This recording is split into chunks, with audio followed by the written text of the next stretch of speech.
Good day and good evening, and welcome back to Expedition 33 with me, Chaiji, but you just call me Kai. I'm having some weird, crazy performance issues right now, and I don't know what's happening. I'm trying to figure out what's going on.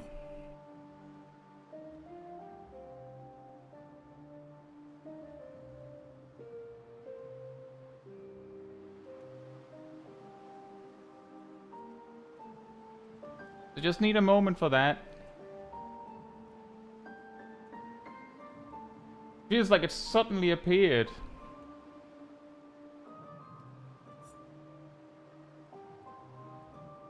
And I don't know where it's coming from.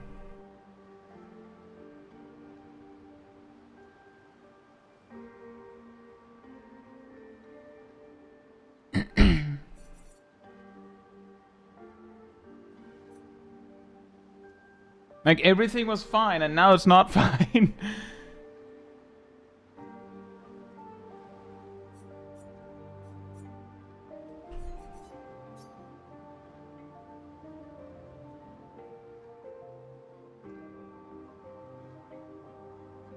And I cannot find where it's coming from. Let me just return to title screen. Let's see if that stabilizes things. That stabilized things. Let's see if we can get everything back on track real quick.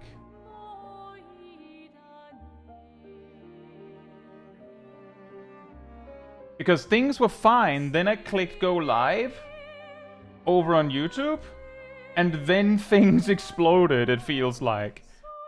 I don't know how those things are related, or how that was exactly where, like, things overflowed.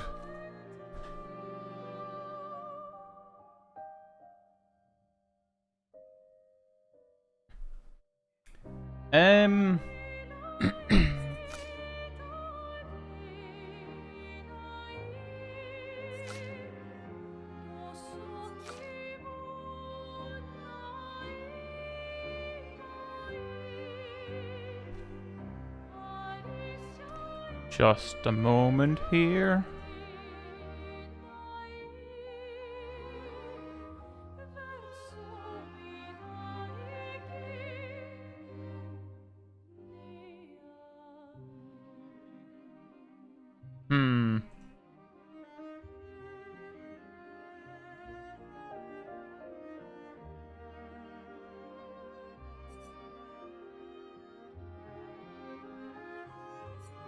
Let me just see if it just goes completely haywire when we continue again.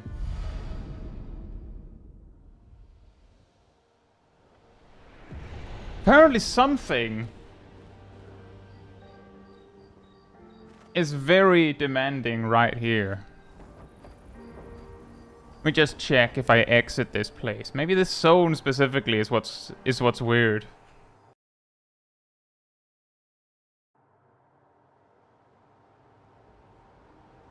Not quite.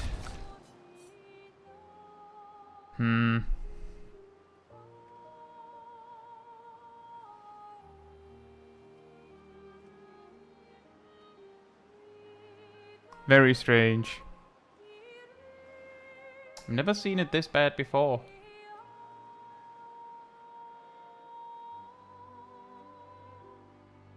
What are those animations? Oh, we unlocked that last time. Something eating GPU? I don't think so. However, Windows did go, oh, there's an update. We should get that. And it wouldn't be the first time that the existence of an update suddenly made my PC get weird.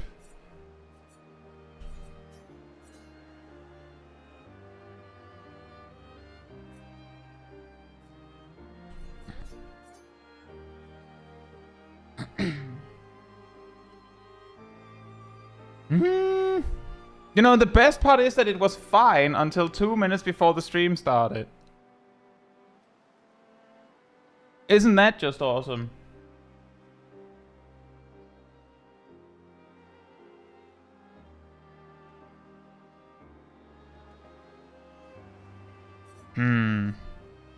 Just test this.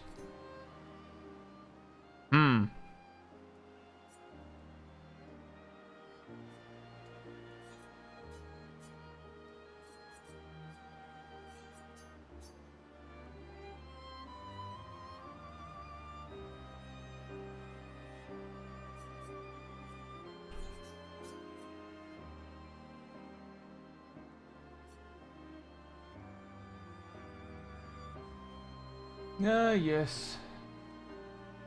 The classic tech issues start of the stream. Don't you just love it when that happens?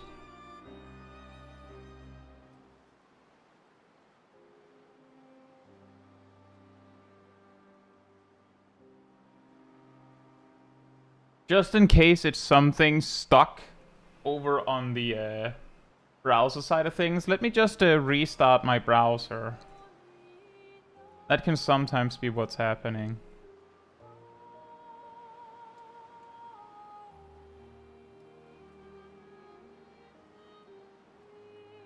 Does not appear to be that.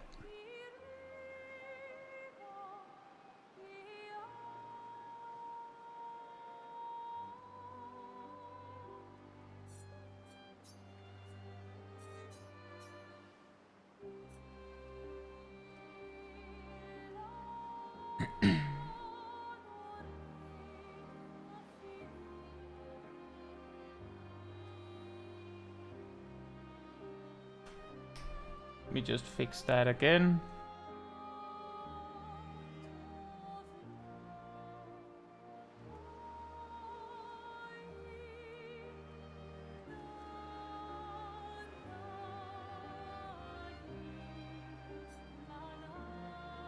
Very strange. What's really particularly weird is that since last week, the only change I've made is that I turned off GPU scheduling, which should put less strain on the GPU.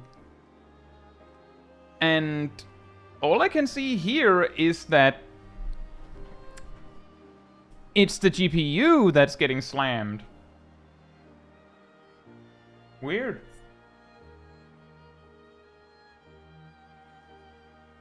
Very weird.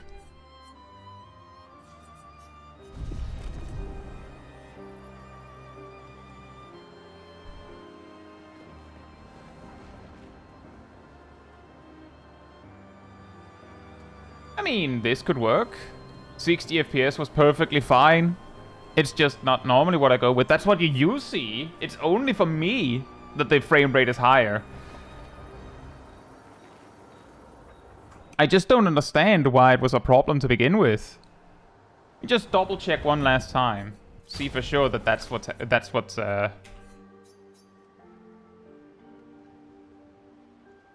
Yeah, the moment I set it to 60, I can see the emote that Agent Monica sent, like, basically completely chunk in speed. Like, it just completely slows down.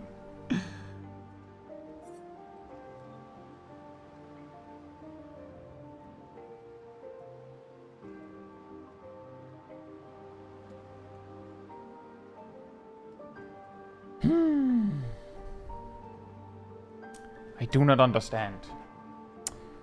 I do not understand why game like this. I do not get it. I think we will just leave it like this. I should be able to perfectly play the game just fine on 60 FPS. It was never needed. We never needed more. We just need a smooth frame rate, and we need to make sure that the PC is fine. And for some reason, the PC has decided today that the game is tougher than normal. So, with disaster averted, let me try again without too much concern. Welcome back to Expedition 33 with me, Chaiji, but you could just call me Kai. Now, on that note, hey Nox, hey Agent Monica, hey Ilana, hey Ardell, Hey Fila, hey Ridleyan, hey Yashuki. Hope you all doing very well. Yeah, I do not understand what happened here. And hey Crusher, an interesting story? Yeah, I don't even know. Just to re-explain, everything was fine. Everything was cool. Then I clicked go live over on the YouTube side of things. And then suddenly everything started acting weird. Except for the game, for some reason. Except for the game. See the trees here? They're gestrels. Waiting to be reborn. They're queuing. Oh. Wait, where? There? So we're starting with the Endless Night Sanctuary, and then we will see how far we get with the Endless Tower. I understand that the Endless Tower is extremely long and filled with either outright super bosses or almost super bosses.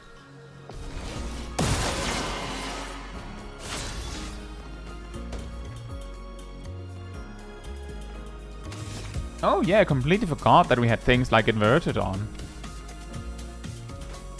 I had completely forgotten all the changes we added for that fight last time.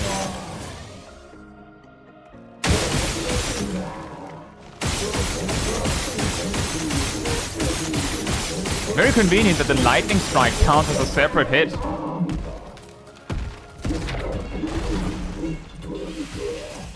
Anyway, the rest of my turn.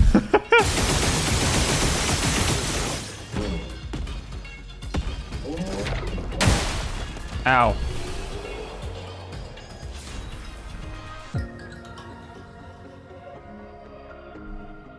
Hey, Tuna. How do you mean? With like this? Good stuff. Is it Dark Souls 1 that makes you clip through the floor if you go over 30 FPS? I think... I don't know if that's the effect, but I do remember that there is a Dark Souls.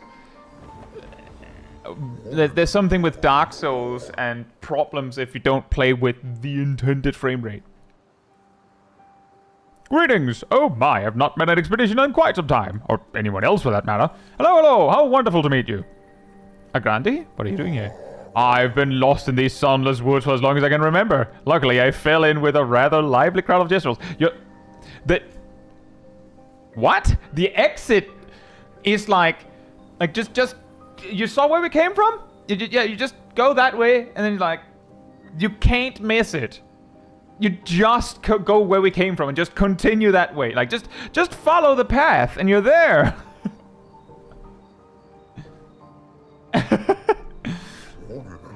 They welcomed me as one of their own. It helped. I suppose that I'm an engineer by trade and could fix their weapons and Zakapatates. They do so love to fight, which resulted in quite a bit of breakage. Sadly, it also resulted in quite the death toll, and not all of it at the hands of Nevrons. Their zest for battle sometimes went too far. Friendly fire and all that. Or maybe unfriendly fire. And though my Jezreel friends could resurrect, the death toll grew so high that it overwhelmed the queue at their sacred river. They were all my friends, and they kept dying and resurrecting, losing their memory of me each time.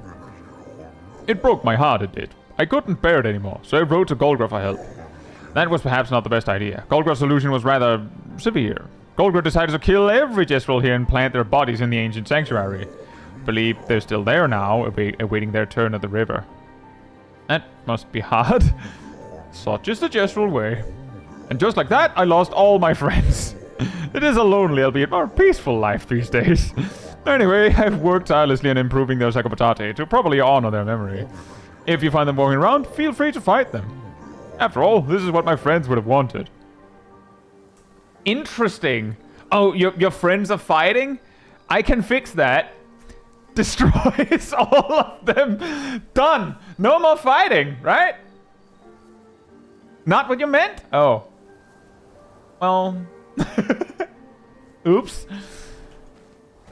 Might be. That's absolutely, that's like, I sort of expected something like that when it's like I asked Golgra for help.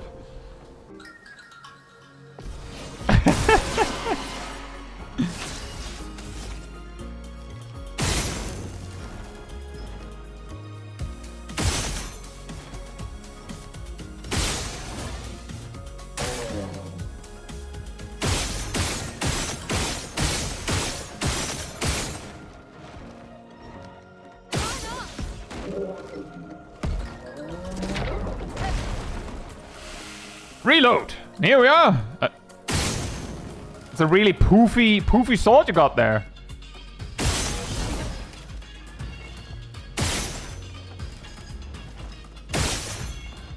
I'm taking your arm! I'm trying to take your arm. Give me your hat!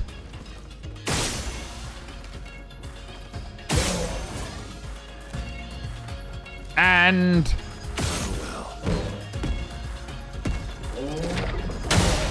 Ow. Hey, Gazzle!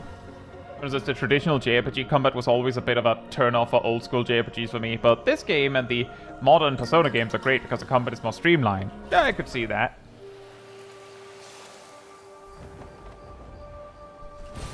Great. I don't have a problem with old JRPG, but I can see the appeal in both directions. I feel like something that I very much value about Expedition 33 is that it is extremely transparent about a lot of mechanics in the game, to the point where it's like the things that you might complain about not being very clear are like really specific stuff. Like I'm just saying, it's a pretty good start that you can see the turn order and things like that, which sounds like a crazy thing to be like, oh, well, at least they let me know when it's my turn. But considering that there are JRPGs and such that straight up just don't tell you information like that,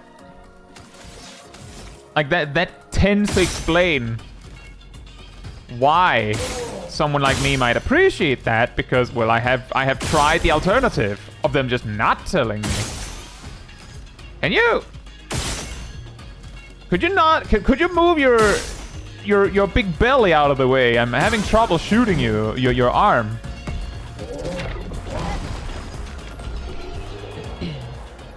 Yeah, I could also see the benefit of the interactiveness, meaning that you kind of have to pay attention the whole way. I could see that. I would actually say this kind of like you have to pay attention all the time might be actually make like for a type of turn-based combat design that might be super beneficial for a multiplayer game, because you can take like your friends don't just, you know, go into like, well, I'm just gonna check my phone.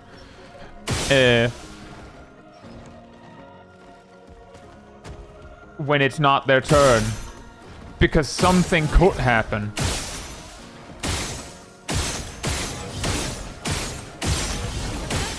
Ah. I was hoping to break the shield on the other guy with some of my AP, but I guess not.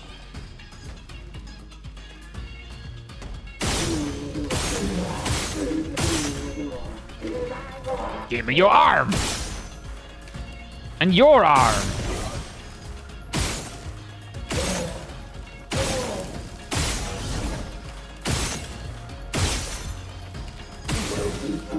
Actually pretty funny.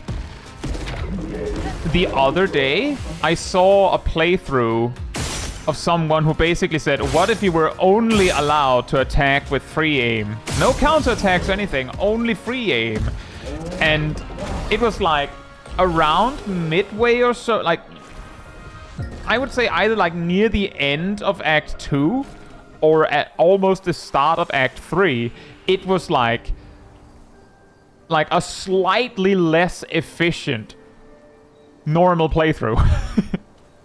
Like that was how quickly, or quickly. That's not very quick, but like that's how long it took before you had like a build where it's like, yeah, there is like, you say, what if I was limited to only being allowed to use free aim? It's like, there are people that choose to do that for fun, you know, as an actual strategy.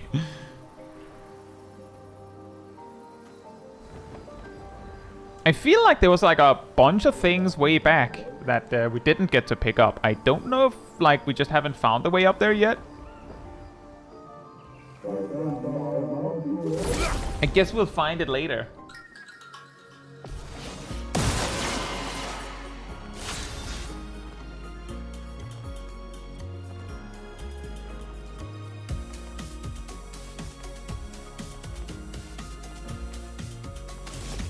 Now in the meantime, oh, it's just the Three Stooges here, huh? Can you relax? It's really hard to maximize my shots when you're flopping around this much.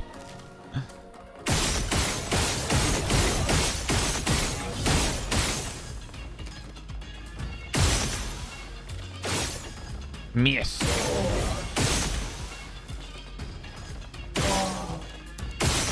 Can you calm down, buddy?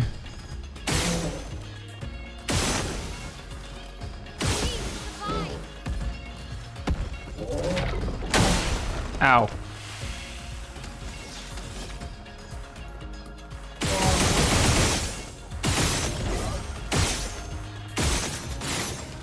Oh, whoops.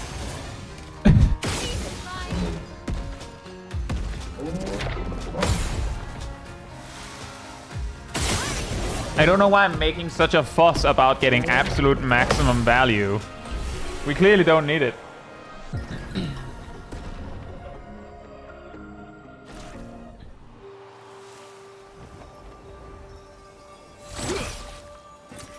Useful.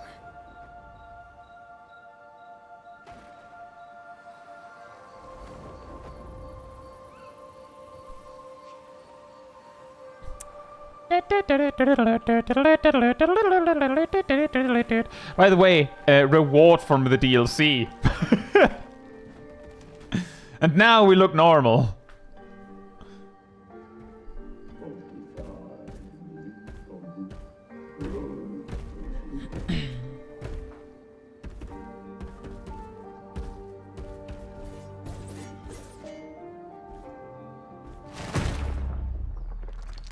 Oh, hi.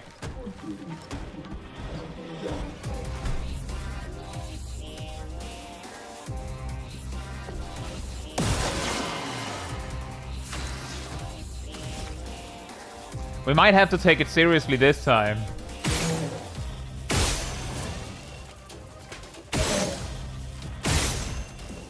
It's okay. Take your time. Get into position. I'll just be here ready to shoot your arm.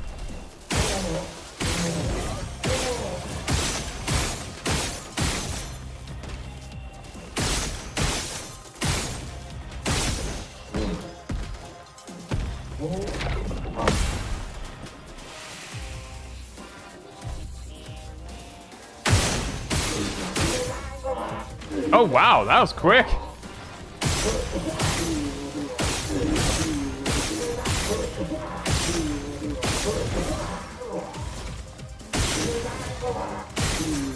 No, we actually have to do an attack.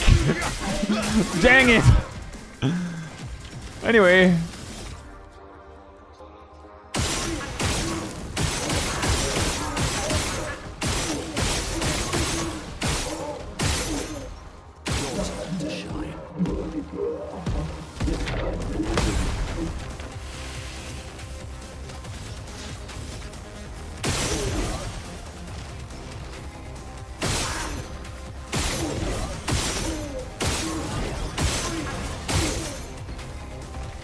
No more arm!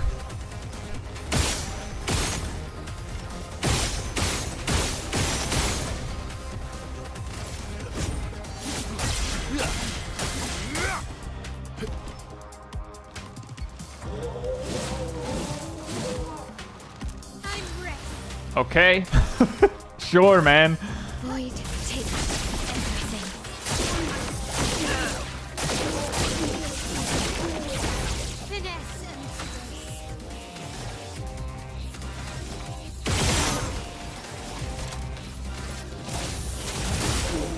Boom. And then finally we have... Nope. Nope. Nope.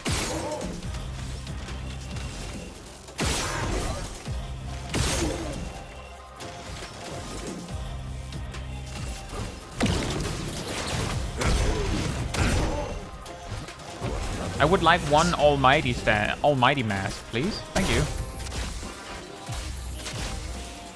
Hey, Fern!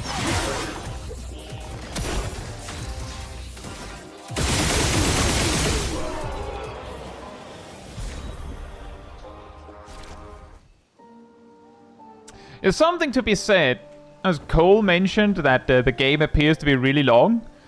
Us doing every single optional thing certainly has an effect when we go to something that isn't meant to be done when you have done everything.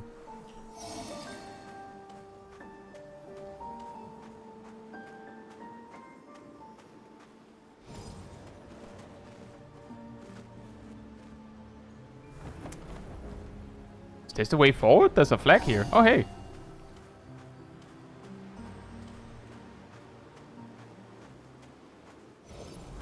Errol says, I was wondering why they were playing with it on this fight when I had it open in another window. Ah, yes. Wait, what? Huh? What?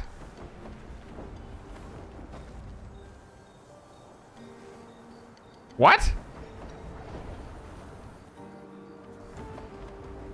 I'm confused. Huh?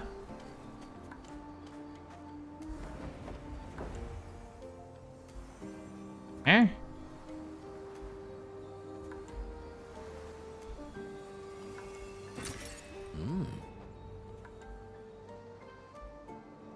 Yeah, like, is that where we came from, or I'm very confused. Oh, look up a tank. Hiya! Well, I tried. Good stuff. Go! I'll nyan cat at you.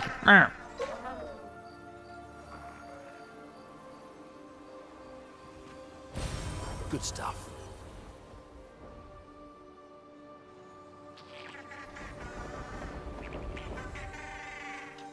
Boo! I'm not sure how to get you into that. Unless...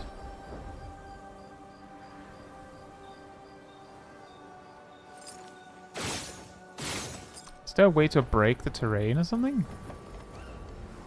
It has no reason to go over here.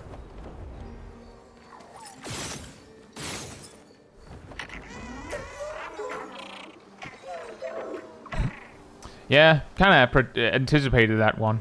Was this a rock? A rock!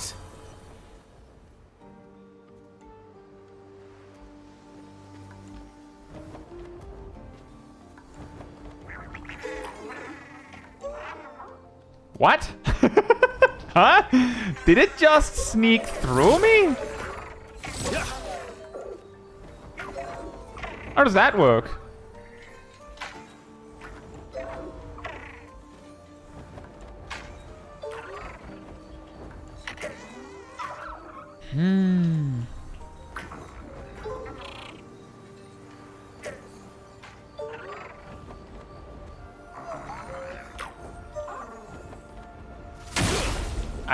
Nope, I don't get that.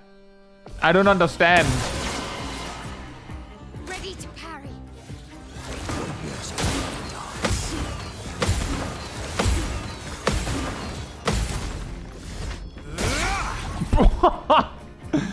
Right then. Let's cover path.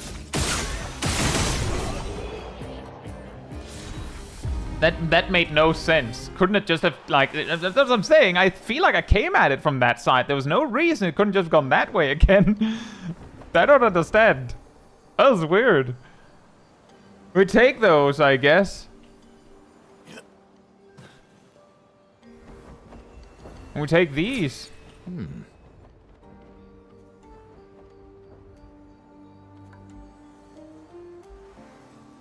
Yeah, exactly, like water and fire.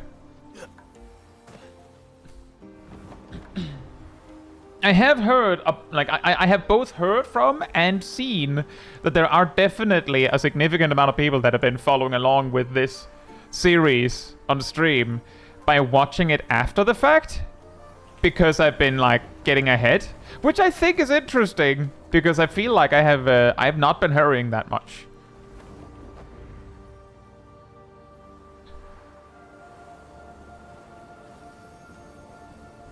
I mean, people have other things to do, so it makes sense.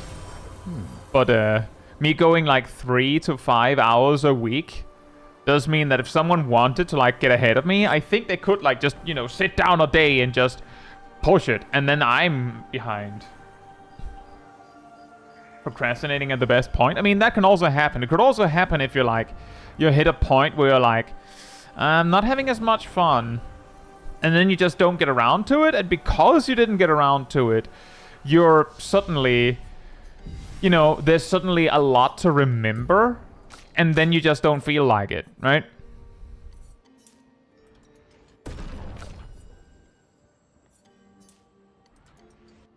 Like, that could also be the reason. Like, I actually got into a situation like that with Silksong, that I had to fight a specific swampy boy, and I just couldn't be bothered. It was too obnoxious, the run back after each attempt. And then I found that there were other games I'd rather play. And I definitely have more and more games where I'm like, I'm playing it, and I'm really focused on it.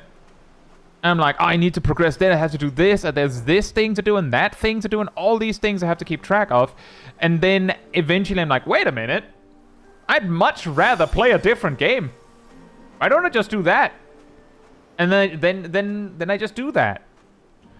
Why not just play a game you actually want to play instead of like forcing yourself to play because no, this game is good. Trust me. It's definitely good. It's totally awesome. Definitely. Might not be for everyone. Remember that. There's also games I can say on my end that like I like the story, I think the story's interesting, but I don't want to play the game myself. So I've just watched someone else play it. So if you're like, I don't actually feel like I can be bothered to finish the game myself, then you can always get the closure of finishing the story by letting someone else do it for you. Like, that is an option.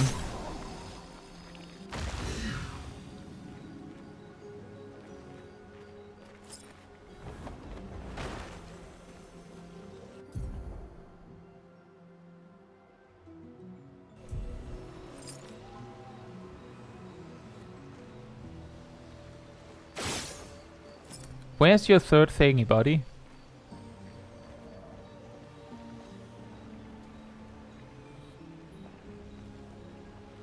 We found 2. Where's the third one?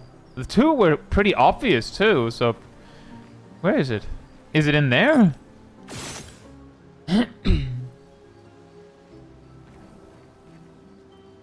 Yeah, I ran into the same thing, Tuna. I think I stopped playing the FF7 remake like during the part with Aerith.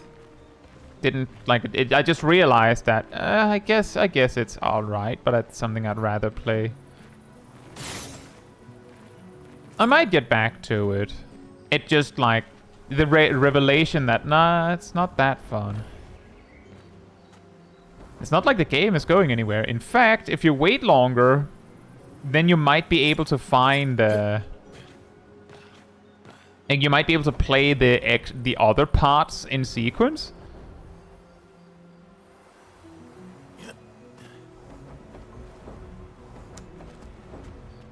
Am I blind?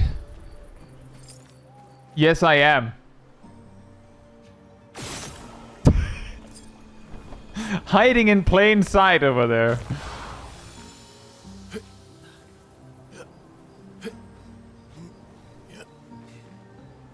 What did we win? We got good stuff. Upgrade materials that we probably don't need. I feel like I have I have looted everything that isn't outright nailed to the floor to such a degree that even things that you should be like, ooh, nice, I'm like, I mean, I have like 60 of them. I don't need more.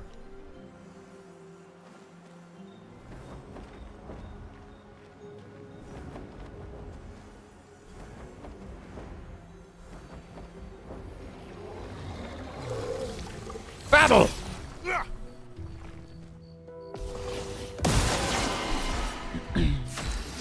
Yeah, also that, Yashuki, that's kind of the problem on my end. That if I'm playing, especially some sort of like strategy game in some form or another, or like a planning game, I'll like come back to the game, load my save, and I'm like, I don't know where anything is, and I don't know what I was doing. It sure looks like it was important, but I don't know what to do. So I'll just start over. And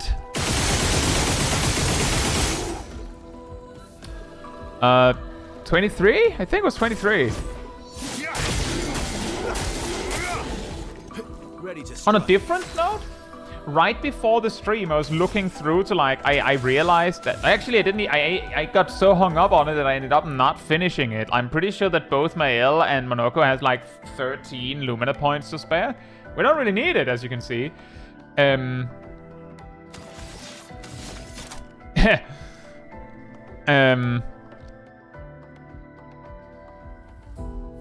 But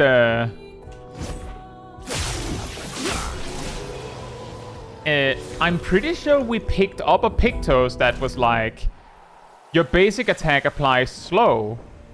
And I guess my reaction to it was, that's nice, but I can't be bothered to change my build right now. So we never learned it.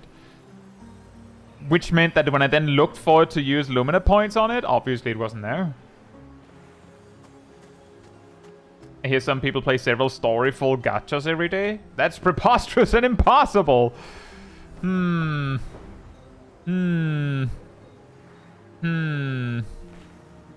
Indeed. Nice.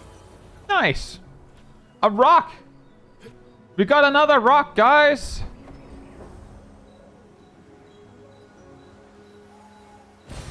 Well, that will help. Exactly, Yashuki. I have a plan. I don't remember it, but I had a plan. Hey, man. Didn't expect to see humans here, and alive as well. Thanks. Powerful heal. Oh, that. Powerful shield. 10% increased damage per shield point on... What? Protecting attack. No. Charging mark. That's good. Accelerating tint. No. Versatile. I'm pretty sure that one is something you can find super early in the game, and I just never did. Because I've seen other playthroughs where this specific Lumina is in their selection, and they don't use it. Or sometimes they do use it, but, you know. Looking at this, I would probably buy... on the hypothetical of using any of this, I think Powerful Shield and Versatile would probably be the ones that I'm most interested in. Charging Mark could be cool. I don't think we need it, and we can't afford any. I don't think we can afford everything here. Did we remember to fight the merchant? We're fighting the merchant now. I'm just looking at the supply first. You can find it in Flying Waters. There you go. Missed that. I don't have it. Let's carve a path.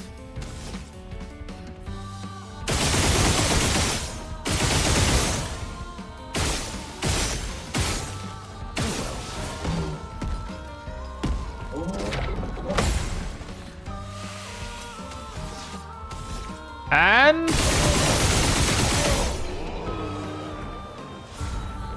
now what do you sell? Now I understand how you reach this place in one piece. Yeah, I know, right? What is it? Critical burn. Right.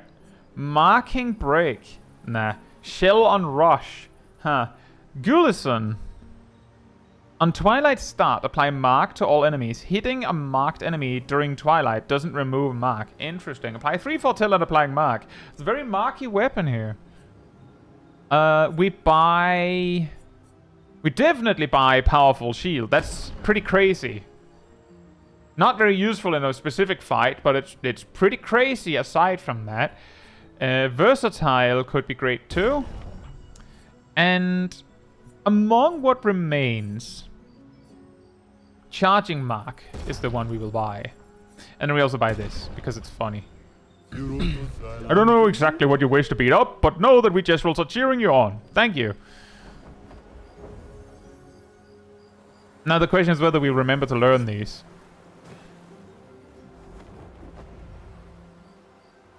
Oh, hi, Mark. Money. Indeed.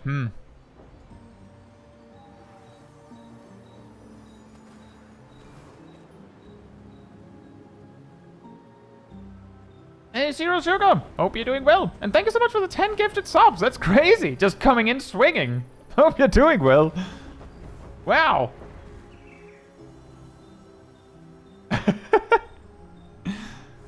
Thank you so much.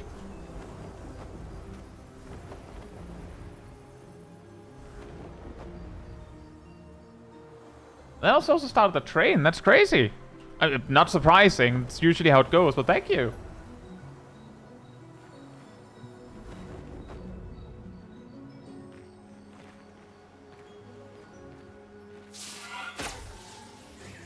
Wait, what?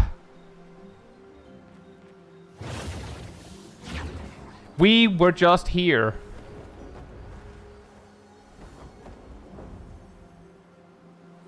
Huh?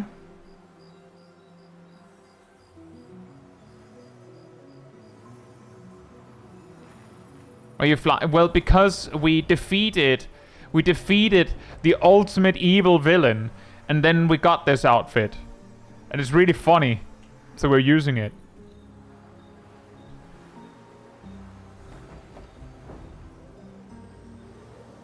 Thank you for the cheer, Ilana. Train.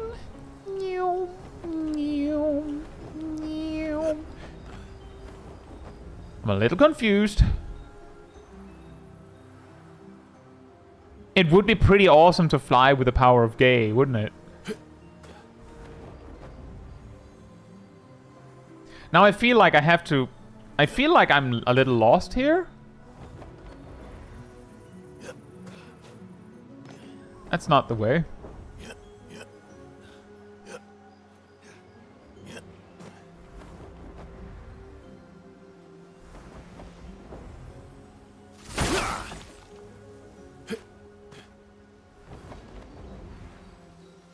Hey, Kif.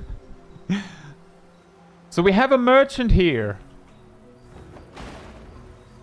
And that's the way back. Did I miss something?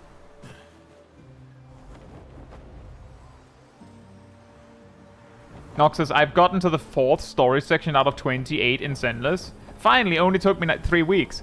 You know, the biggest problem is Zenless is an ongoing story, right? So as long as it's not like, as long as I don't hear from you in a few weeks, you're like, right, I'm at the 6th story section out of 30, then you will eventually finish.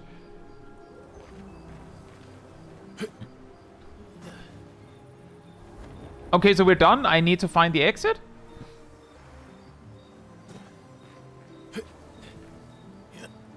Also, on that note about the 4th story section, and also another example of how I mean that, like, I'll play a game and me going, I'm not really enjoying it. I think I'll just stop. I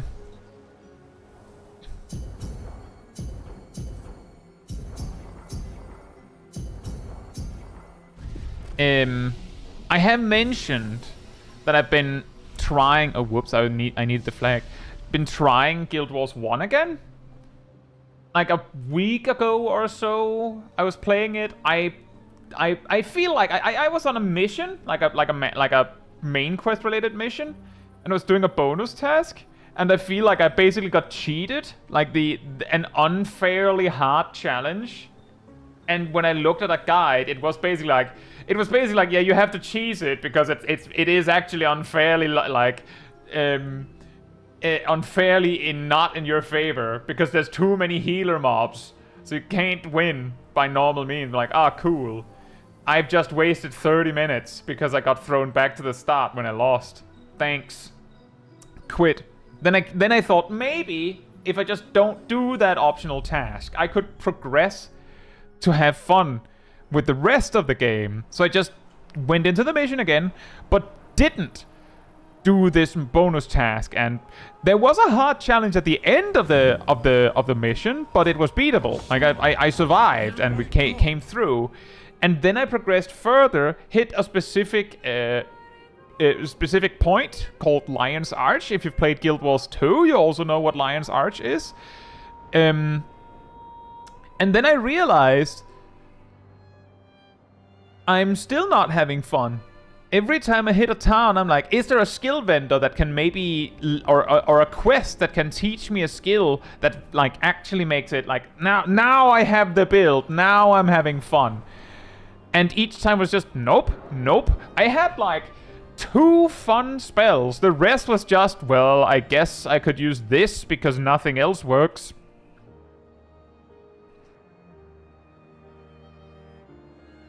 And I was at, I think, mandatory mission 8 out of like 26. And I had lost like the joy of the game. Like maybe not. I might come back to it again, try it again. The game is interesting. It's just that I'm having difficulty finding the fun in it. So don't let me saying this discourage you if you've been looking at Guild Wars 1 to try it. It's very playable. Where was it that the Endless Tower was, guys?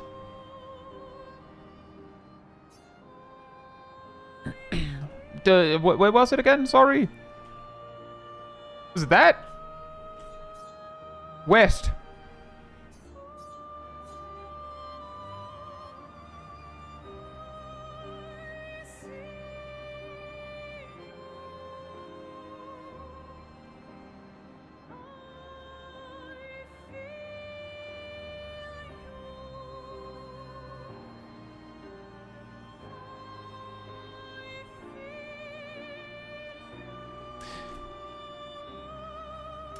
Really random question. I just noticed that when the hype train finished, it used the Waku emote in the whoa.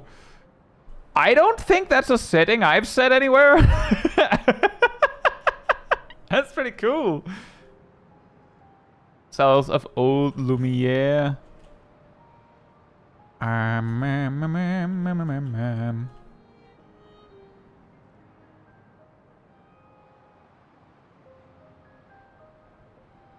The OG Dragon's Dogma is so good, you just gotta survive the early game of collecting strength and escape into the open end game. How long does it take to do that?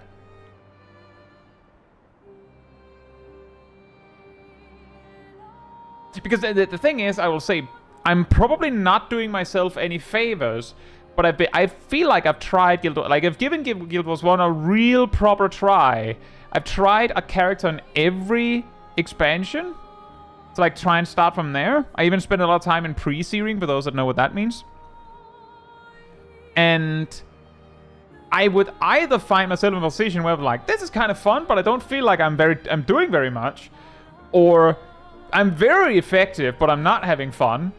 Or the character I was playing most recently, I was just like, I'm just not having fun. It was just different categories of, this isn't working for me. And I'm sure there's a way to make it work. Further south by the coast? Does anyone know an area where that the Endless Tower is next to? Hey Rust, thank you so much. I hope you do as well.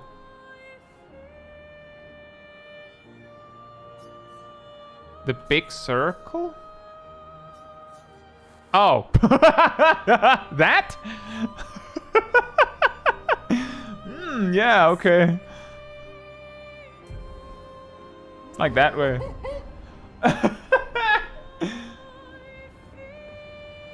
Where's the Endless Tower? You know, the biggest thing on the whole map. Yeah, there.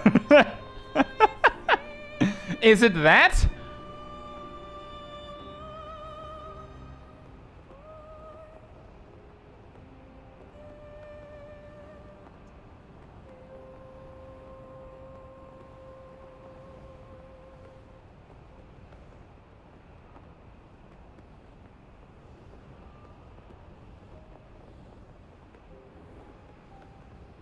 Are we here? Yes, we are approaching. That's on the beach in Honokoro. Where is Heaven on High? Where could it be? How could we possibly find out? My God! Is that a rock? Man, we missed out. We could have had that power boost all this time. It was right there for the taking, and we didn't grab it? Basically griefing at this point. Take to the sky. What's this?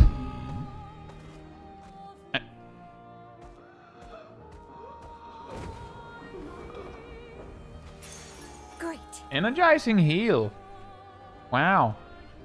I'm also gonna... Bruh. I'm also gonna beat these guys up in case they have something. Alright, I hope you're ready.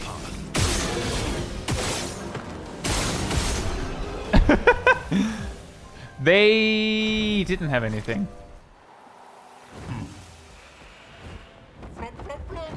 I'm guessing that I came near to this place and then just recognized that this wasn't reachable and then just gave up on it.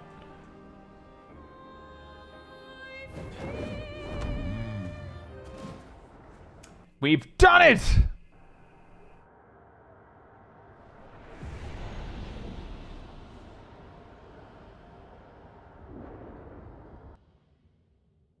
Weird. That's where she used to paint and create. Yeah. A proper challenge. The proper challenge.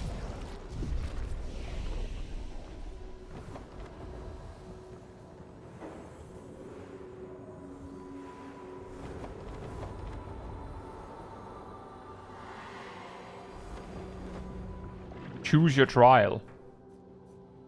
1 second. Trial suspended. Hello.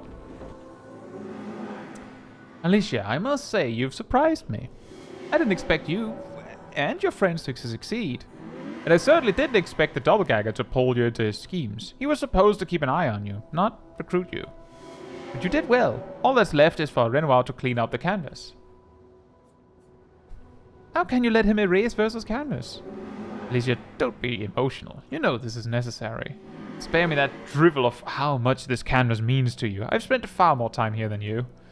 I painted half this world with Verso. We went on adventures here while you sat reading in your room. I was perfectly fine leaving Maman here to work out her sorrows. And if you insist on staying too, well, that's your choice.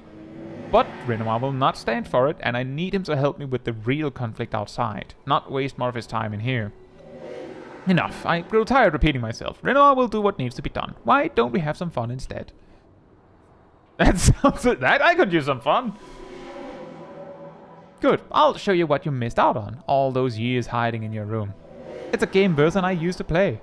I've sketched some figures. Doodles, really. I believe your friends call them Nevrons. It's a creative name. I like it. Versa and I named this challenge the Gauntlet.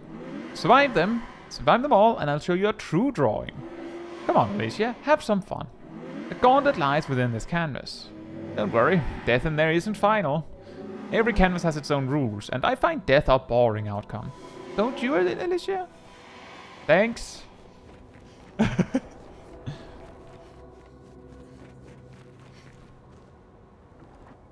What?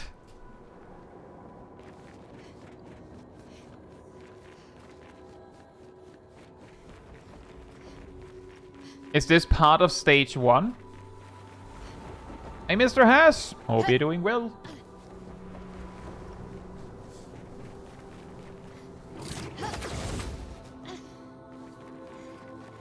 Suggest you handle the gauntlet first. I just want to look around.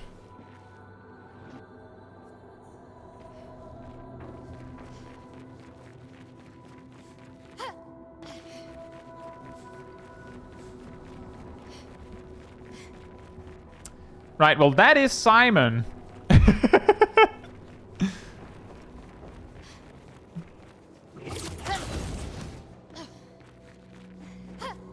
Am I correct in assuming that they let you jump straight to the even harder version of Simon, if that's what you want to do?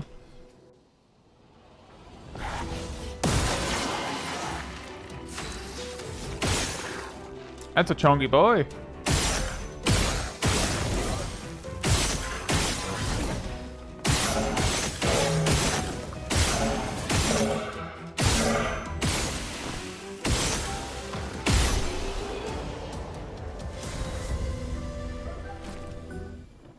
Trial complete. What? Really? Okay.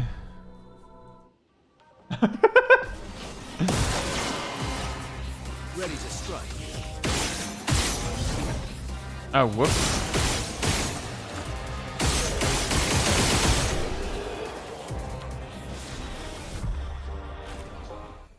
Trial complete. Wow.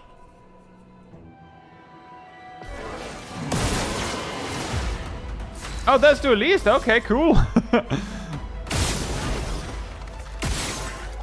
Bit of a jump.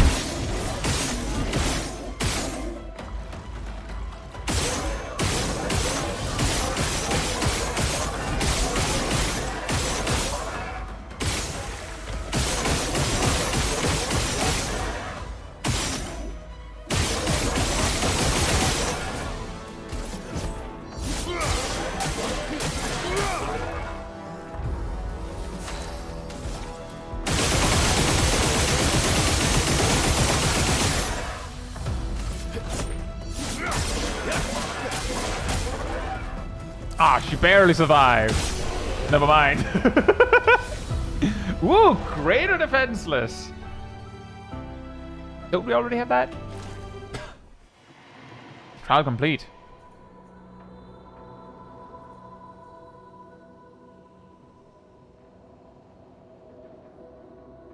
We're waiting for the loot.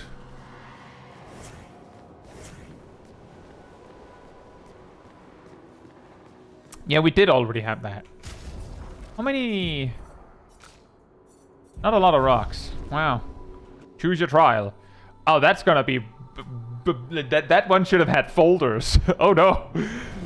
Oh no.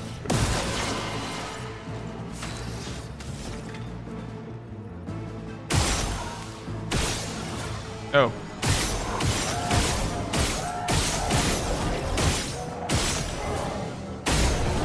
Oh. Hmm.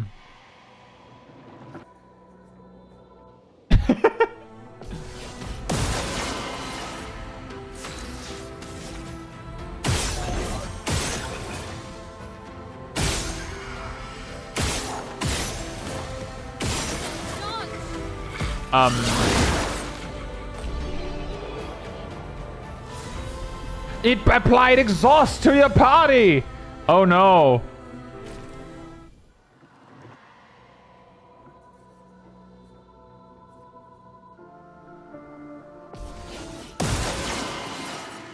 Ready to strike. Now we have Lamp Master. That's a weird order, okay.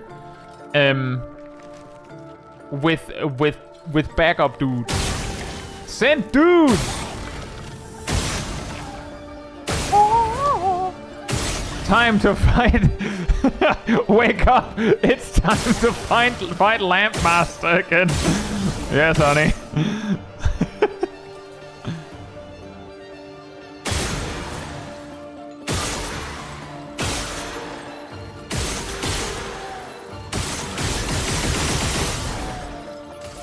How many times does the game offer you to fight Lamp Master without going? You could rematch. Oh. Energizing Rush. Give 2 AP on applying Rush. That's pretty crazy.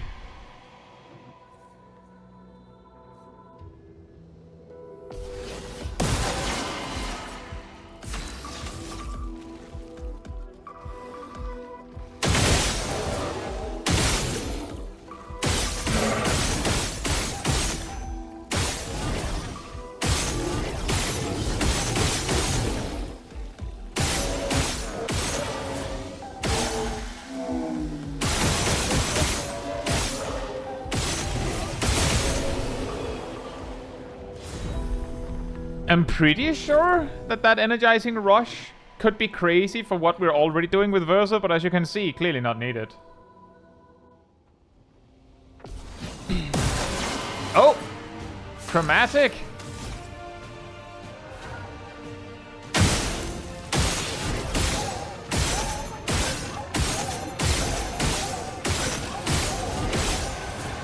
Oops.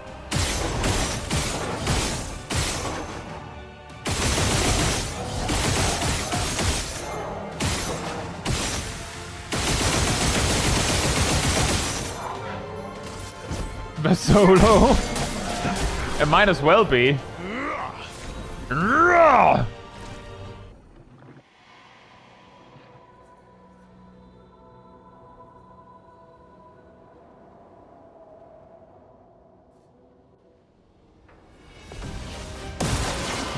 Goblu and the pink puffball is here too. Fantastic. No shields for you, no.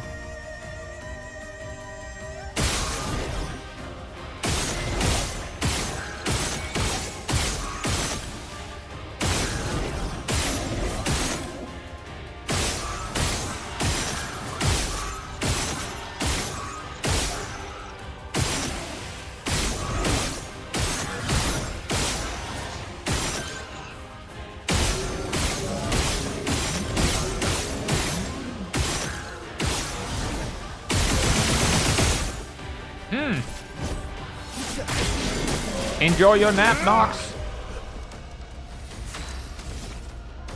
Oh, he completely lost interest, huh?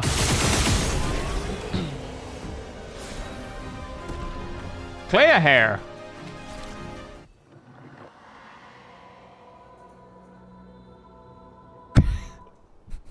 You're gonna feel how tall this tower is, simply by virtue of how long the menu is when you scroll.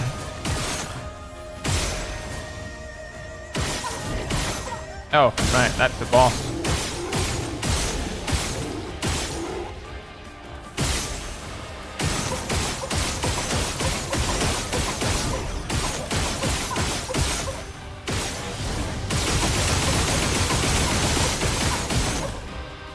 Ha! Hoo, hoo, ha, hoo. Man, he survived. Guys, I think we're closing in on a battle.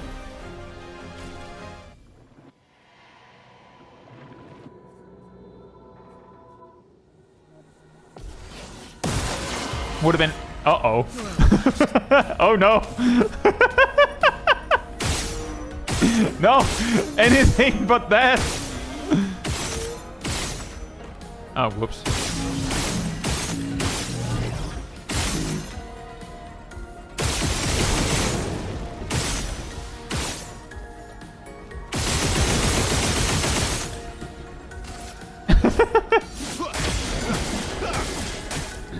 Yeah, eventually we're gonna have a moment so the game can go, you got all this stuff, I guess.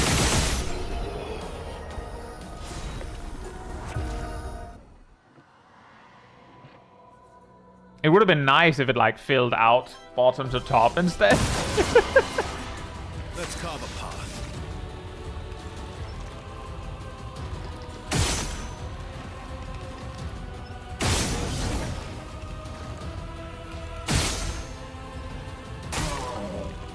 Bad guys, you know, that's a good point.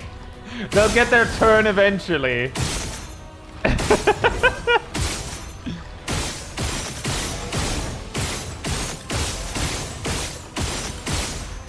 I'm very fast. Dang it.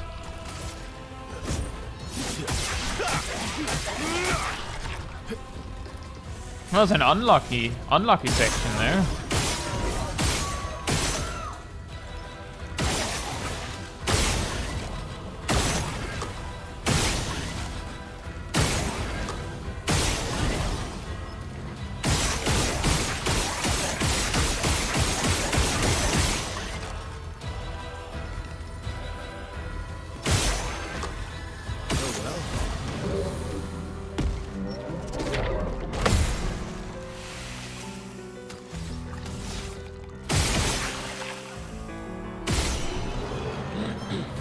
One day they'll eventually get their turn, I'm sure. Time tint.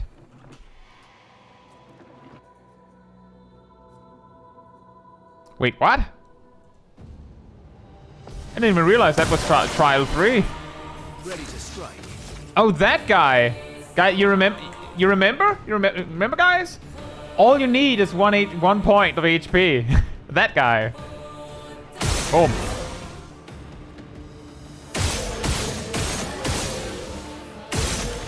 Dang it.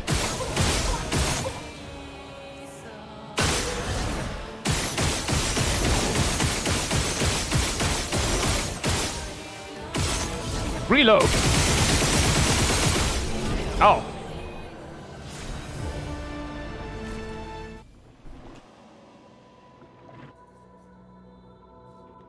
Quite a nostalgic zone, this.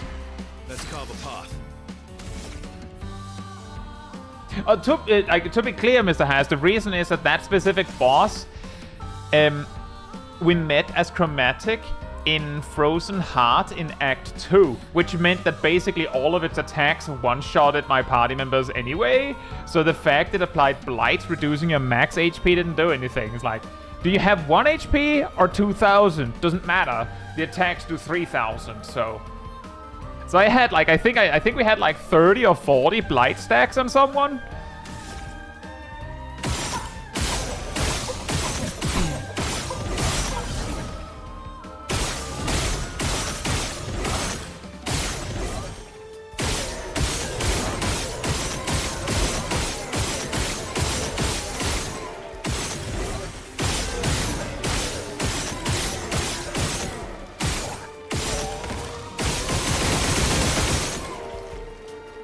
Oh wow, you lived all that?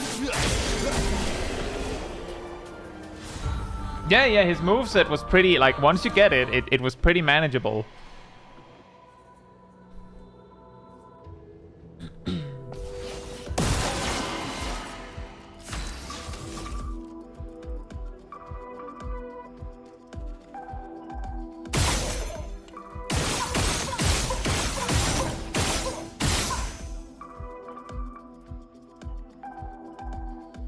If I recall correctly, these guys, like, just fizzle your attack if you shoot the orb.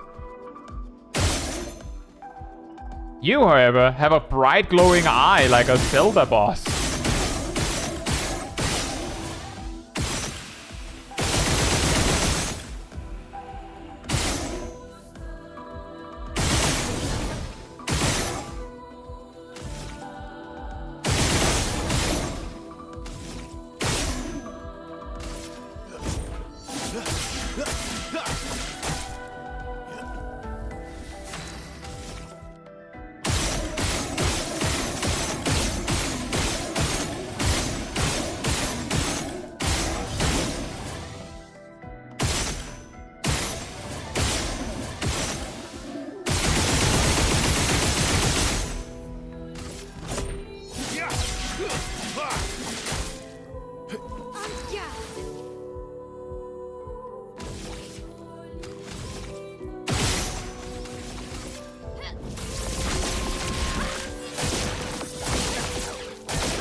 Oh, guys, the enemy is on the turn list.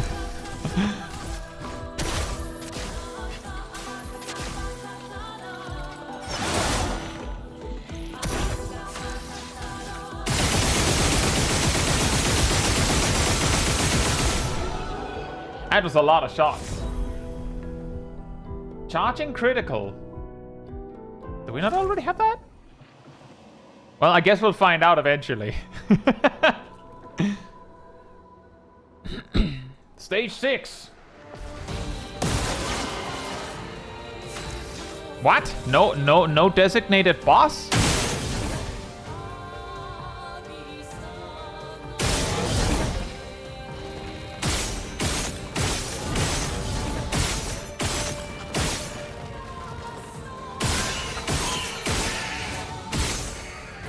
Oops.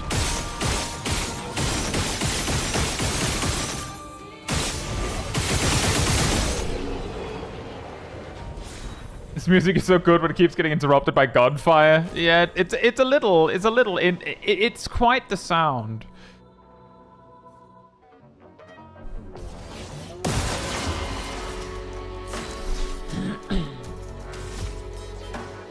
Oh right, the guy with wings that we killed before it got a turn. I remember that.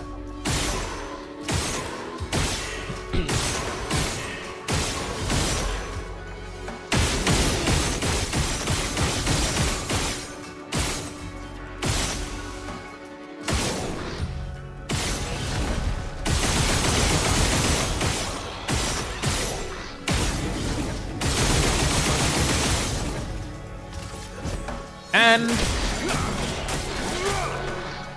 Let's carve a path. And End of the line.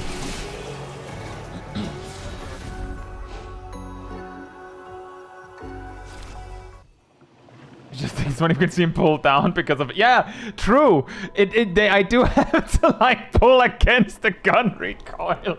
That's something I noticed pretty early on in the game as well. I think I even like turned down some sort of like part of some sort of a like screen shake or something because it also helped. You know, due to how big this boss is, I didn't even realize at first that there was a mob there. Can you not? Did you just body block my shot?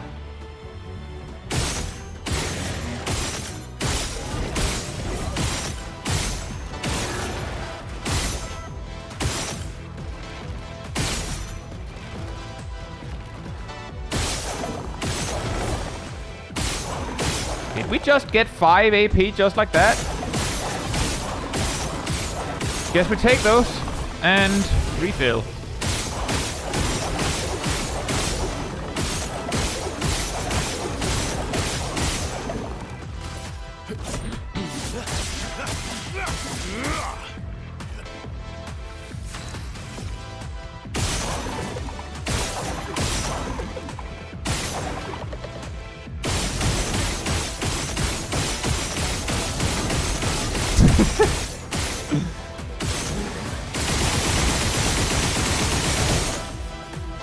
He's using a giant sword like a Tommy gun. Maybe he's just like being extremely extra, like Dio style. Like each time you have him use a free aim, he's like, I forgot to click the thing. We'll be fine. As I said, we'll be fine. He moves so fast, it just runs over, does the slice and runs back. That's actually what we see is him just critical weakness. I don't think we need that. But cool. Oh, charging critical. Oh, we had that. We actually had a better version of it. Well, there you go. Stage 7 reached, guys. Flame of it. Wasn't that one from the end of Act 2? Like Dio throwing knives? No, like Dio making a... Was it Polnareff unable to climb the stairs? How many stages does the Endless Tower have? That is a good question. Does anyone know? If this is like from... No, wait.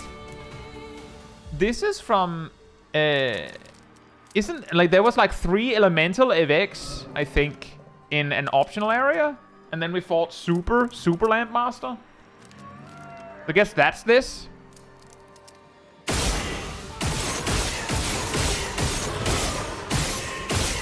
But considering we were like gradually moving through a lot of story beats, we can probably eventually tell from context clues how much remains.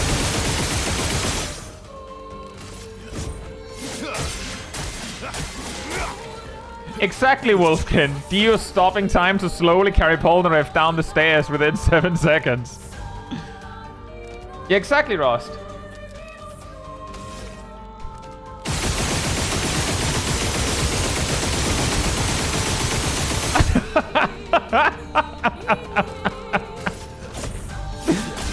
I can shoot too much, guys. Did we hit level 91 there? I think we did. We level up so infrequently and so randomly that I've completely stopped paying attention to that. George Brown says, do you actually want to know how many floors there are? You're allowed to tell me. I asked, so yeah. If you then shared the information with me, I'd be like, you shouldn't have told me that. Then like I should have just asked it differently, right? That's 33. Yeah, it doesn't surprise me. But didn't they add an extra floor with the DLC, or is the DLC edition the pictures behind the place?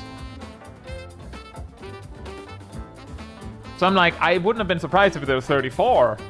Or maybe there were 32 before the DLC. I'm guessing that wouldn't make sense.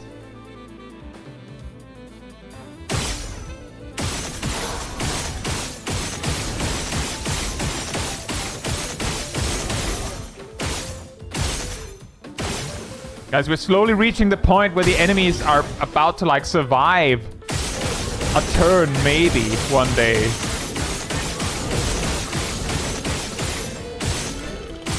Like here?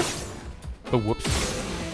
I don't get to stock, like, have a mob at near death to, like, refill my AP because they, like, actually take all of it. DLC makes it 37. Ah, okay. Oh, did it? They got stunned there in that case. End of the line.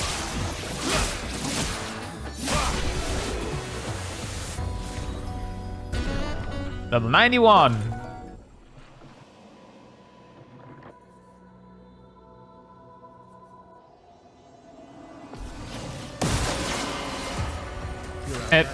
Is it 33 trials or 33 stages? I'm guessing it's 11 stages and 3 trials each. Hey, Shaq. Yeah, we're working on reaching a point where the enemies get to fight back.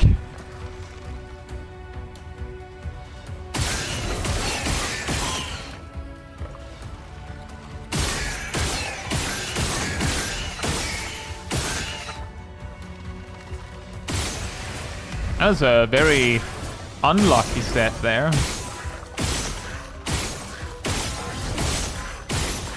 He's headbanging.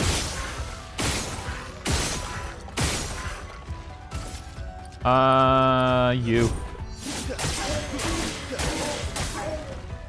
Let's carve a Put that defenseless up on the stronger enemy, presumably stronger enemy.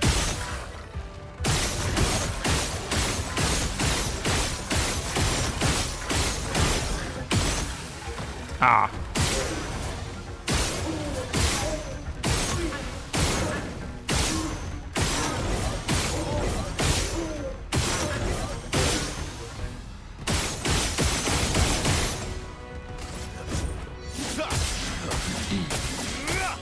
Right, so indeed 11 stages. I would have been a little worried if there was 33 stages. Because that would mean there's a long way.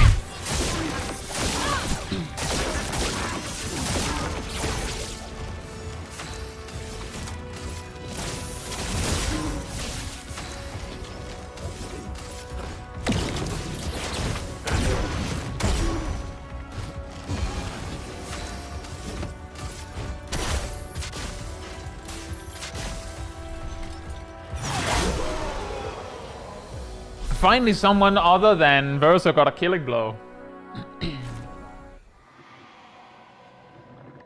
We're getting there. Stage 8. Lana said, I thought you wanted to do an endless content. Oh my god, it's Francois.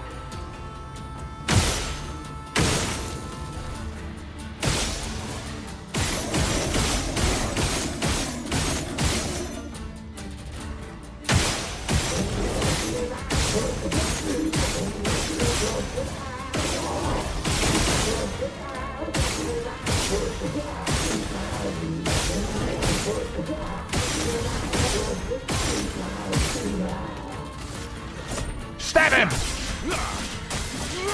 Oh, he does not have a lot of health.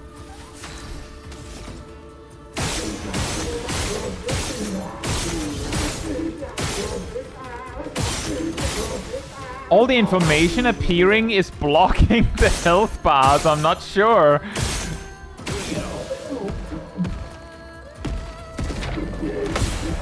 Parry! Parry it! I'm pretty sure we have that I have still not been hit by Francois' ultimate ice attack.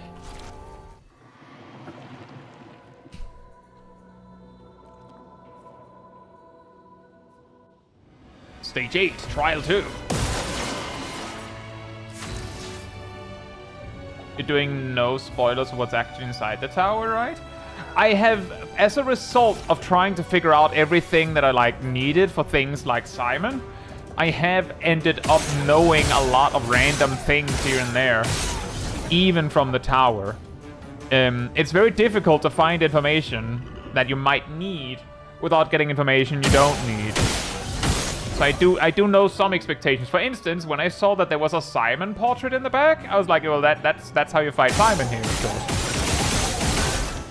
Some case of put 2 and 2 together. I should not have killed them in that order.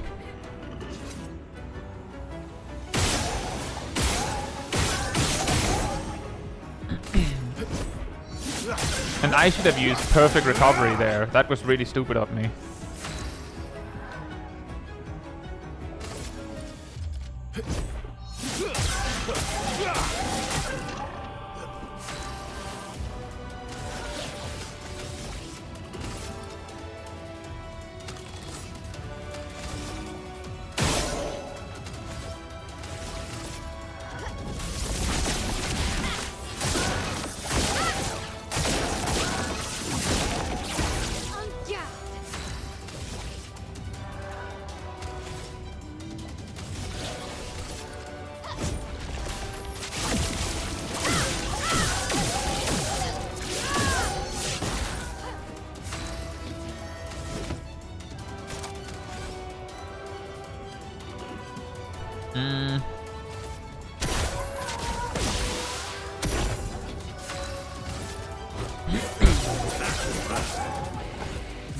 Man, that exhaust is really, really causing some problems.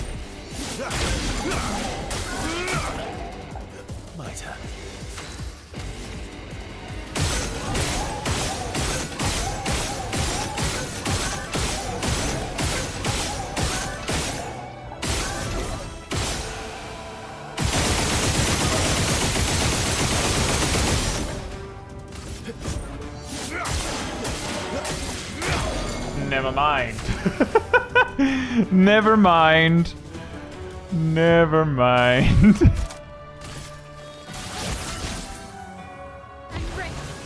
Oh, right. Still exhausted.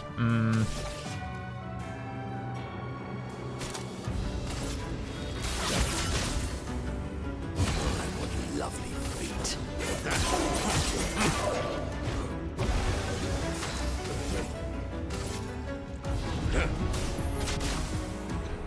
Bonk.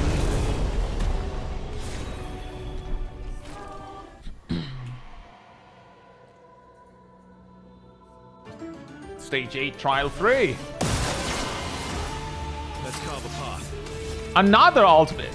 You know, it's really highlighting how many ultimate Sakabatates we've fought. They just keep going. Do you remember me? You remember me?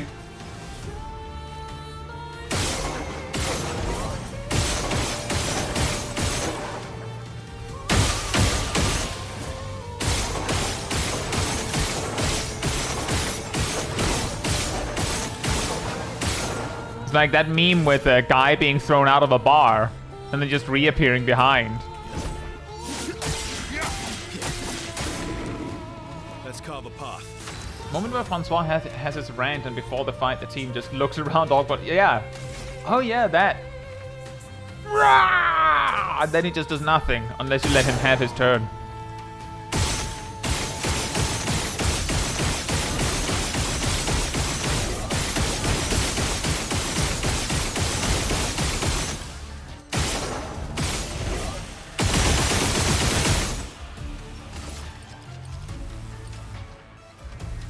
get defenses on the other guy as well.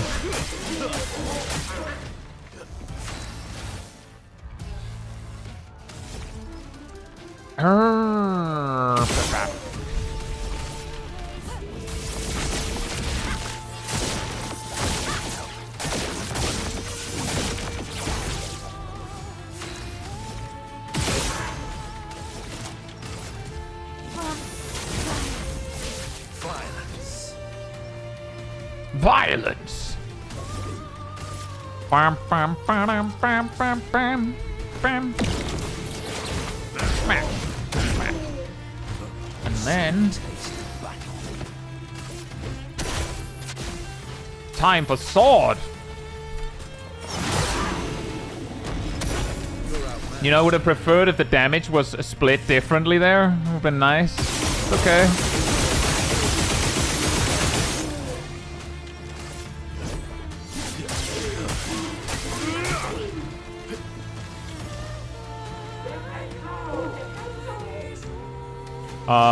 Sure, man. I'm just gonna do this. It should do a lot of damage already.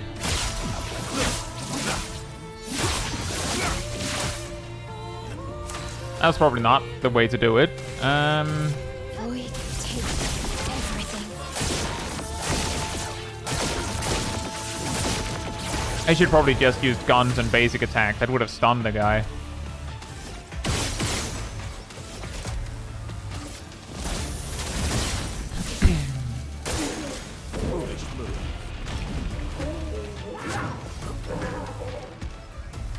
No!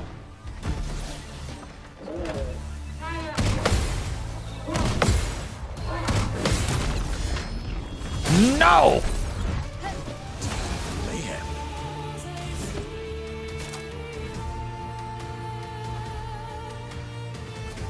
The enemy tried to attack.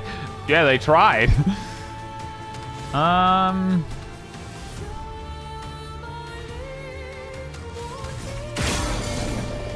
All right.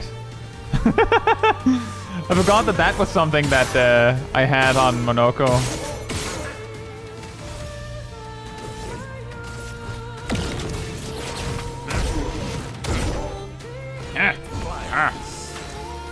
And sword.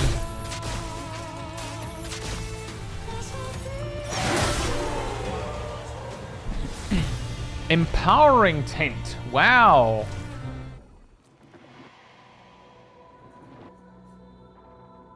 Stage 9. At least the enemies are getting a turn this time. True. Finally stuff starts happening. Oh, you're one of the bosses. Okay, I'll shoot the other guy first. No worries. You'll get your turn. A chromatic ballet. Okay, sure.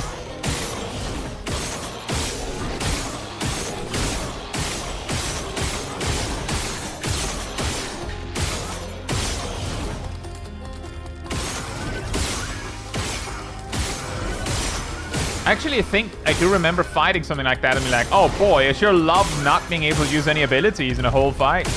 Very cool.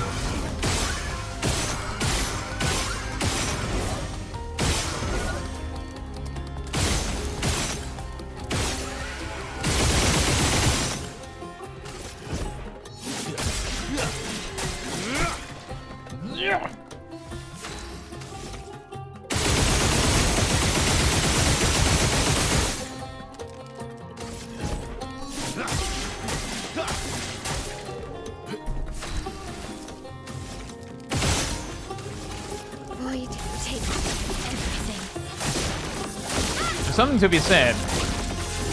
With Mael being the only one really working the burn now, it takes a while to get her damage up, like ramped up.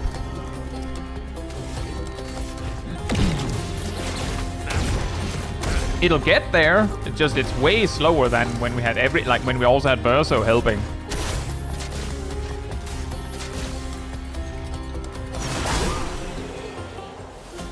Monoko, the kill stealer. Oh, we're hitting 92 now.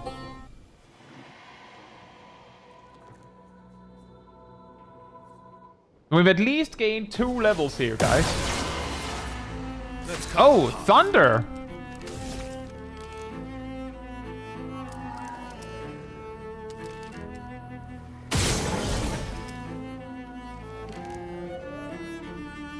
That's a tanky mine you've got there.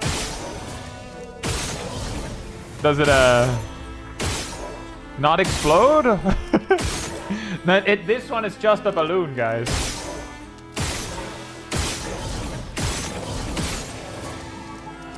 Oh.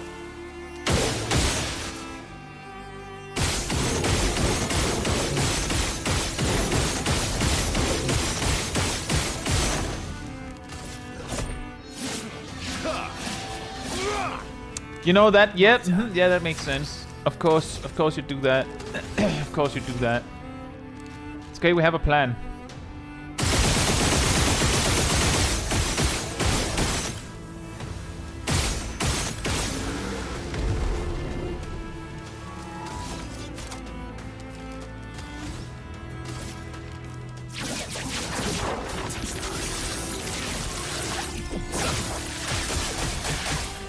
All right, the lightning strikes.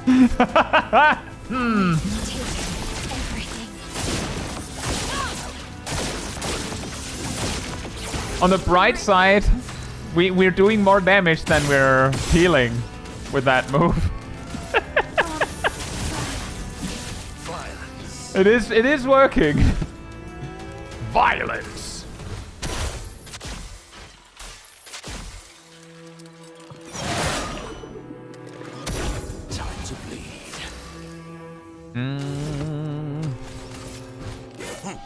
Oh, you also do lightning damage. Fantastic. Yeah, sure.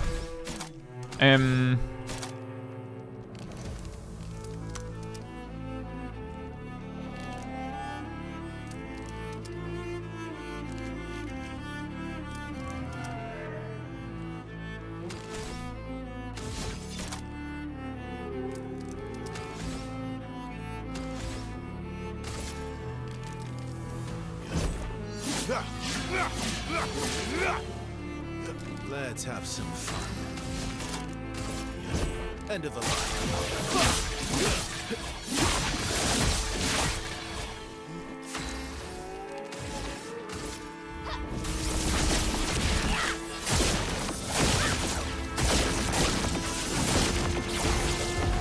The damage is ramping.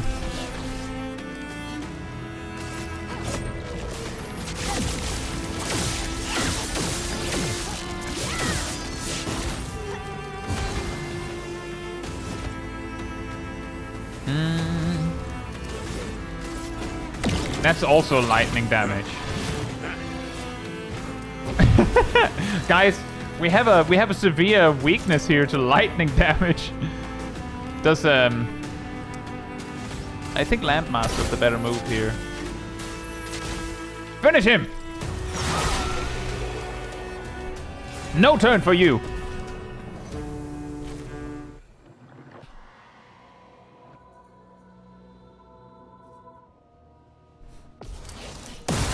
Uh-oh. Ah, this again. Yeah, I do remember that. But there's only 2 of them now. But there's 3 bosses now. So as I recall, I believe when you killed one of them, then the other one couldn't be invulnerable anymore. However, I do remember that dancers can like make us like spawn an ad, like a mini-me, so we should probably start with her.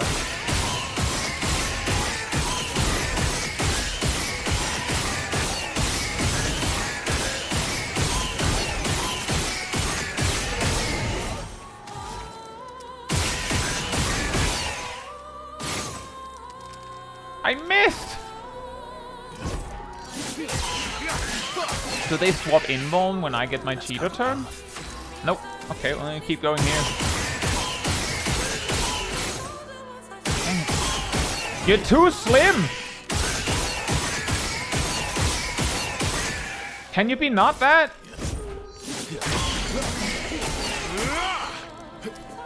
And there it swaps. That's really awkward.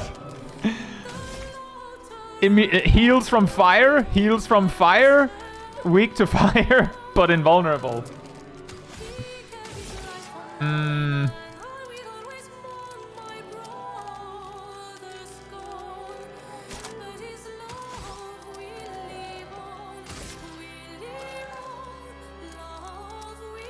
Oh wait, that removes the shields. That's not what I wanted. I wanted it. I'll settle for this. That'll work.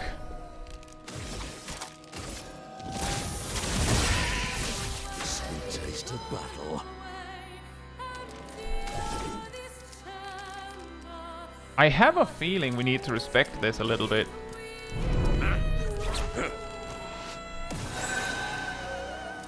My, what lovely feet.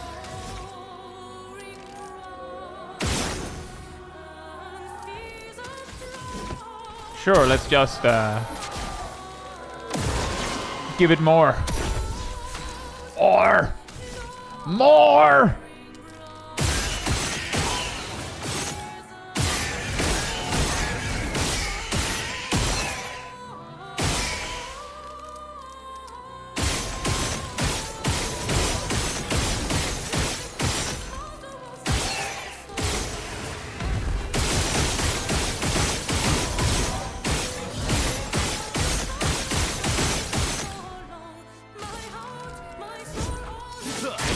Burning canvas is void damage. I didn't even realize that. I was like, that's burning canvas. That's fire damage, right? That's why I didn't use it.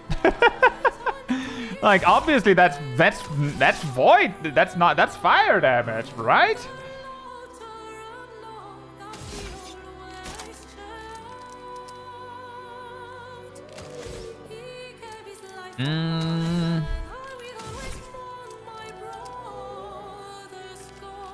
Oh, that one's stunned, so no one's invulnerable now. Weird.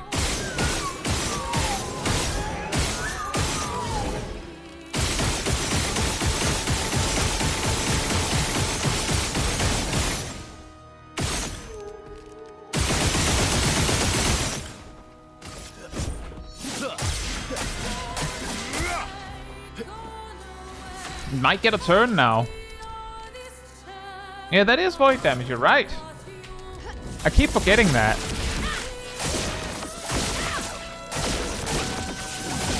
I do think that it is reasonable to assume that an attack called burning something would be fire damage, though. I just forget.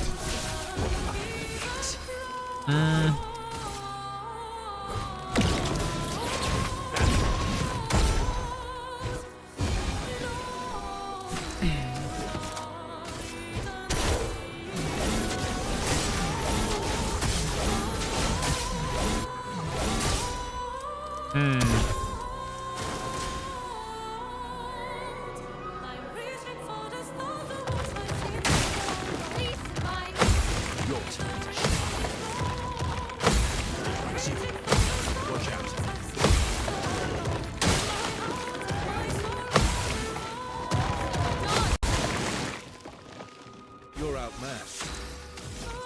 And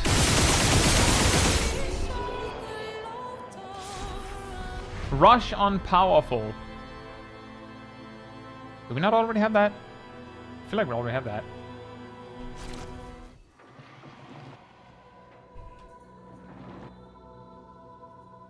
Stage 10. We're closing in. You're outmatched.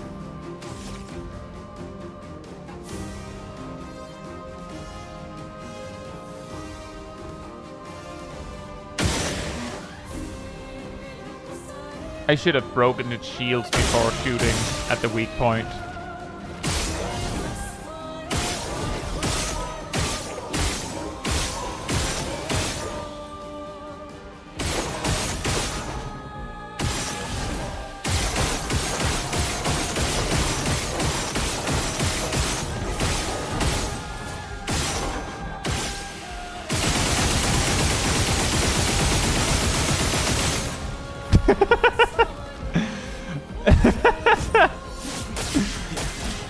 Yeah, pay attention to where you're shooting. The targeting reticle go up.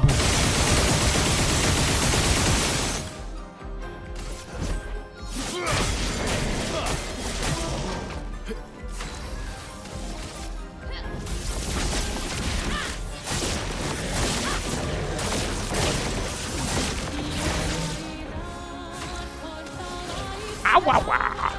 You can't escape.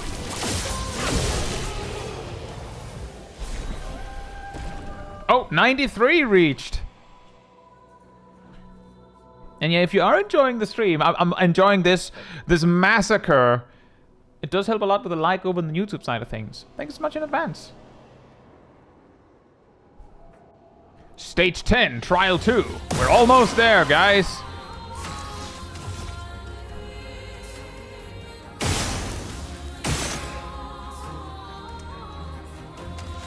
Question. Are those boss health bars weirdly small? Or is it just me?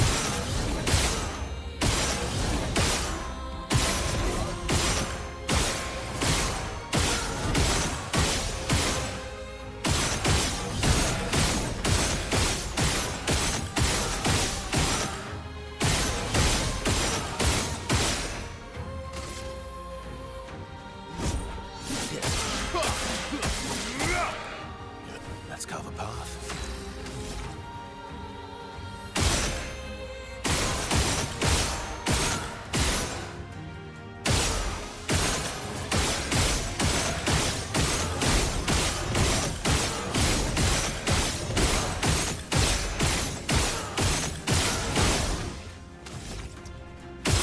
So close! Dang it! Finesse and grace.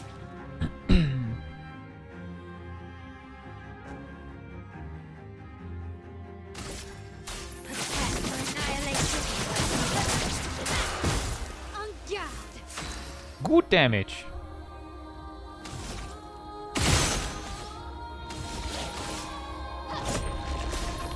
And you grab the gradient we made to get you back in Virtuous for your next turn, since there's no one burning left to help you. Yes.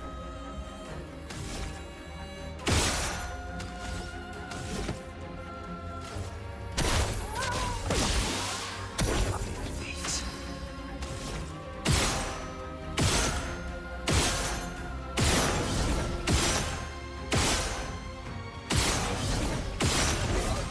Ha! Well, the lucky AP procs worked out just right. Cut him down.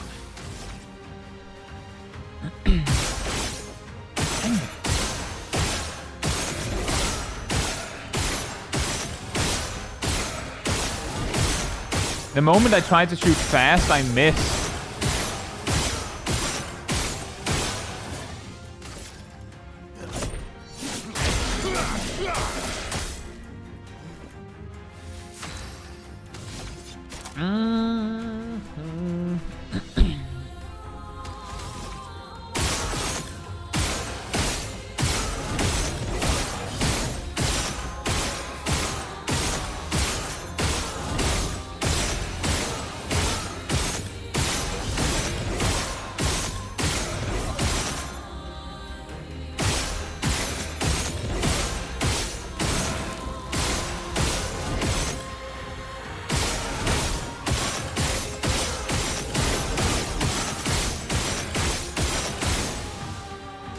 Oh boy! Time to hit big.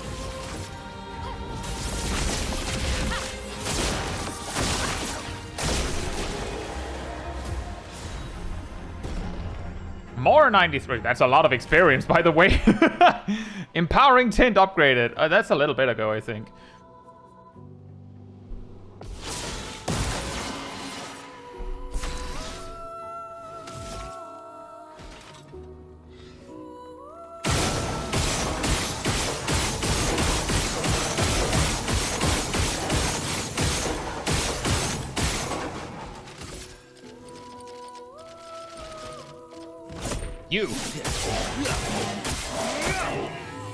You get angry, so you get stabbed first.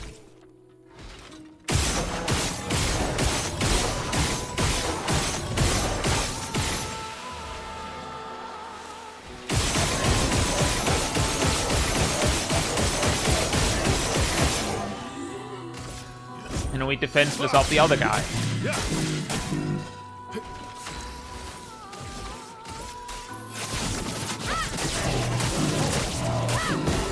Finesse and grace.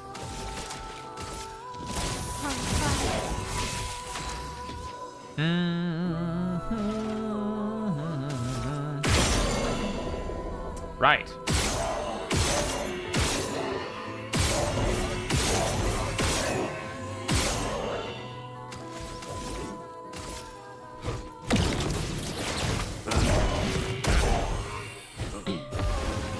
Can we get a foot-shaped like button? The Monoko would probably prefer that.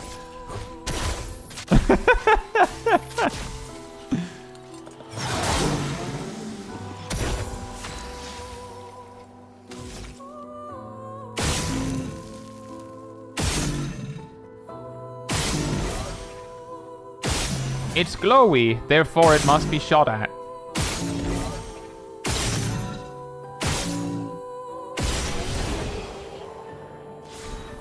Great or powerless? I don't think we have that one.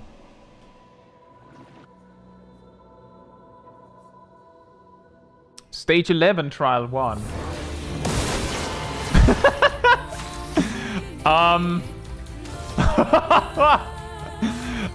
Wow!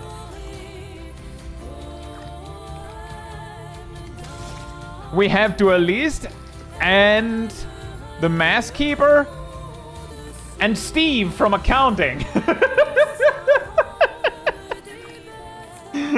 He's very happy to be here. He's practically jittering with happiness.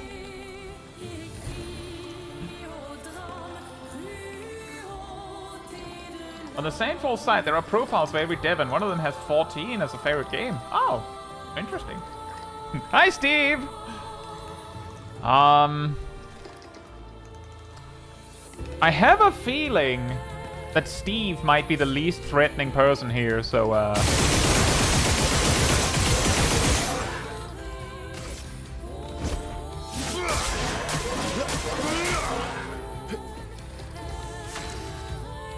Steve the intern, exactly asymmetric god.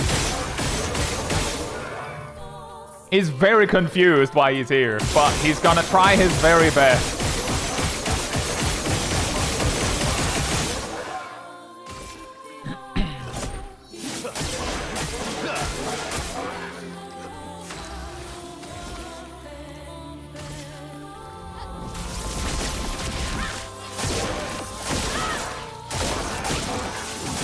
Gotta say, it's a huge step up in chunkiness from stage 10.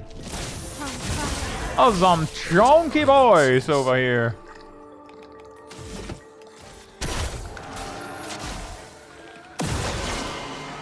Violence.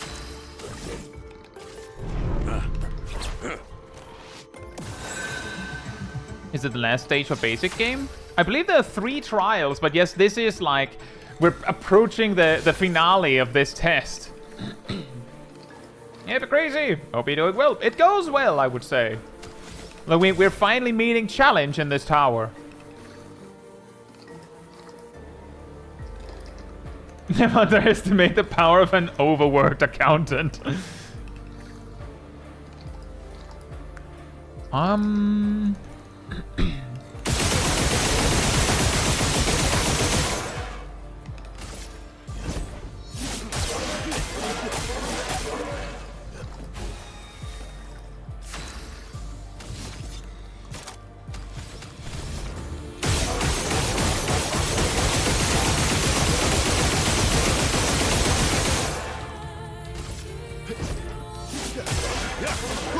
also noticing now that in the turn order, it's the overworked accountant that goes first. Void take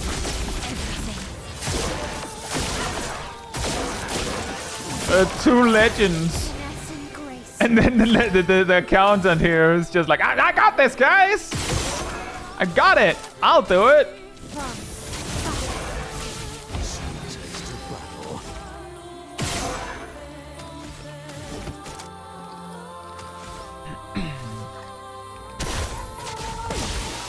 There's a violence, yes.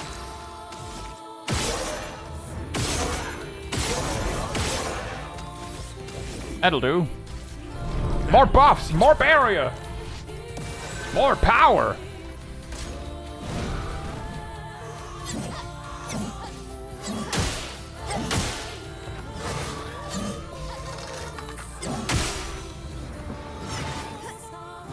Ow. Careful now.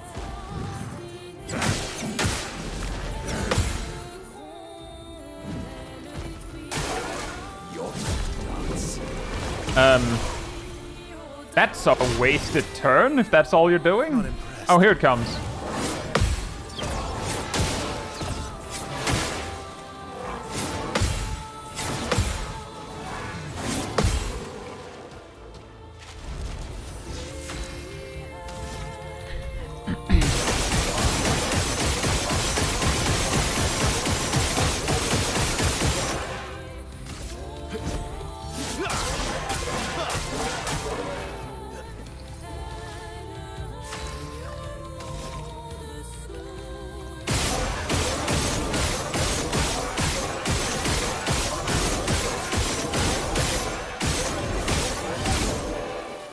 One down. Next, you. Oh, you don't have nearly as much health. What? Okay. Should have started with you.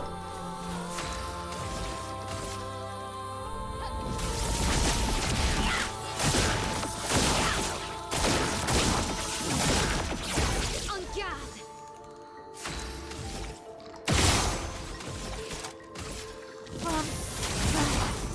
And indeed, as expected, Steve from accounting has exactly the moves that I predicted they would have, so I'm not particularly concerned.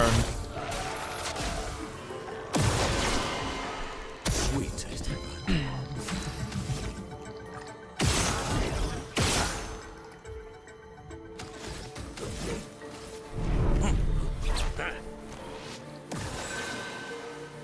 I'm just realizing something. 1 second. There we go. I've gone this whole stream with the chat in the way of my characters. I'm very sorry, guys. That was not intentional.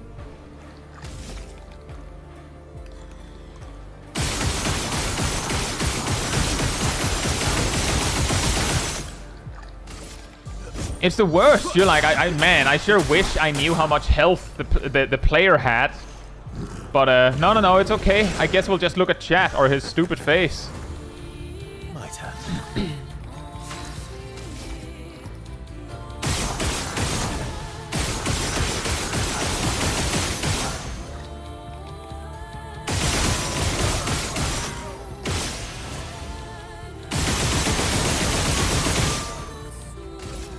And done.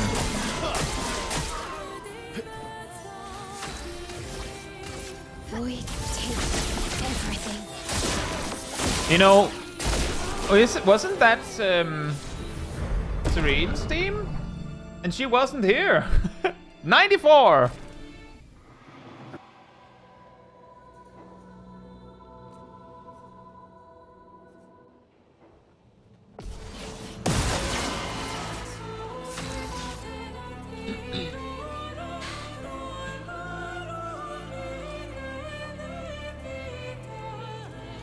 So this time, you know, creation doesn't quite have as much like leverage in terms of power compared to Lampmaster, but we do have like, the king himself with how many times you meet Lampmaster. Then we have the cool bro, and then we have, I don't know, Roger from management or something.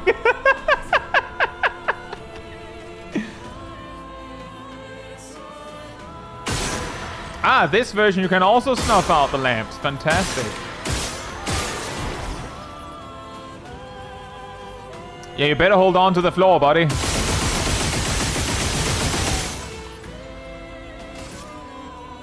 Claire from the boardroom. It's just really funny because it's like the last round was like 2 major bosses and then like I don't know, a random chromatic, I guess. You would have met it if you like checked a specific random location in the background somewhere.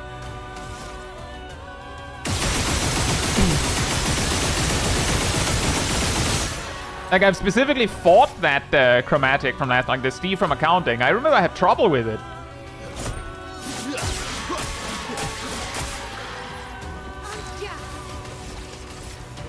We take everything. Boom. Bam. Bibbidi bop. And boom. It's Clair Obscur after all. Yeah, it's a chromatic Clair Obscur. From the boardroom. A bit of violence, yes. Maybe.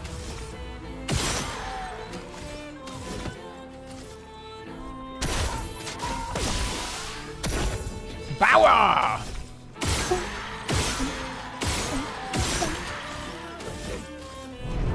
And shields! Time to end this. Time to end this. And...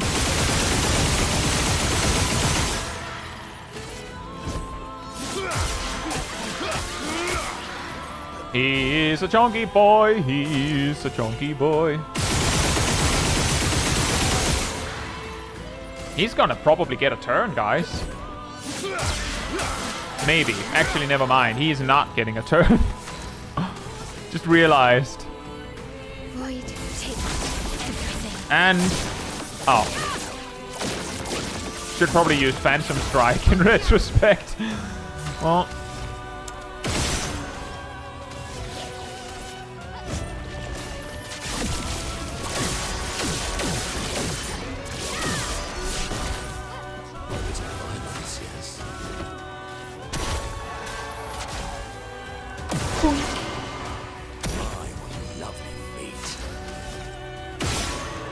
oh.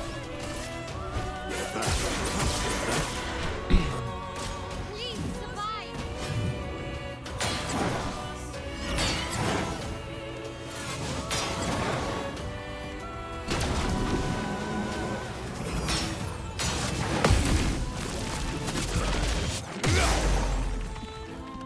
I feel like I missed the chance multiple times there. Time to end. But I guess it worked out.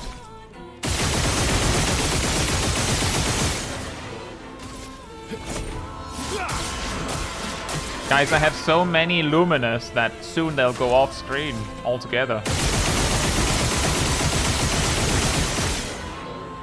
They're reaching for the ceiling.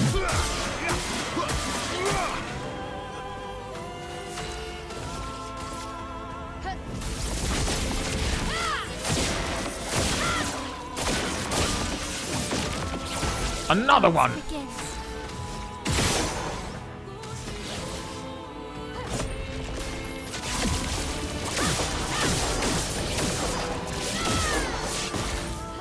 Time to bleed.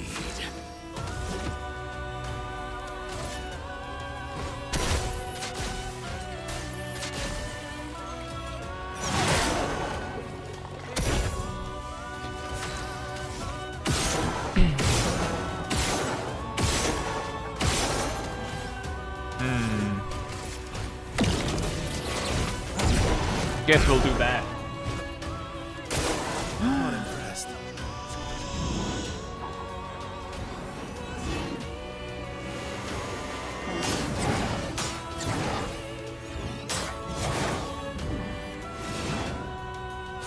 That would have been really inconvenient if that went through.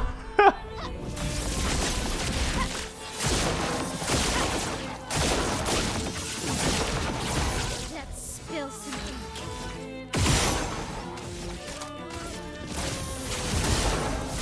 You're outmatched.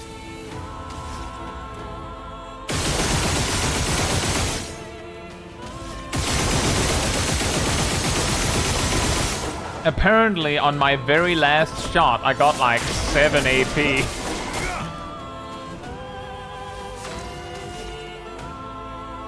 Oh, you're stunned. End of the line. You gave us an assault rifle? Something like that.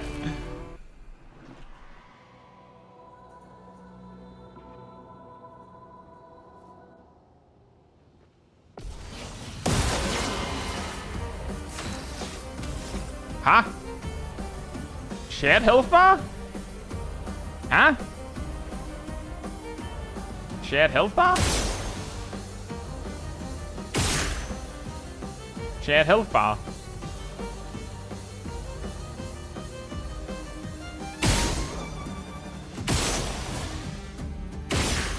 Does it matter who I shoot? Does it make a difference?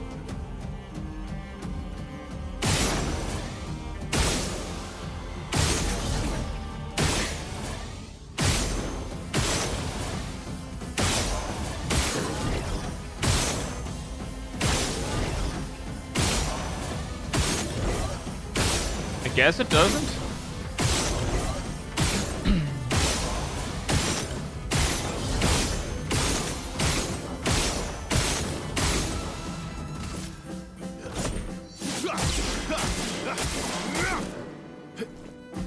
Debuffs are... What? Hey, Silver Mint!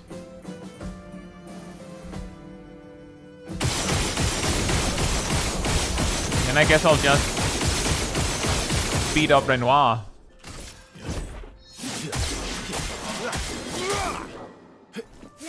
Weird.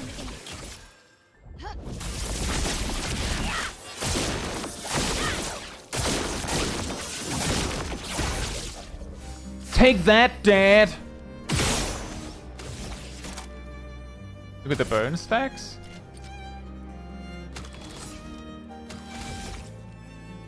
What? How can you tell?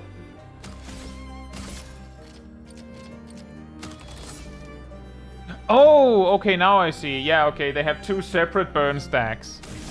Right. I see it now. Weird.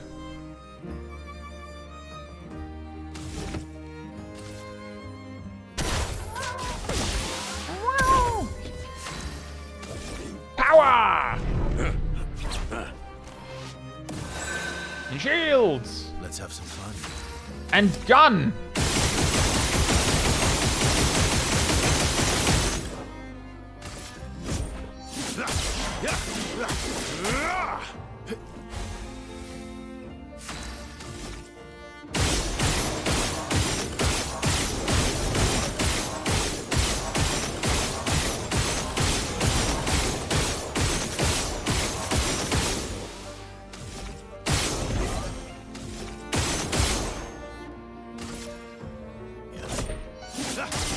Yeah, exactly. The mark was pretty obvious because they had, like, they showed separately on the model.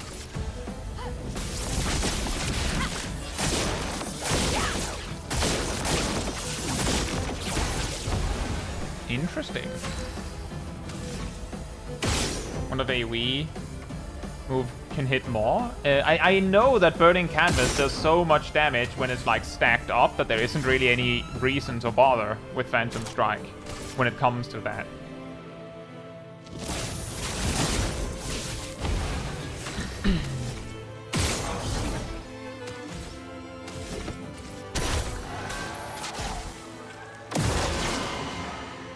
Violence, yes. More shields! Not impressed.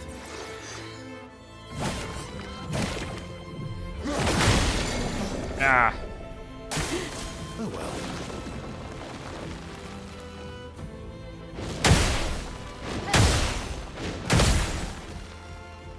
Let's carve a path. Cut him down. Well, we get one turn at least. Oh, we get a whole nother turn. Thanks. Thanks for that, speed.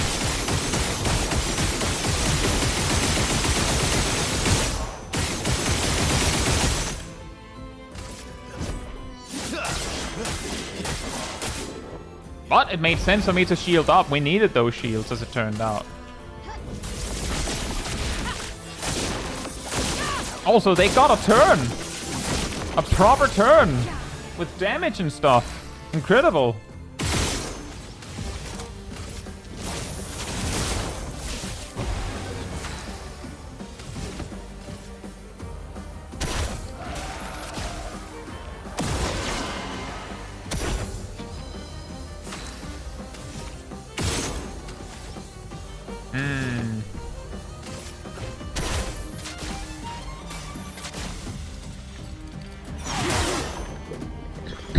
Yeah, that was a combined one big hit.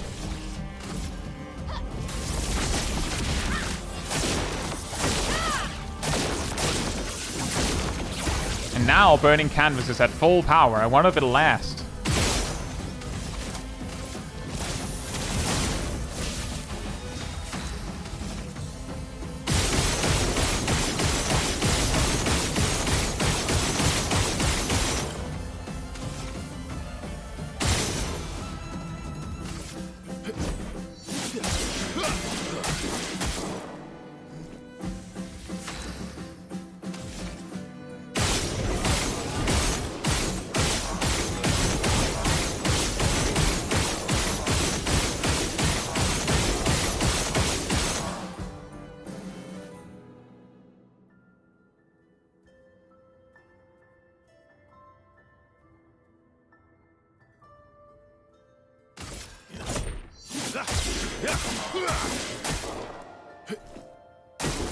Watch out.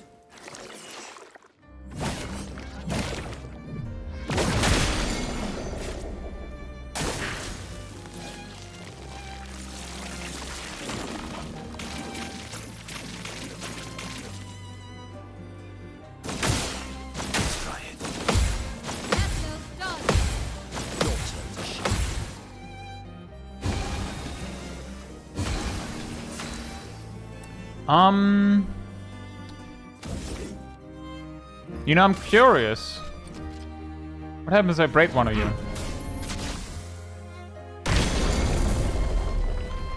Let's carve a path.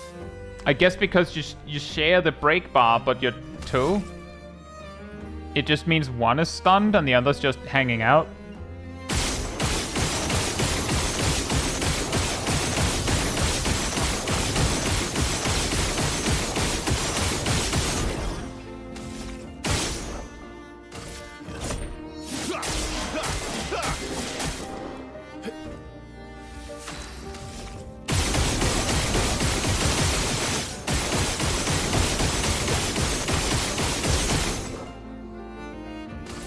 Yeah, she definitely still gets to attack. Like, she's not in stun position, but I needed to check if what would happen. Just because I wanted to know.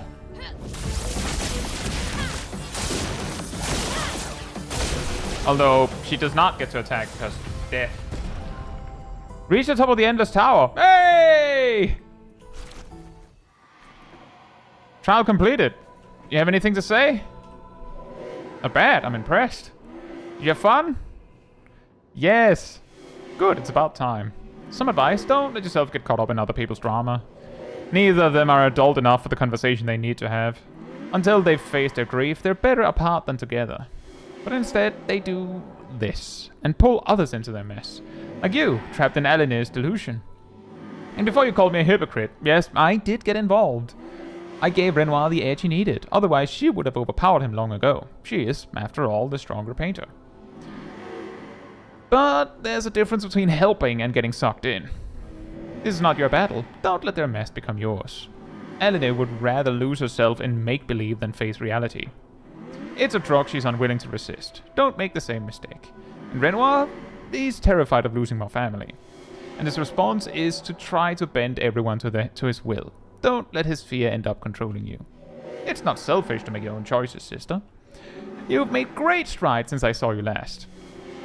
Don't go backwards. Take this. A reminder that you control your life.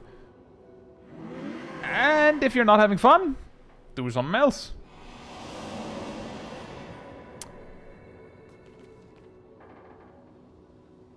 Wait, what did she give us?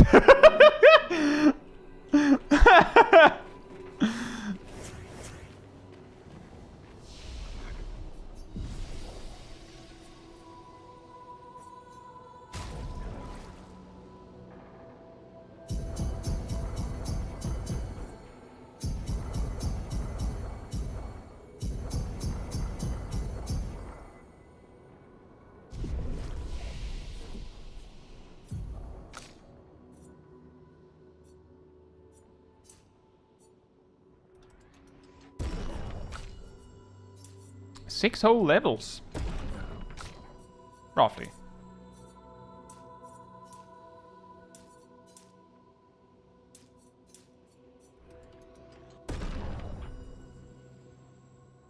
An outfit for my L. Ah, okay. I did see that pop up at the end, but I wasn't sure if it was that. With all the other stuff coming in. So just double checking. That was it from this thing. Right. To be fair, like, on the positive side, the things coming in were coming in order. So, the last thing, presumably, was the thing from her. Do you want to use Greater Defenseless? I believe I am using Greater Defenseless? Yes.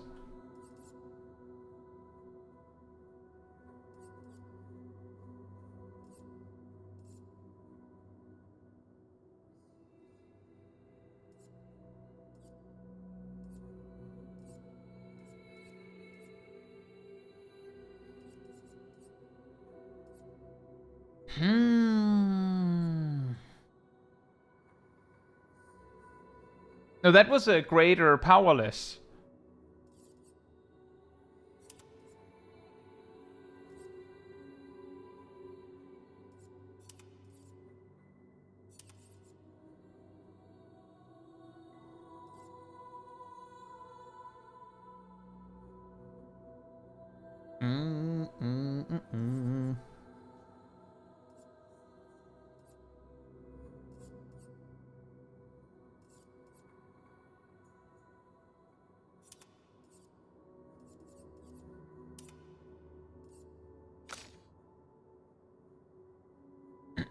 AP on Rush and AP on Power needs to be learned first? Yes. I do believe we have AP on Power.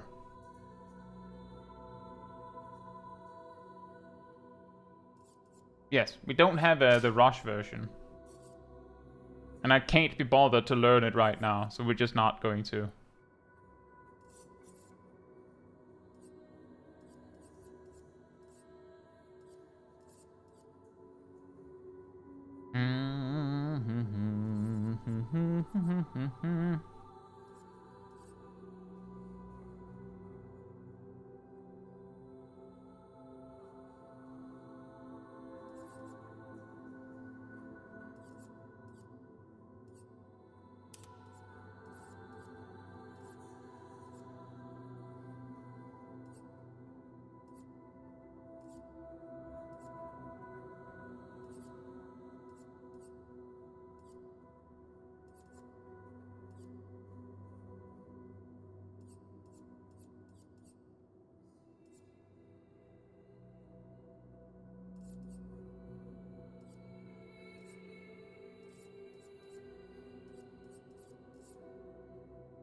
Ah, yes, the classic with her is, what does she need? Not really anything.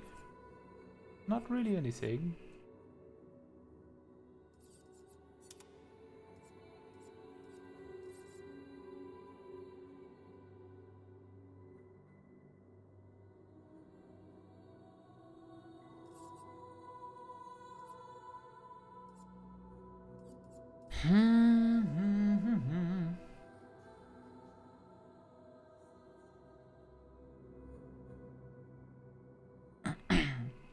Something that I will add is that I already recognize that Simon is at the end of this road. I also happen to know, just like normal Simon, that you can't use shields against him. I also know, yes, I did prepare for that. I know that he spams a lot of attacks that just delete your characters. So even surviving an attack isn't always good enough. And this is the important part, if you stun him, he becomes invulnerable. So the trick that I used doesn't work.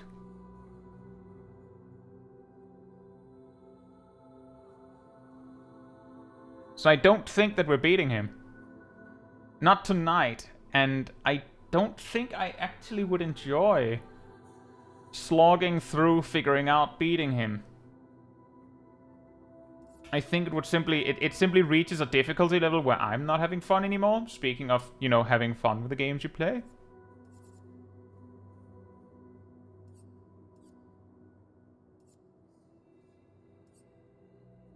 I don't think we're beating him. But if we reach him, then we can of course see him beat us.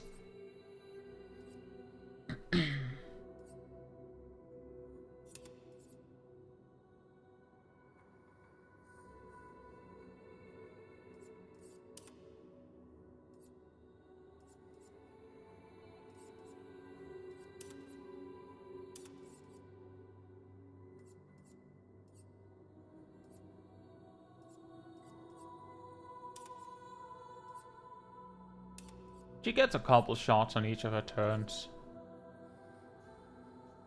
I know, Shush, but we can also do them in order. We're not done yet. I'm perfectly aware I could. The first thing I did when we entered the tower was walk up to each painting and going, oh, we could just enter them now. And then we walked away.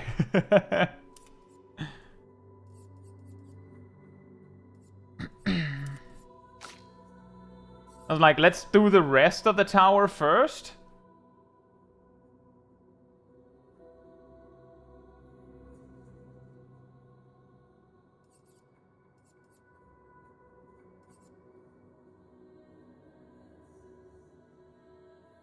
Yeah, exactly, Kiev. It is basically a case of... At that point, you just have to, like, nail every single attack. And then, of course, you know, optimize your build to do as much damage as you possibly can. So that the fight ends as quickly as possible. But I do believe he also has the kick out your main team and send in the backup thing. Like normal Simon. And that, I can't overcome that. Like that. The reason why we used the stun strat was precisely because I couldn't be bothered to set up a backup team. And that hasn't changed.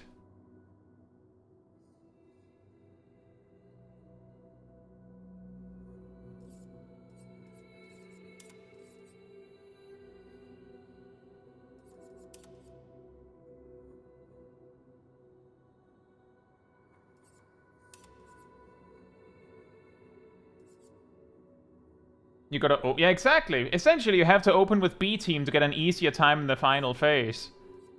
But my B team is very weak. Like, extremely weak.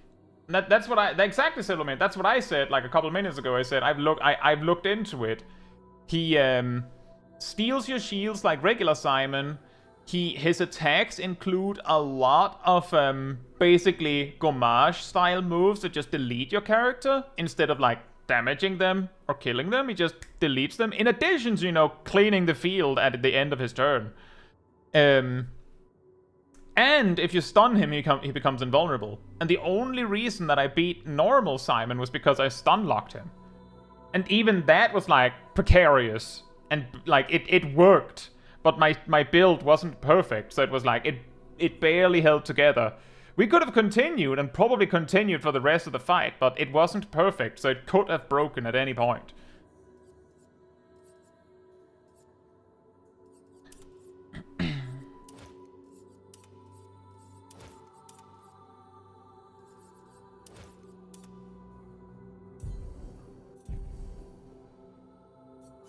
But yeah, you can see here, Shell and Lune, 133 Luminous. Meanwhile... like 200 more on everyone else. Anyway, before we get started on this, I'll be right back.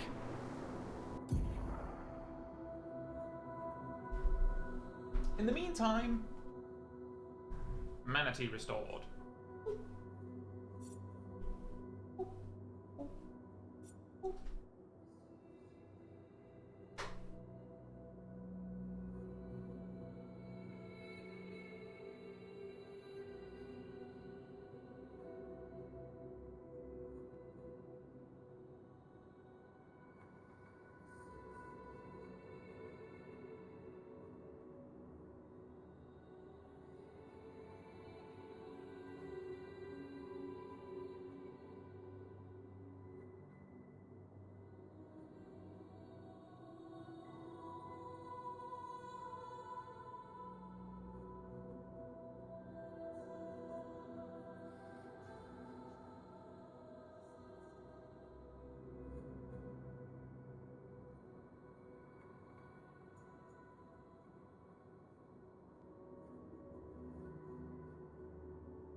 Alright, I'm back. Enjoy, Tuna!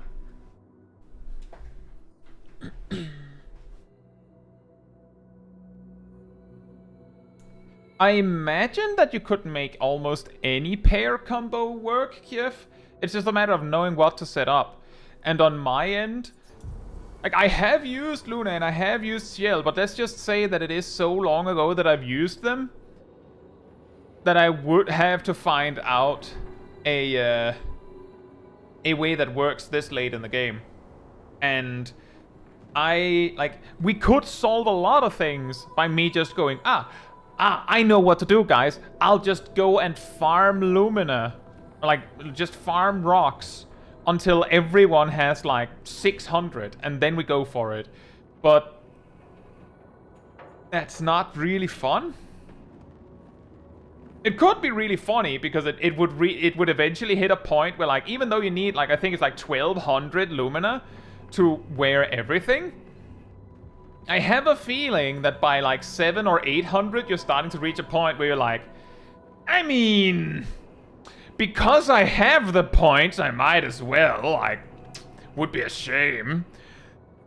But you're probably starting to use a lot of skills that are like, you don't need that? It doesn't really do anything? Like, what purpose does it serve for your build? But you can wear it if you want.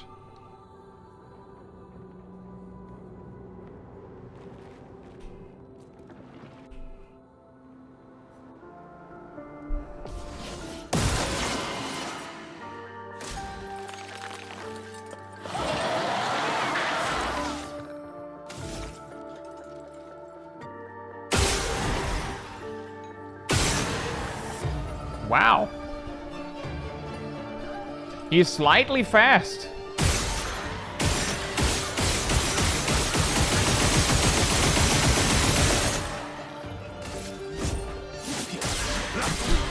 But I have a feeling that if I started to go out of my way to do Oop.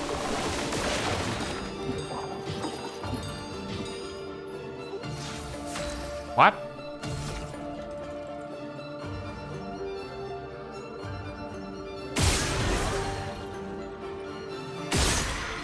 I don't know what that's supposed to mean. It sounded like he lit some lamps, but I can't see.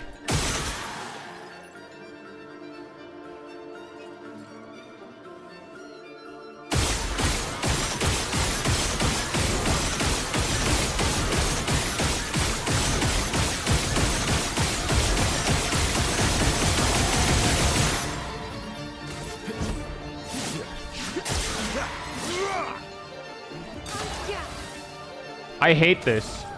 I think I see what the deal is. And I don't appreciate it, buddy. I do not like. Void, take everything. You could at least have given me one. Just one. Fire. Not even that, huh?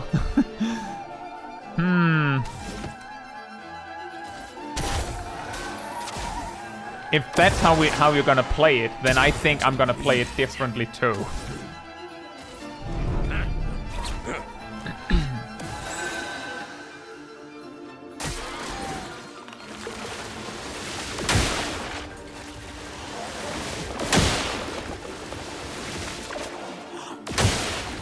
I keep clicking like half a second too soon. Let's dance.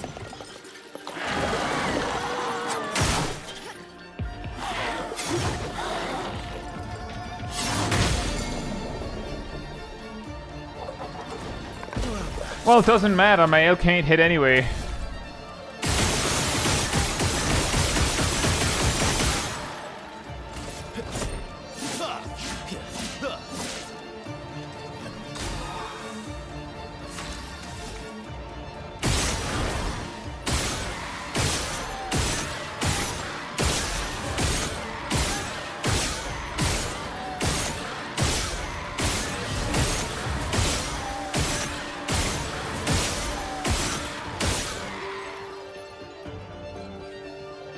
The lamp emits a green glow. Was I supposed to shoot a specific one? I probably was.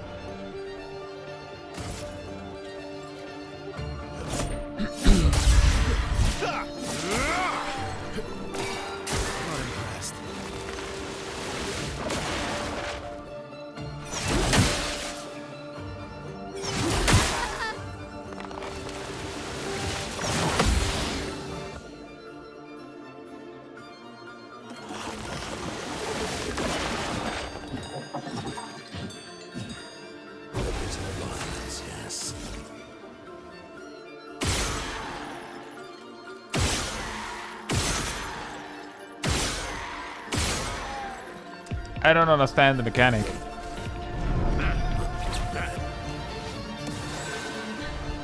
bit of violence, yes. Merci.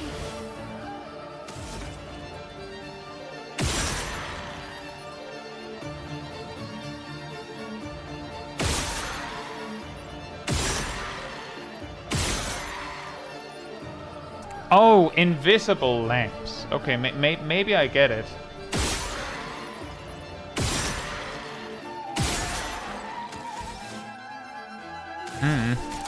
We try this again. From fire. Nope. Let's spill some ink.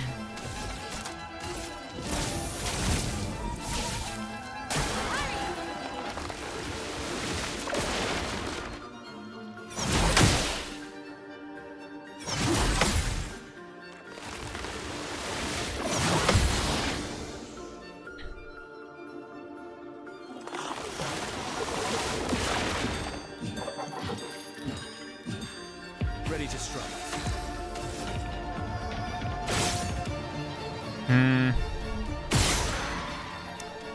I don't... Oh, now I see them. I guess. Maybe? Nope. I don't quite get it.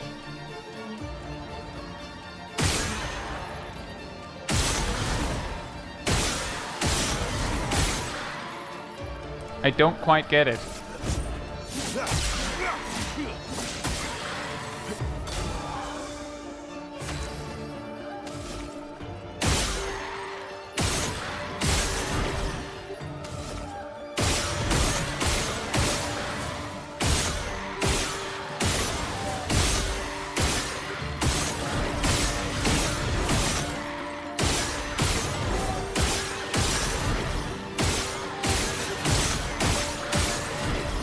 Unfortunately, Lampmaster, what this means is that I will probably beat this fight without ever figuring out what your gimmick is.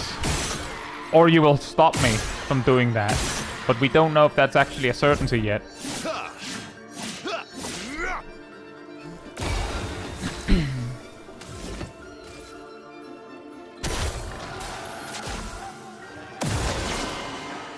Sweet taste of battle.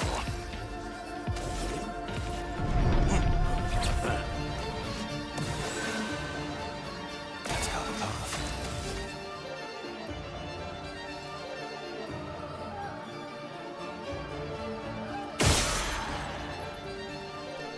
Is it related to those in the background? I don't get it.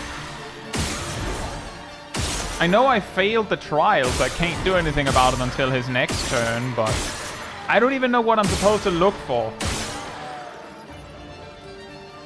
It's the red ones. Well, I've shot that one and that one, but the flashes from him are at locations where there are no lamps. That's what's confusing me. Like, he'll go like bling, bling, bling, bling, bling, bling. Like, that's what I'm seeing. So I'm like, but where? It's not those, as far as I can see. Like, it's not the blackened ones. It's some. I guess it's this one, for instance.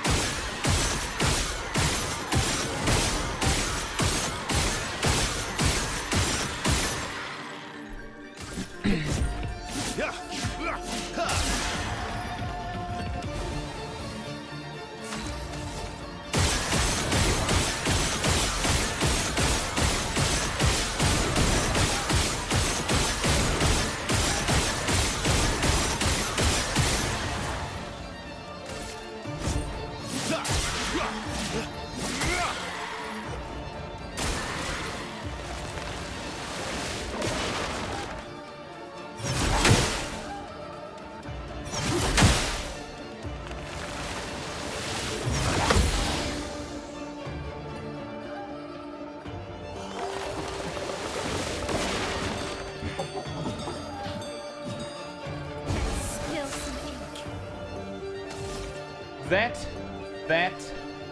That, and then twice on that one? Is that right? Left, right, right.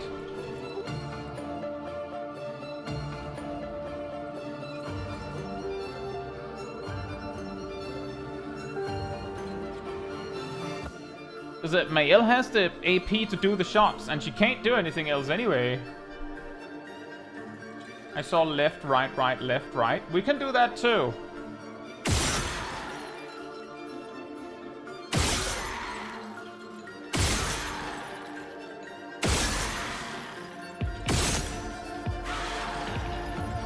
Hey!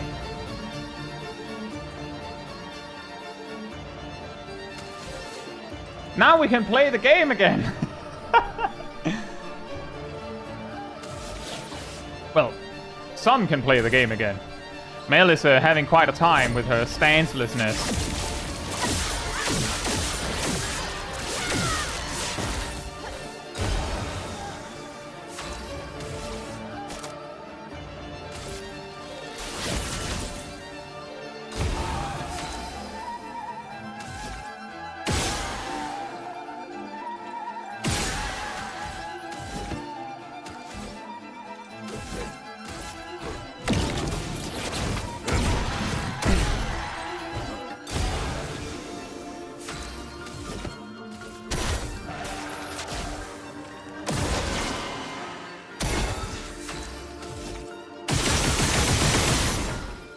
Ah, right, exhausted still. I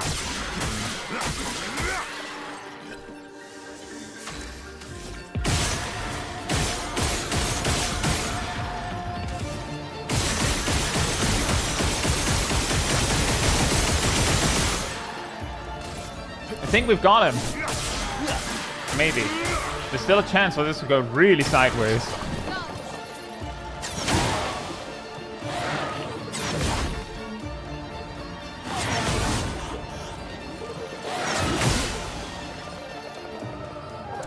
Oh, that's really awkward.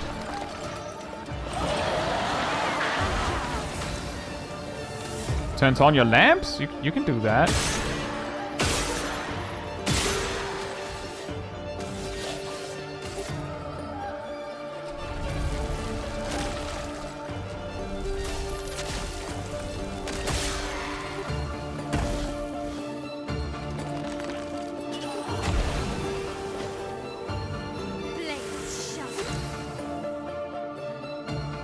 Makes a sacrifice to heal itself. What?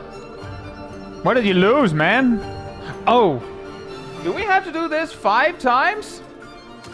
Bruh.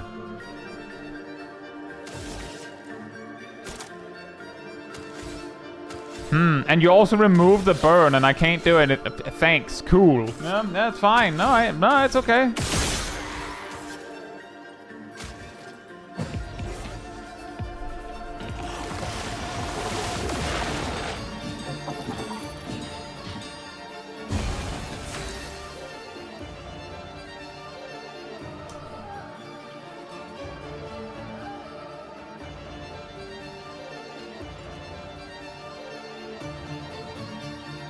Top left, right, left, top right, left? What was that order? Streamer man needs help.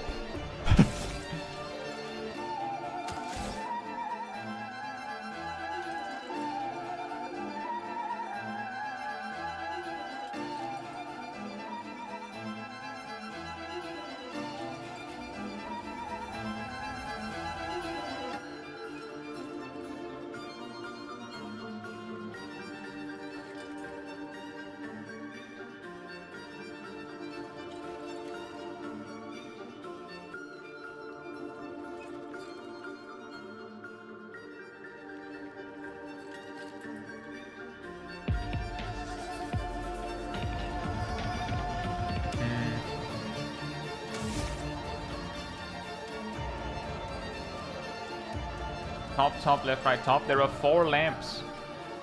Right?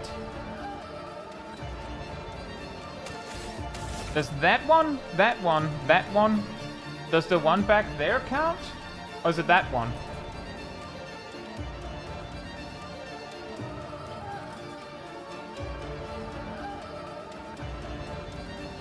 So that one twice? So ding, ding, ding, ding, ding. Well, let's try it.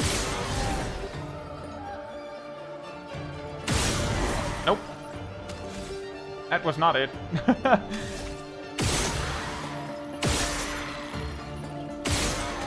It's okay.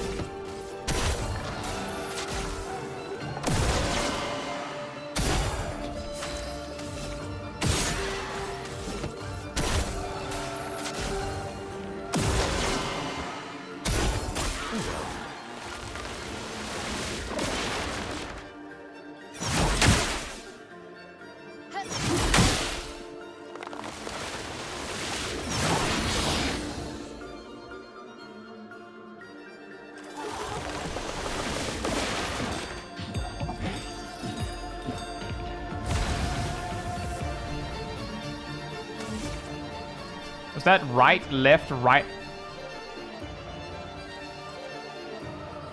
Left, right, left, right, right, left? Right, left, right, right, left. Hmm.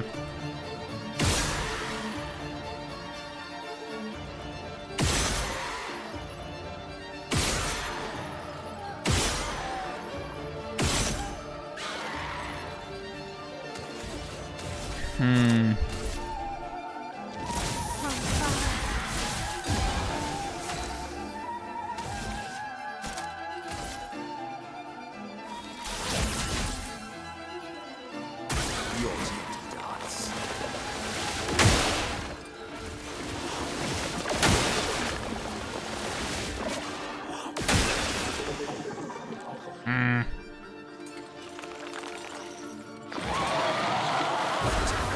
Yes.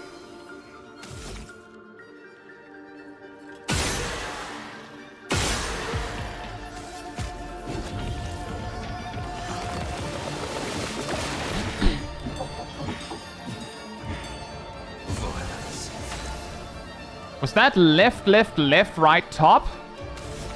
Ding, ding, ding, ding, ding. Monoko can't be the one doing it, I think. Unless you can carry over between turns.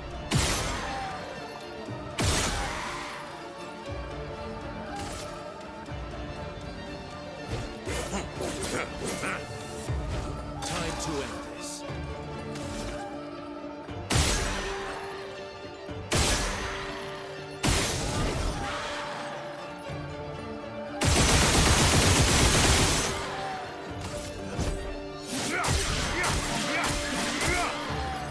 Let's carve a path.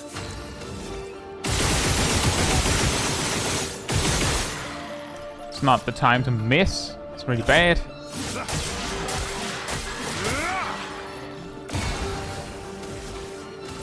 Void take everything.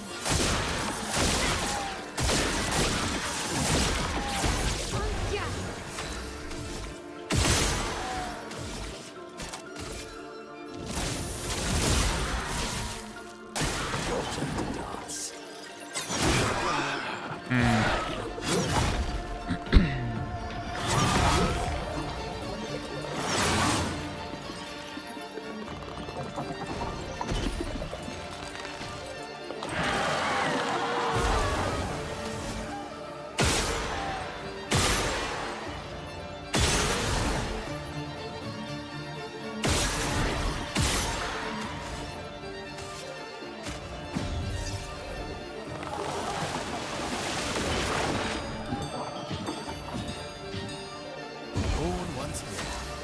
Was that top 4 times? And then the staff?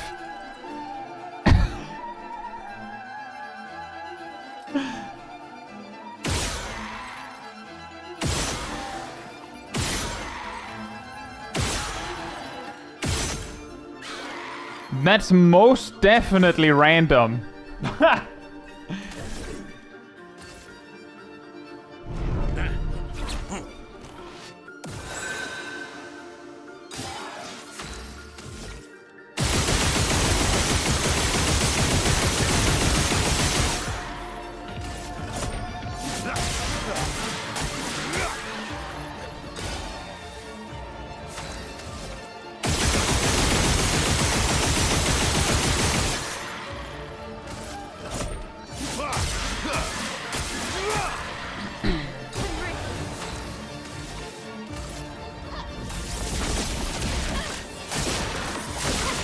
imagine that stunning him will help. If stunning him works! Because the thing is, I believe he does that thing where, you know, he drops to low health and then refuses to die until you let him have a turn.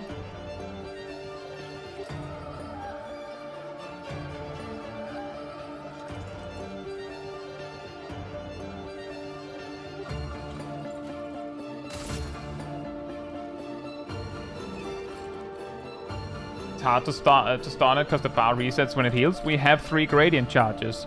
We just need Monoko to have a turn first, which is the hard part, as you can see. That's more like it.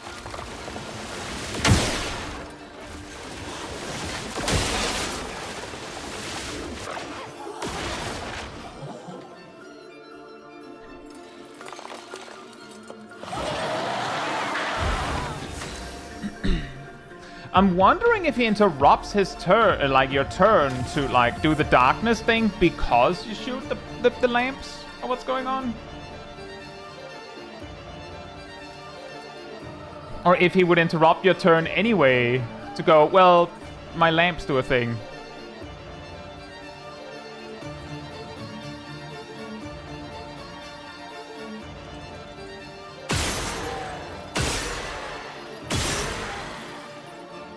Do that.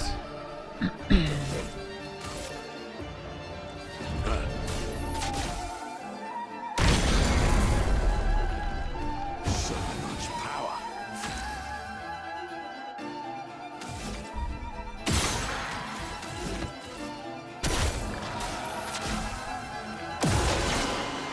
Time to end this. He only turns the lights out if you shoot his lights out, but if you don't shoot them, every attack he does gets followed up by a shot from each lamp that's still on. So shoot everything except one lamp? I guess that could work. We could also just do this for a little bit.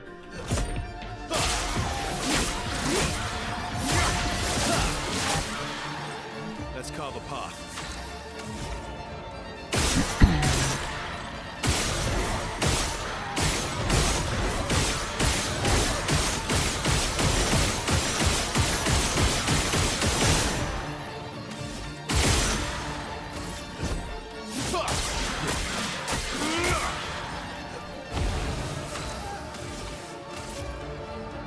Void, take everything.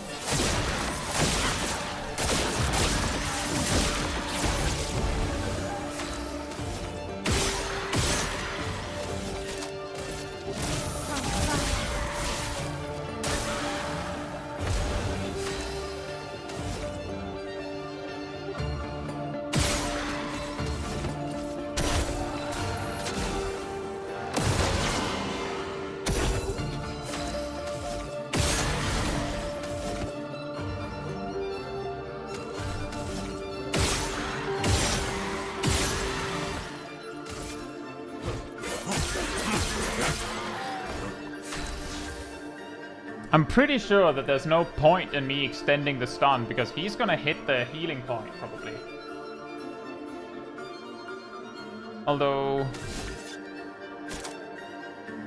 we could, for some insurance, just continue a little bit here still. Make sure we hit that point. We can also technically just stun lock him until we have the shields that we want to have. Potentially. Assuming he doesn't, like, just break out of the stun. Let's have some fun.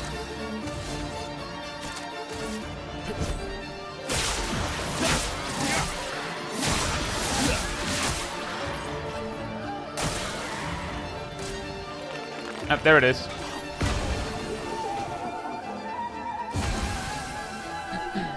Hey, Lex.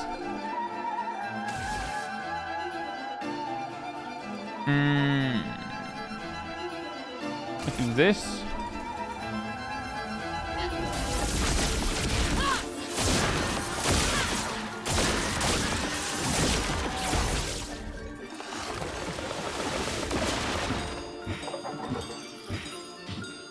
Finesse and grace. Top, left, right, top, right? Is that right? Top, left, right, top right. 18, leave!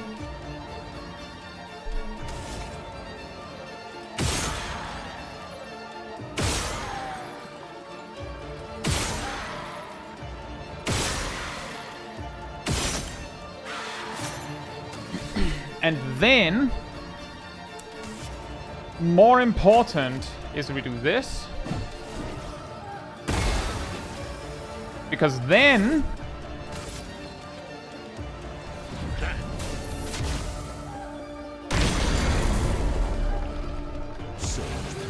I've decided that it's not gonna be your turn. Ever. Actually.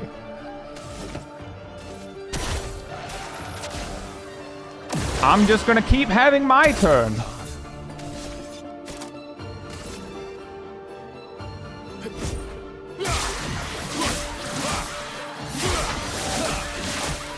The Sans strategy.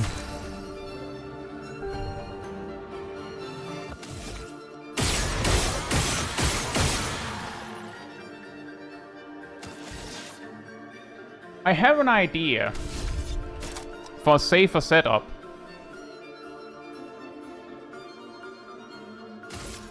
That does a lot less damage, but is safer.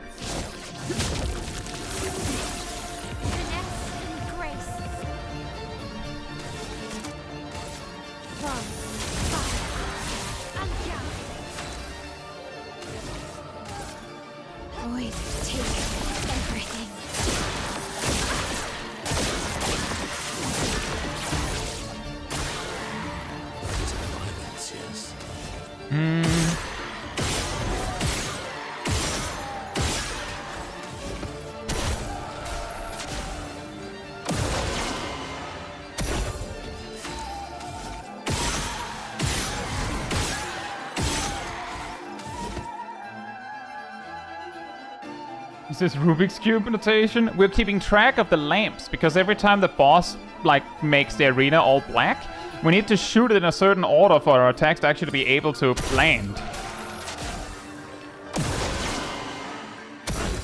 Live through worse.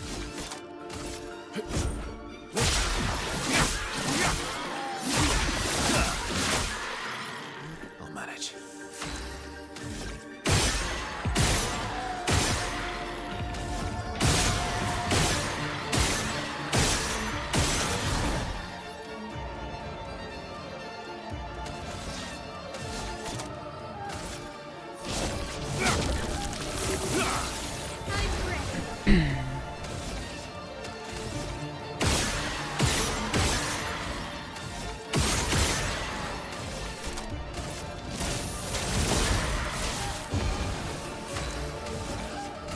Stupid Lamp Master.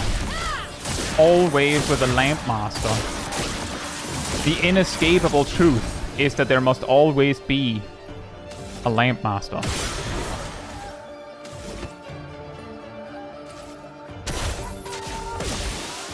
Sweet taste of battle.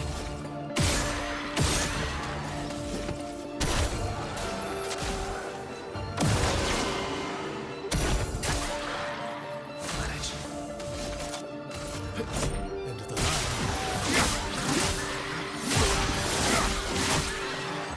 I'll manage.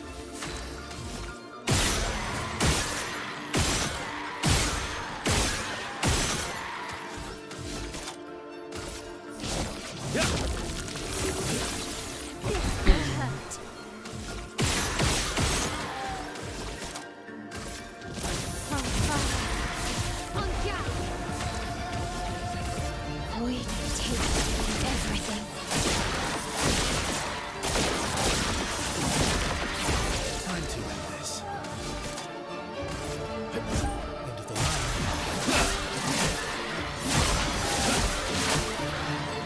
I don't even know if that was necessary.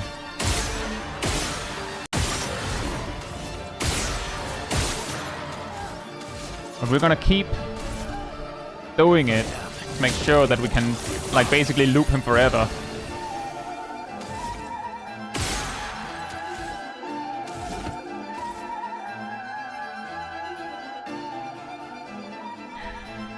We have a problem. possibly a huge problem.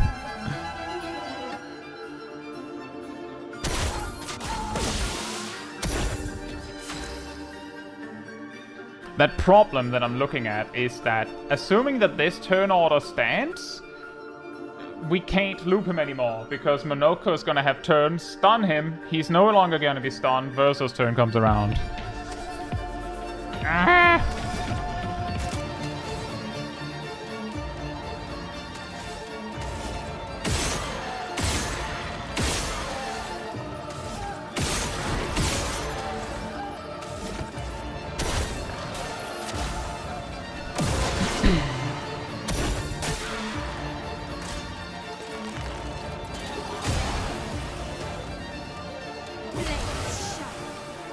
Yep, that is exactly what's happening.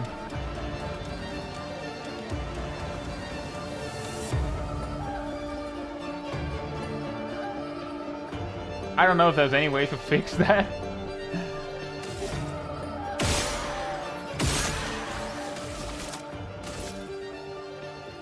Whoops, can't do that.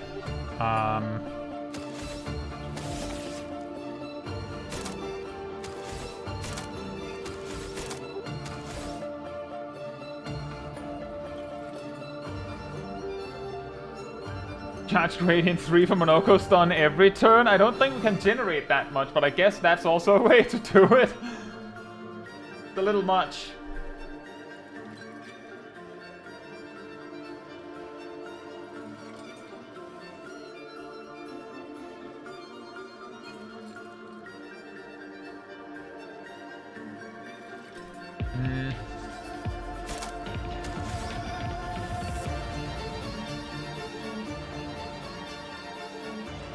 Got back to 3 pretty quick earlier. Yeah, but I think it took more than 1 full turn. I guess we can try it. For now, I guess we'll do this. Void, take everything.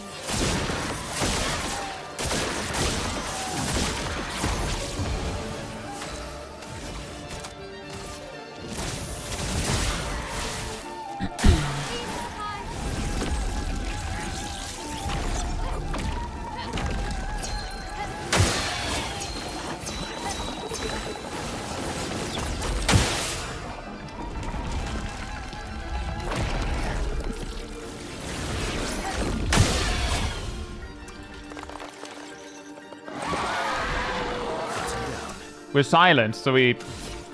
Wait? Well, maybe we can. Okay, so what we'll try is we'll just shoot 2 lamps. Let him keep 1. Keep the one you're hiding up there.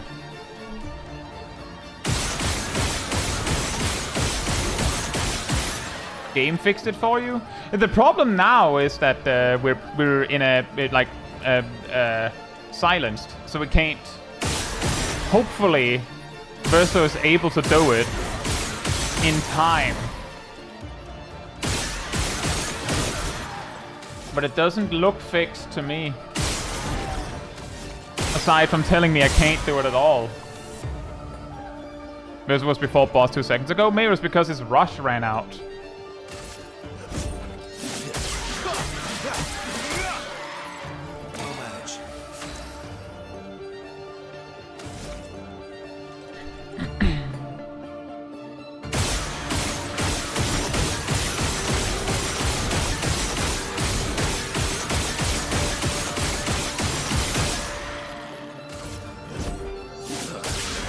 A way we might be able to fix it is by letting Monoko's rush run out.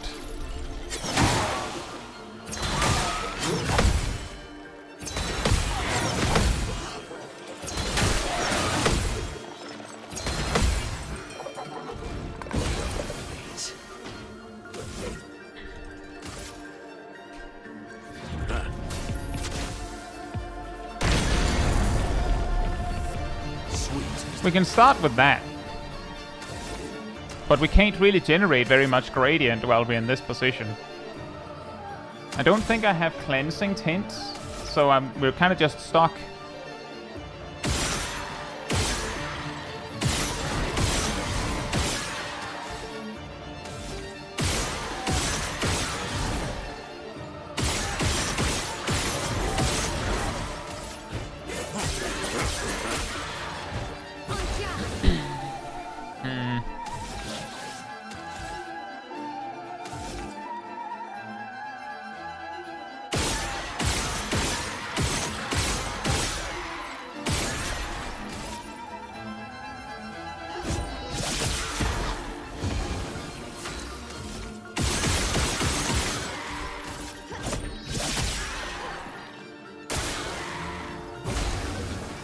Yeah, and because we are silenced, we couldn't really generate very much. But their order's correct now, as you can see. It's just now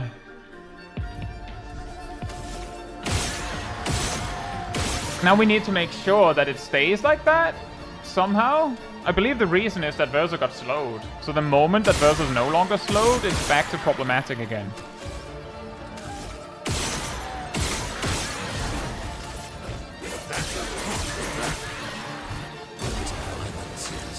How long am I silenced?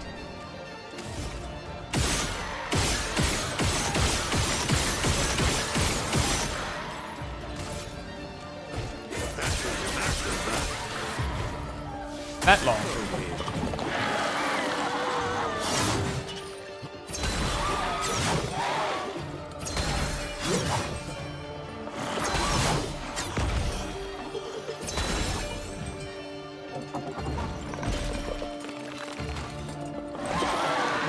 Two.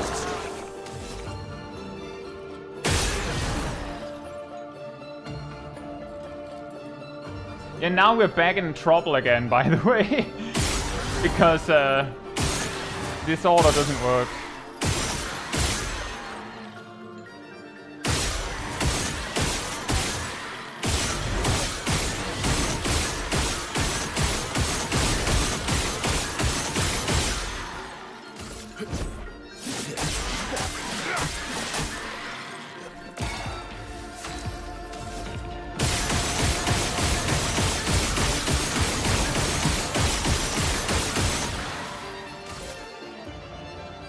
You got Radiant for stun? True!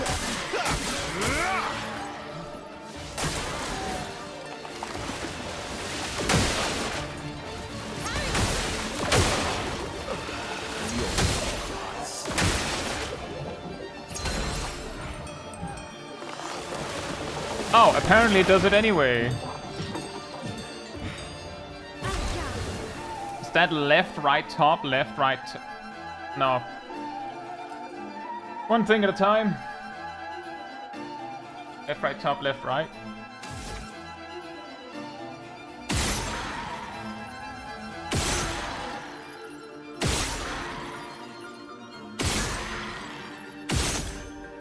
Thank you.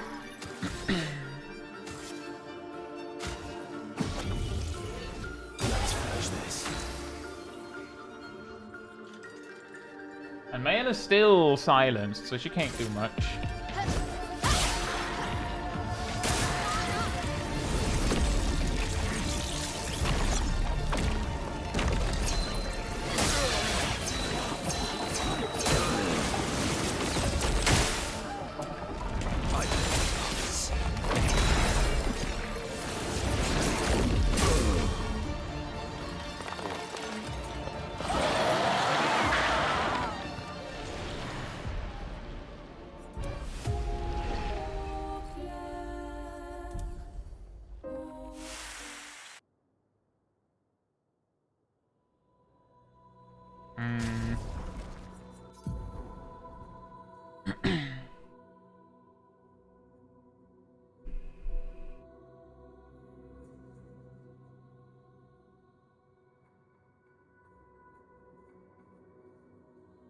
Cleansing tent? That wouldn't help.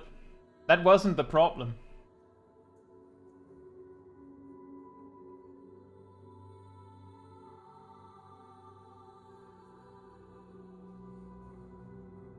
It was a very good first attempt, all things considered. It was also a 40-minute long first attempt.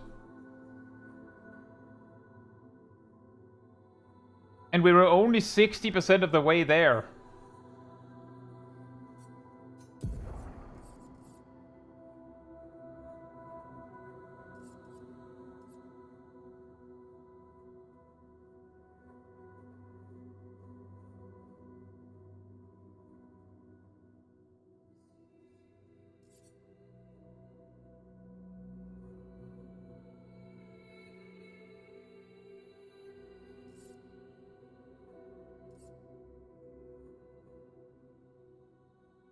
One of the Dizzy debuff was produced by Frost Attack.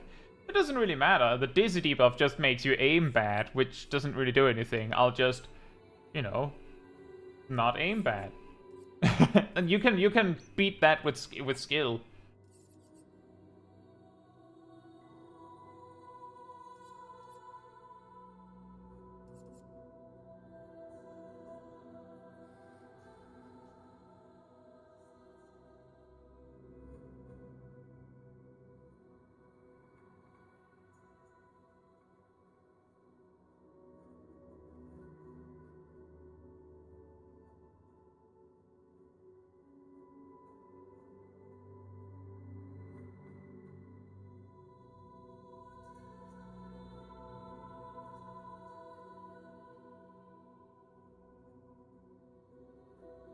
He had a combo where he basically gave you every single debuff in existence, one by one. That was how Versa ended up being slowed in the first place.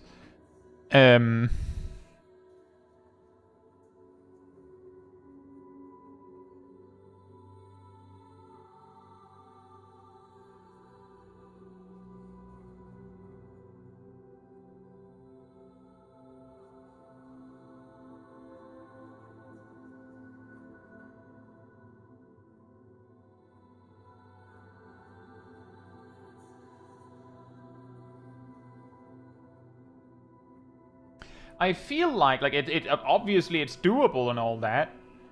Of course it is. But from me, I feel like suddenly we have to, like, you know, rejig a gear, like a build again. We'd have to, like, learn a bunch of pictos. Like, it might help a ton if we can find a way to basically just permanently have rush. And rush on at least Versa and Monoko, so they don't, you know, swap order at any point.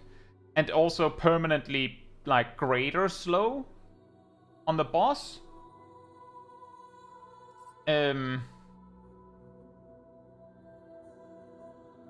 Which would require...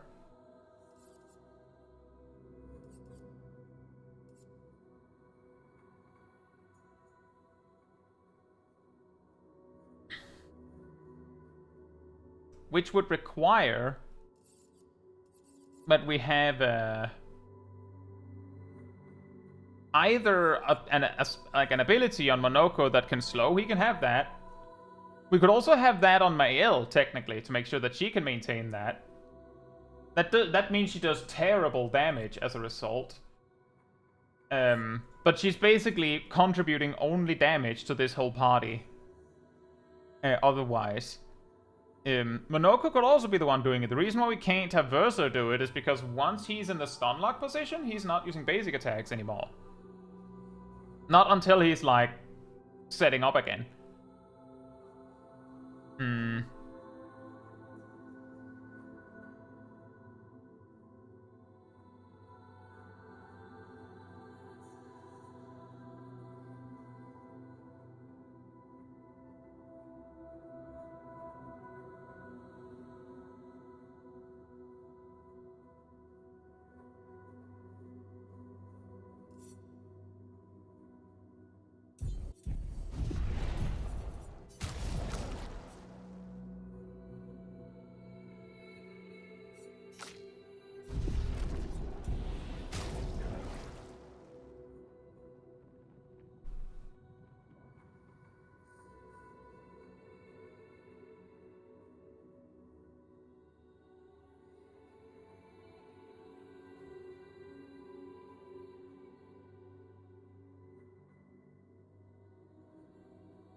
Like, I guess that, like, there's definitely ways to set it up. It's just that it's a lot of rejigging of plans.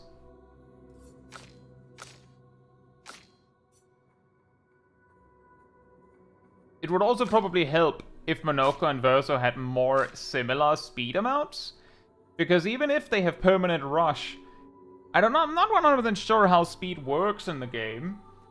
But with Verso having like a good 20% more speed than Monoko, I'm guessing that there will be a point where like Verso basically laps Monoko, and then he has to like outrun Monoko so much that he like gets ahead of him in turn order, or rather get behind him in turn order again. But if they had the same speed, it wouldn't be as much of a problem. There's just also the detail that when Verso is stun locking, he's much less likely to be able to maintain rush. And Monoko is like inconsistent at maintaining rush, to say the least.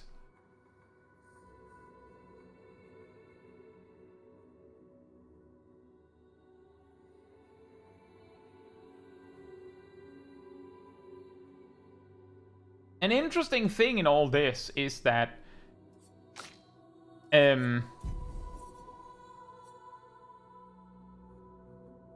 CL specifically has a move that could make it so that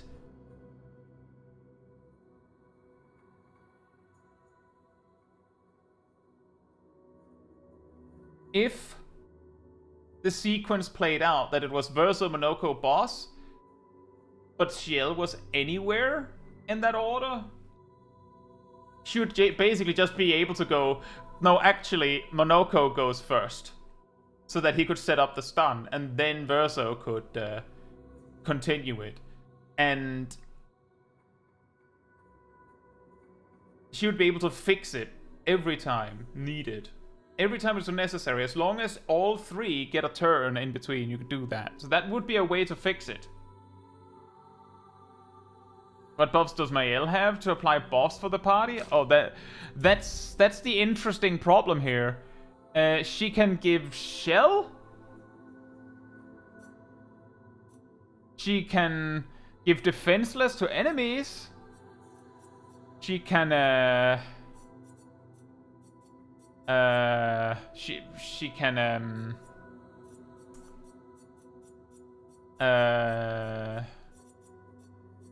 yeah, that's it.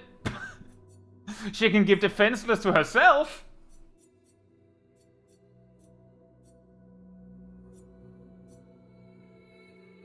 That's actually the whole reason why she's not really contributing anything to these kinds of tricks.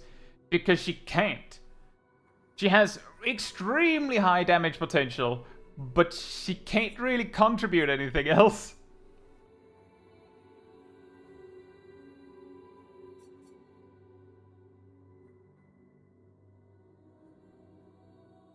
If only she could.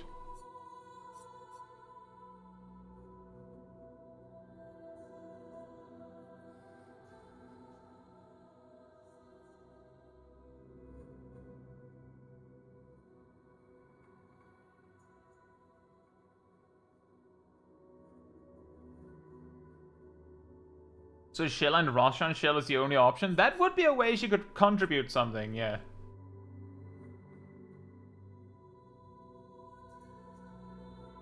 Like, admittedly, that, like, for the kind of stuff that I'm doing, she's not very helpful.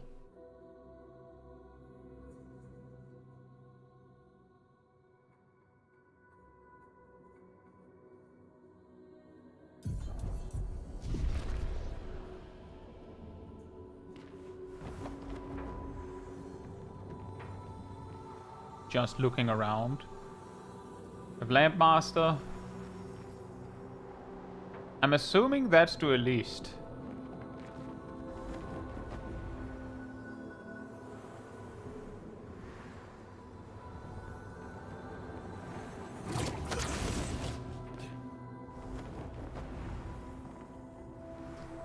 Presumably that's Clair again?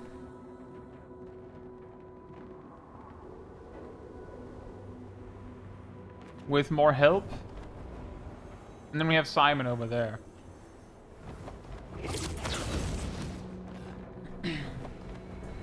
Yeah.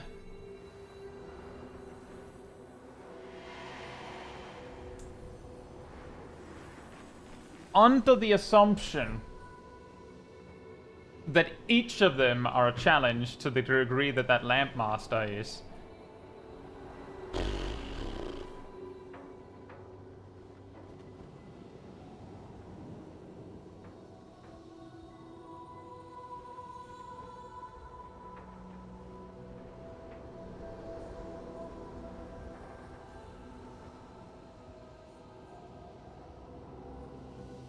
I don't think that that's happening. I have to go out of my way to like find... Well, go out of my way. I'd have to go and really fix a build to beat each of these guys. But I would also add just the comparison between the difficulty of that canvas and those, and just the Lamp Master tells me that the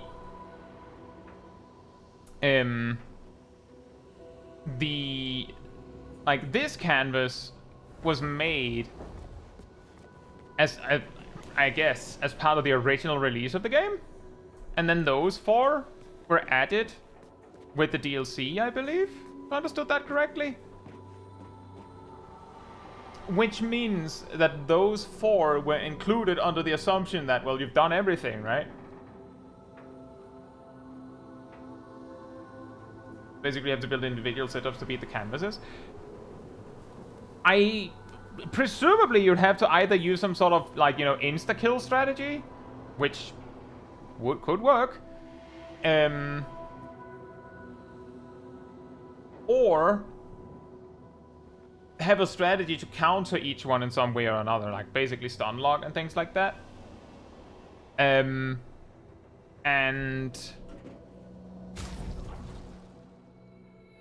considering that the DLC came out as like so much later in the game, like so far later as it did, means that it could be assumed, I don't know if it was, but it could be assumed that the bosses were designed under the assumption that you don't have this much Lumina. Probably at least have twice as much. You've probably been farming just for the sake of farming.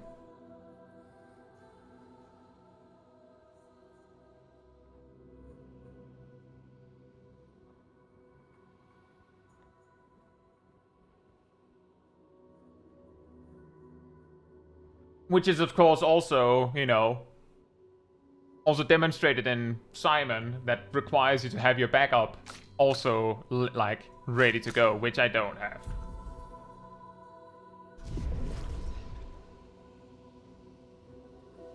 I think it's a little bit too much of a grind to hit the point where I'd feel comfortable with doing this. And yeah, admittedly, you could also solve it by just parrying everything. You could just parry everything, yeah.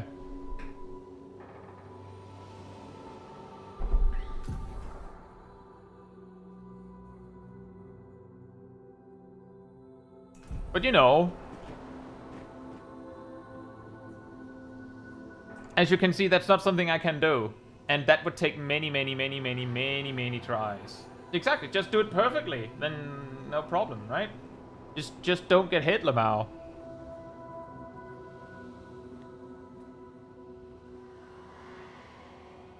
Siluman says, it's funny you say that, because Clair Unleashed can only be damaged after you counter her. She's invulnerable otherwise. Do you have to keep countering her, or do you just have to counter her once?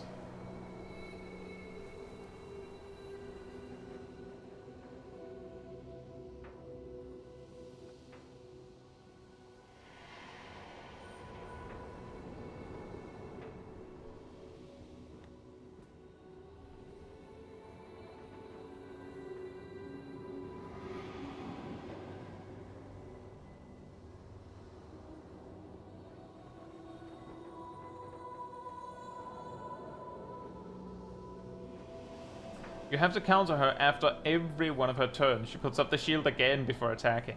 Oh, fantastic. So Lamp Master basically requires that you aim, free aim in a very specific way, roughly every turn. As we discovered, shooting his lamps just means that he will do it faster. But ultimately he's gonna do it anyway, so it's probably like safer to just shoot anything he puts out. Claire requires that you basically parry her every single time she has a turn. What does Dueliste do? Well, first of all, I understand that there's 2 Duelists in that one's fight. It's the Duo-lists. That much I learned. But is it just that?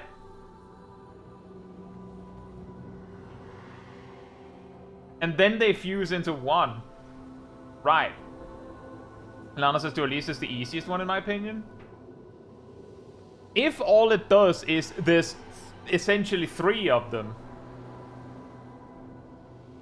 then it doesn't have a, like, then it doesn't really have, like, a gimmick. The fused one gets a turn after every one of your turns. Ah, yeah, that would do it.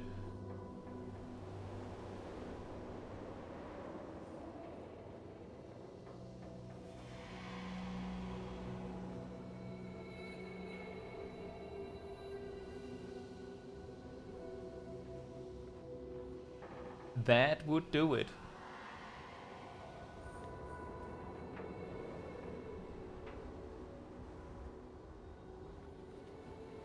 With Cheetah, you move twice in a row, and then Dueliste moves twice in a row. Oh boy. And then of course Simon's little gimmick is one, you don't want to stun him because he's just gonna become invulnerable. I believe he's invulnerable until he has had a real turn, if I recall correctly. So you stun him, robbing him of a turn. He's stunned. Still invulnerable. You get your turn where you can't hurt him. His turn comes back. He does a thing. Now you can hurt him again. So he's like, you stun him, sure, good luck with that. Unless you can do something defensive with that, he's gonna keep preventing you from hurting him until he gets his turn paid back in full. So you can't do that. And then he also spams moves that delete characters. Like, a lot of his attacks include specific hits that if that one lands, you don't just take damage. You don't just die. You get deleted. These bosses are basically a response from Sandfall to the players saying, alright, cheese them now! And players found a way to cheese them anyway. Yeah.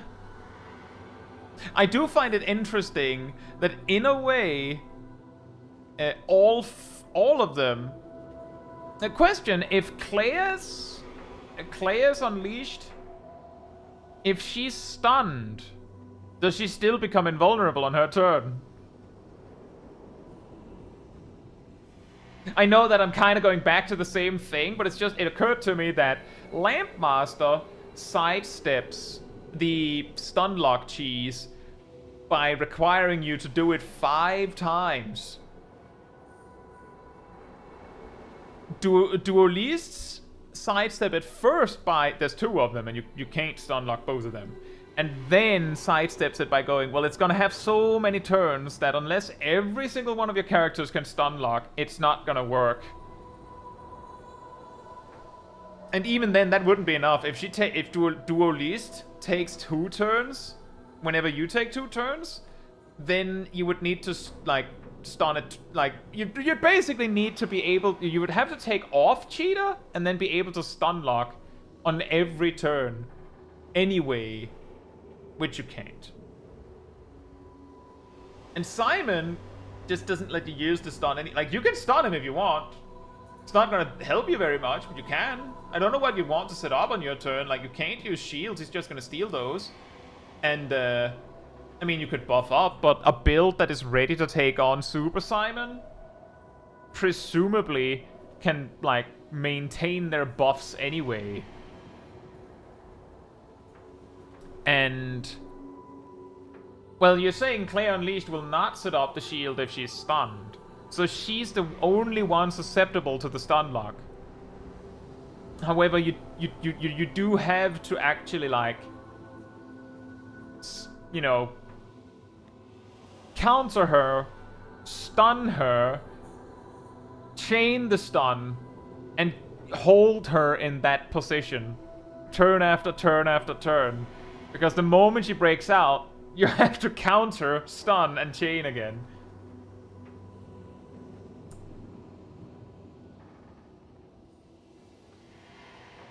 But yeah, that doesn't surprise me. And throughout all this, I've specifically gone out of my way to not try super duper hard to like one-shot anything. Like I haven't like optimized to such a degree that I was like, oh well, we can one-shot that. In fact, as you've seen, I stopped using things like Stendhal, and I don't really use Gommage very much. Because I think it's more fun to do it in a way where, like, for the most part, the enemy also gets a turn.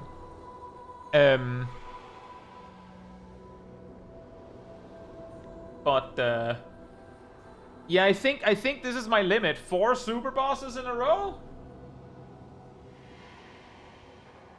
I don't want to, like, overgrind to be able to overtake that. I don't think that would be fun. But I do feel like in the attempt with the Lampmaster, we did observe that there was a strategy there that could work, but it was really like on thin ice.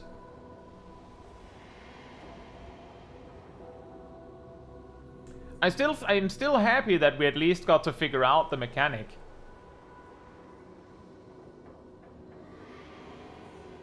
What confused me about the darkness was I didn't even realize that the poof came from the staff. Like, initially it didn't even occur to me that the staff is also a lamp. Because it didn't matter before.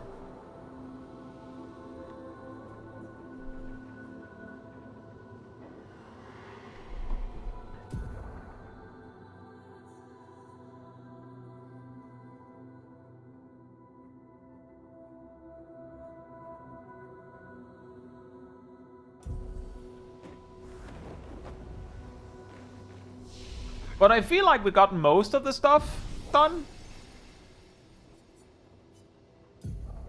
The one thing that we couldn't beat were the 4 super bosses.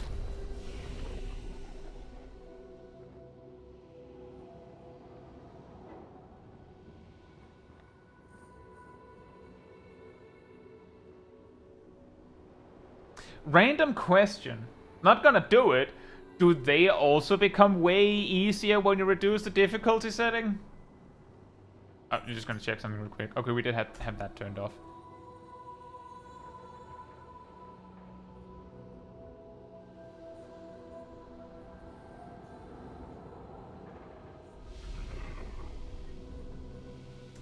Like, it doesn't change that much with Simon, since he has attacks that, you know, go beyond one-shotting you. But the other 3 might be very, very beatable on an easier difficulty. They have the same mechanics but less HP in Expeditioner. Don't they also do less damage? Rust is, I think, the parry thing can be easier. I have learned, Rust, that apparently the parry window is unchanged between the medium and hard difficulties. I don't remember if there was a difference between the medium and easy, but apparently there's no difference.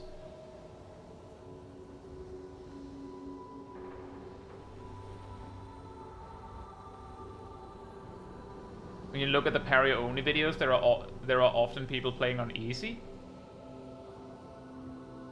Really? I feel like the few that I've seen have like been specifically demonstrating like we're playing on expert, like they've been clarifying that it's on expert.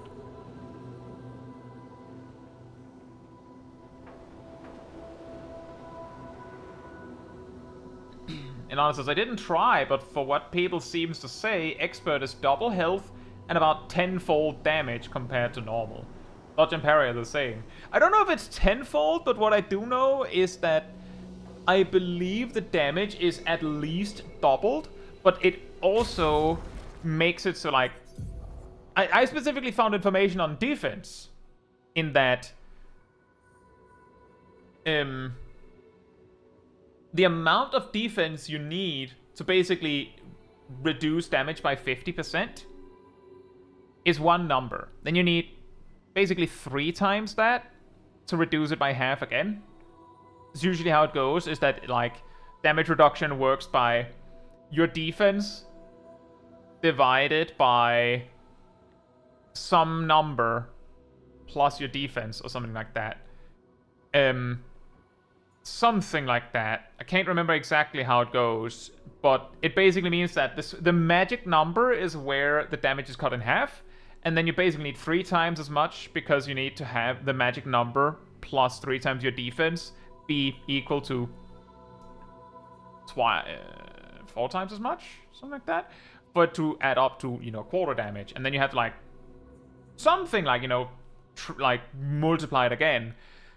But the key that matters is that the magic number is twice or 4 times bigger on expert, which is why defense both feels more impactful and less impactful, because there's more distance to cutting the damage in half, which is also where the biggest like diminishing return happens. The reason why it's like more complicated is like magic number and all that.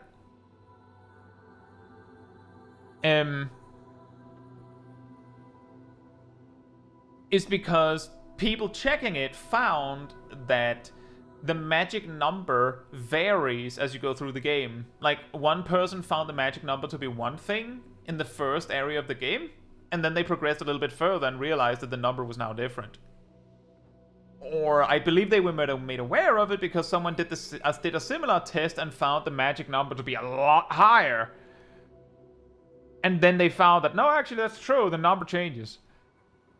But the key is that because the actual raw damage of attacks is massively increased, and the impactfulness of defense is massively reduced, means that if you're like here, and you switch the difficulty from Expeditioner to Expert, then your like the impactfulness of your defense might drop to like essentially reducing the damage by 25%, where before it was reducing it by 75%. Which means that now that number means you're taking 4 times more damage, and the enemies are doubling their damage outright, so suddenly it's 8 to 10 times more damage. Which, you know, that adds up. And that also explains a lot, because when I've been watching others play on stream, a lot of the time it's no judgment. Every time it comes up, I'm like, hey, play the difficulty you enjoy. I switched to Expert because Expeditioner was too easy. But it was pretty clear the sheer magnitude of damage difference if someone was playing on Expeditioner. That it was like, you can take like several hits, whereas on Expert, you can take 1. Kiev says, back in the day when the game first came out, it was a whole scandal for a channel. Well, I guess that is why so many channels are like clearly pointing out that they're on Expert. Because saying, can you parry only the game? Is like, technically you could do it on easy. So, like, question on that, now that we're on it. As I was saying, apparently the parry window and the dodge window is the same between Expeditioner and Expert.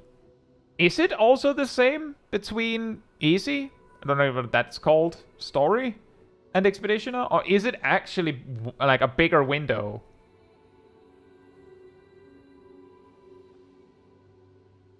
Like, it doesn't change much.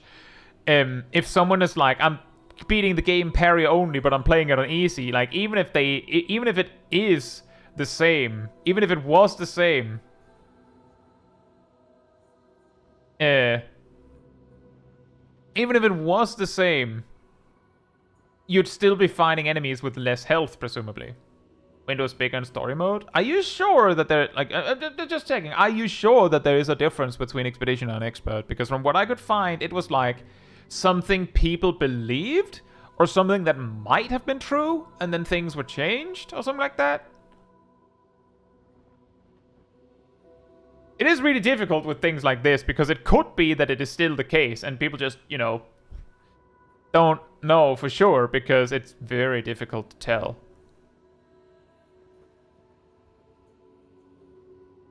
Jeff says it's only easy as a more forgiving parry window according to the wiki. There you go. Admittedly,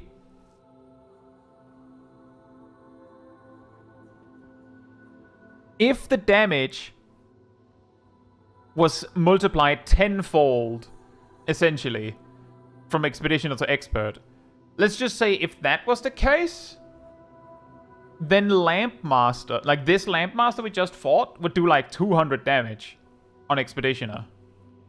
It's probably exaggeration. Should we give it a... You know, let's check. Let's check. I want to see. I want to know. I want to see. Let's do some science. Are you ready? Did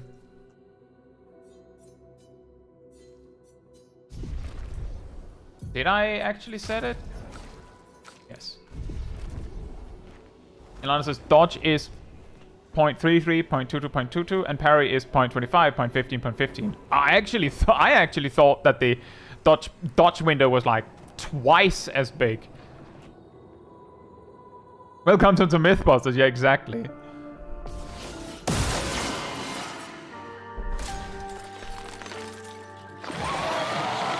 carve a path.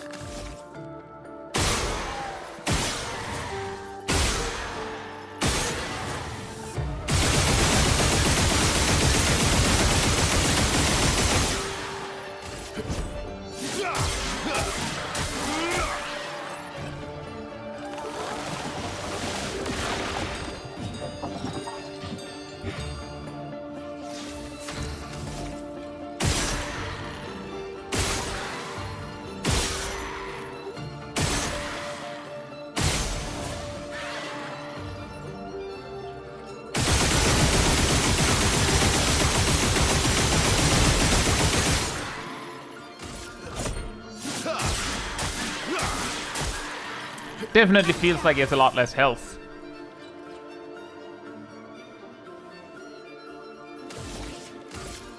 Void takes everything.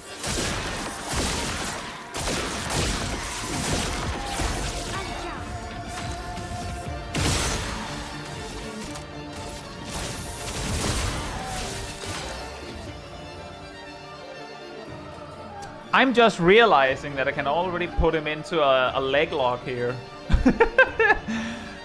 But we're gonna try it. We're gonna fight him again on Expert anyway.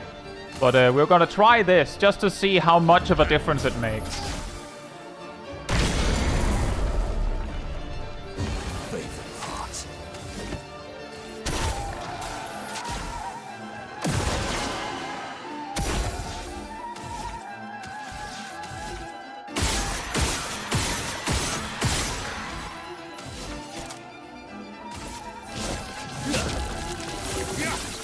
Maximum damage. I'm ready.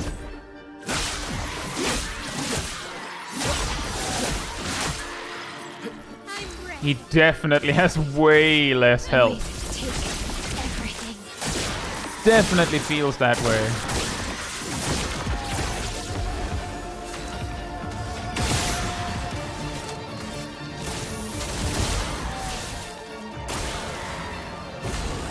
Lovely feet.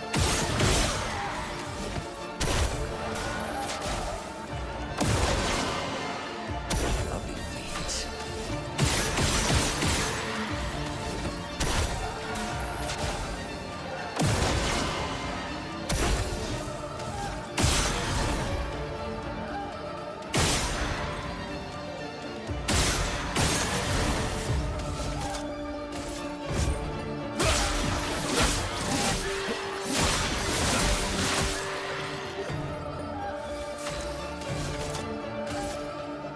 I am immortal. Void takes everything.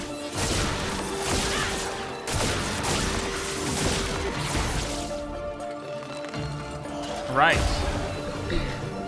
How much did he heal? 23 million? Was that the same number as last time?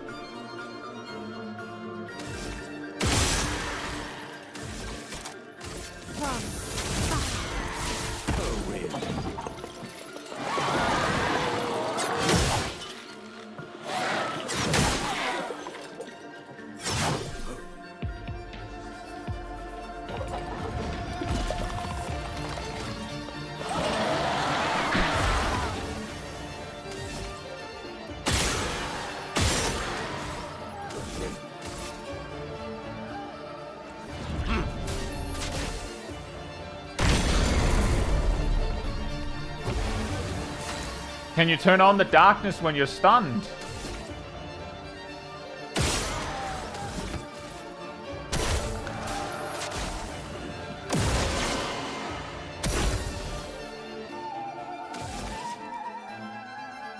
Hold up, did he steep?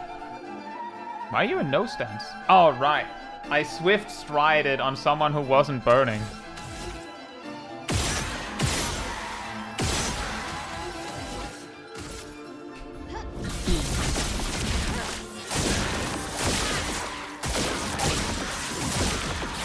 Let's spill some ink. Last ditch effort.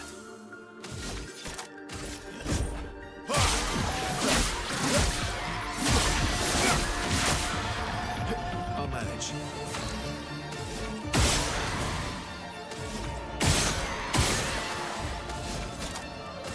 I am immortal. Aha!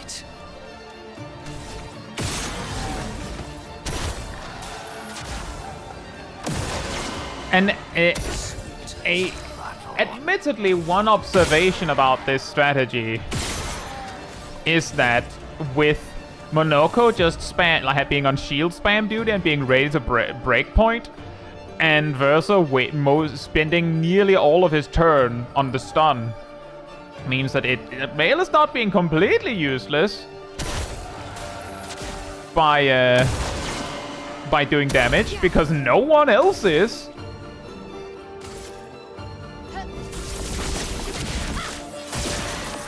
Same HP? So what you're saying is that if he never gets a clean hit on me, then it didn't make a difference whether we were an expert or expeditioner. Like, if he never hits me through shields, then it doesn't matter.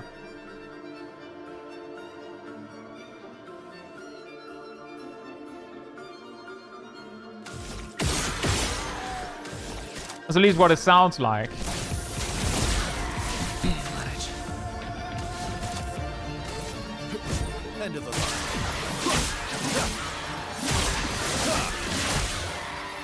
I'll manage.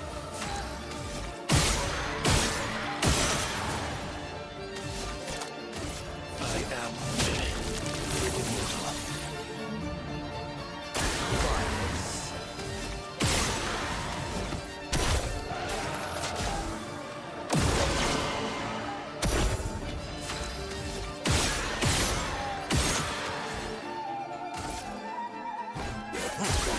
Maybe those have the same HP amounts no matter what.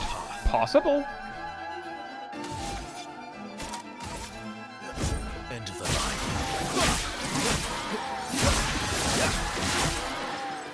I'll manage. Is 9 maximum number of shields? Is it? See, I wasn't even paying attention to that. I was just building a wall.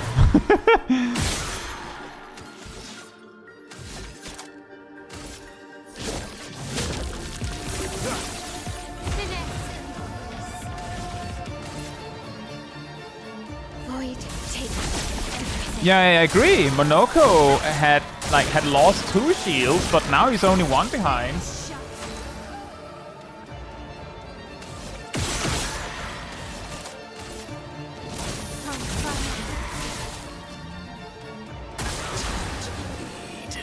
We'll get the answer right now.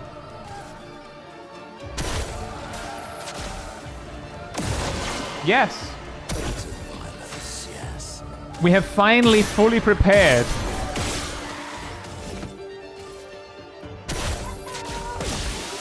Last ditch effort.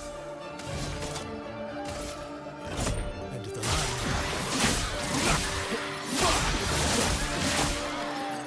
I think I'll improvise.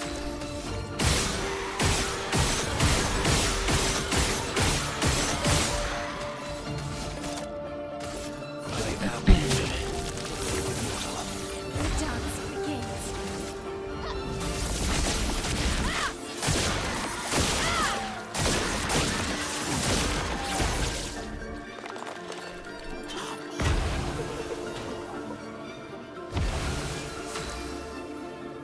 Oh, he pushed himself down the turn list. Fantastic. Cool. That's fine.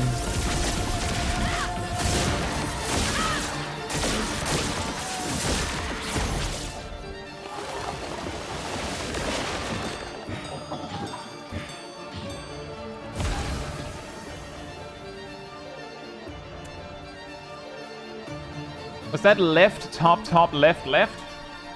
Yes.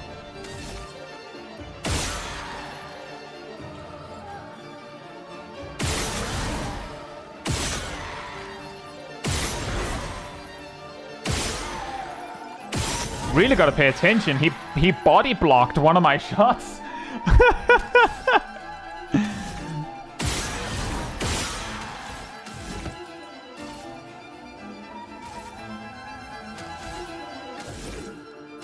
I almost forgot that Monoko has to break point.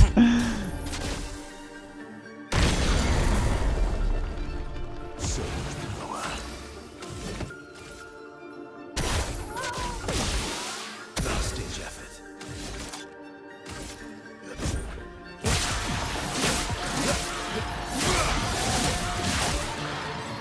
I've lived through worse. Uh-oh.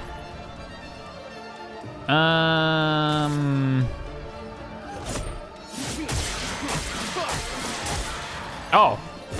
Yeah, sure. We'll just do the fake what's called overload.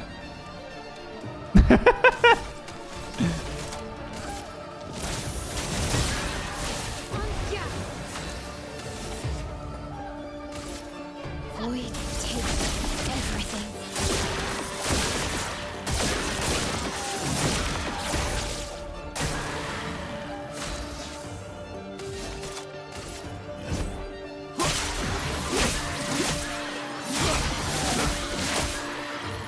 I'll manage.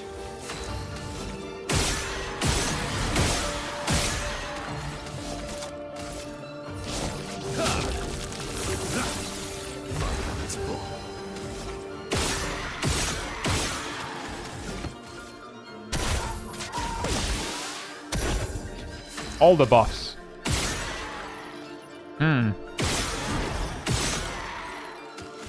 Do we have a purple move? We don't even have one.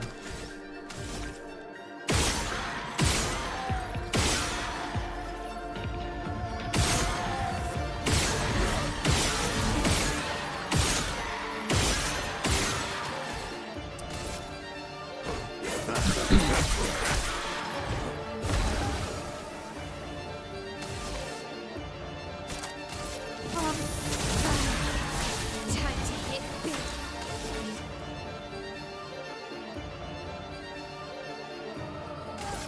As far as I found, by the way, Silvermate, just like catch up on that real quick.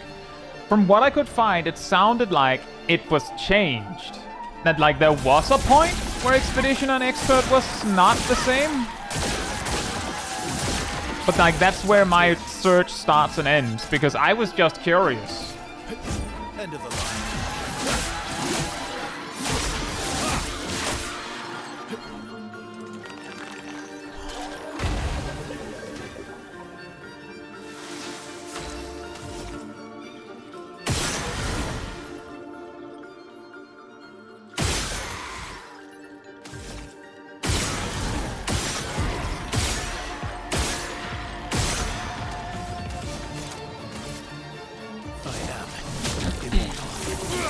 It's definitely a more efficient way to do that, but I'm just not gonna risk anything.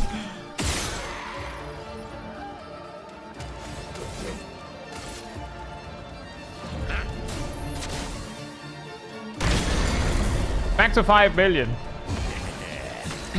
Yeah.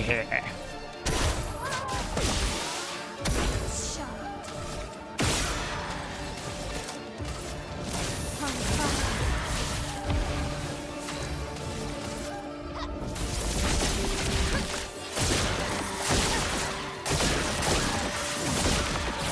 Last ditch effort. End of the line.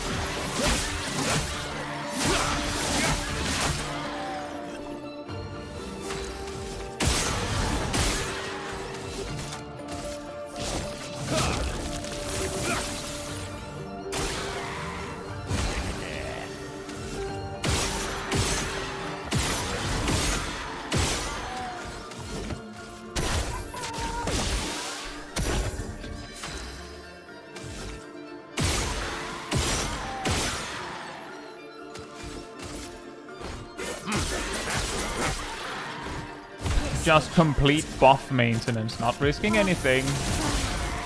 Let's shine.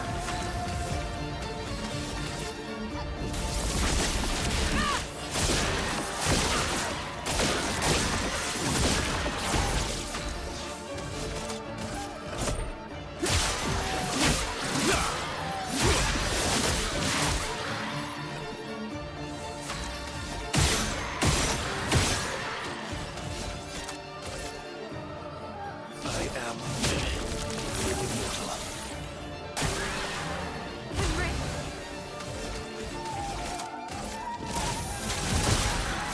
Time to hit big.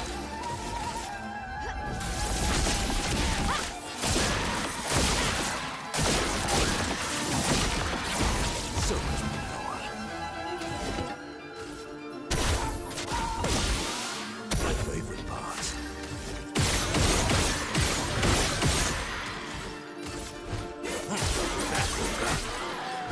Cut him down. End of the line.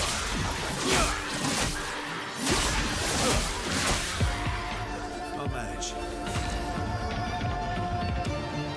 It happened right there. I talked about how Versa would be able to lap Monoko. There it is. That's when it happened.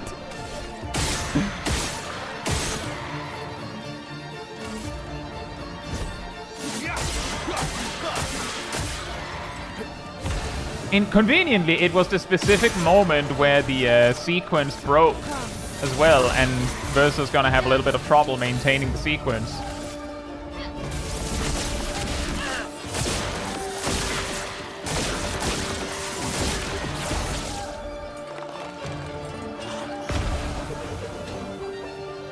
That's how it's done.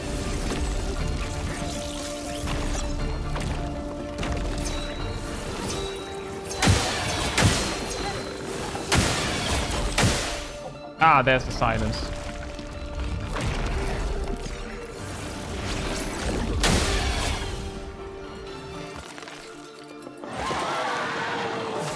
Guys.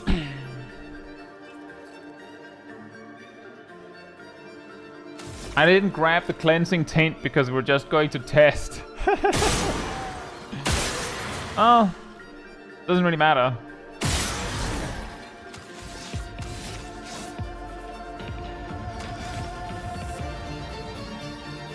Does he have one lamp left on this difficulty?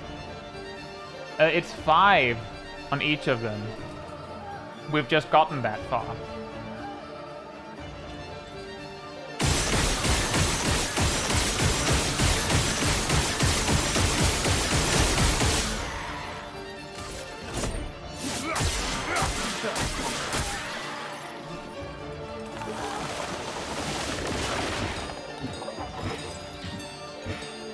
I think I'll improvise.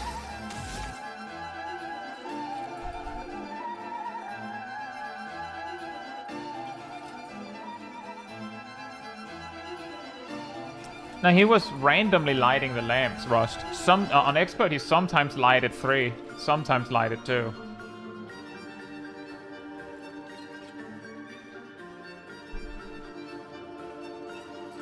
Was that right? Top, right, by the way?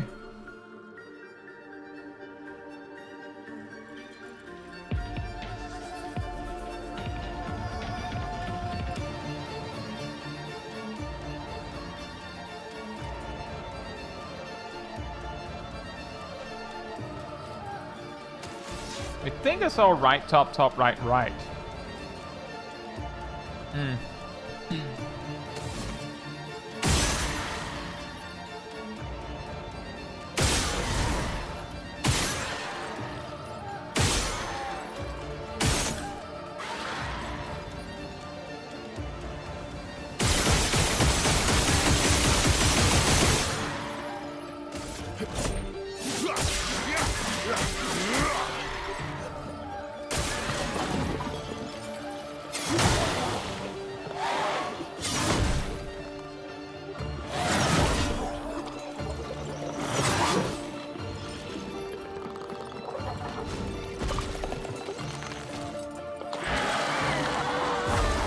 Did I get that wrong? I'm pretty sure that it wasn't his turn yet. Maybe the turn order's getting wonky due to debuffs and such. But I'm pretty sure it wasn't his turn.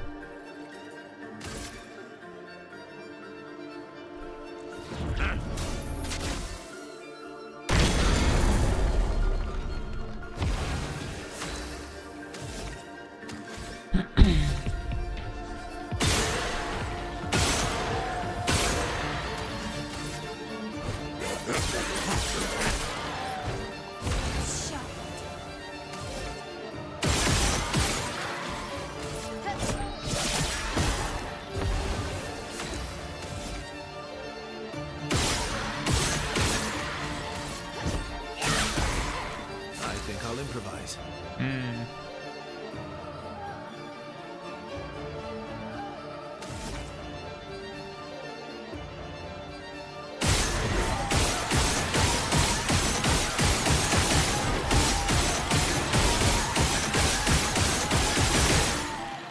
Have a good evening, Silvermane.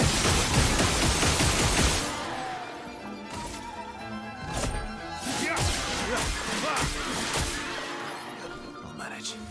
Yeah, we won't get to do the stun lock. The order's now wrong. And there's silences getting in our way too.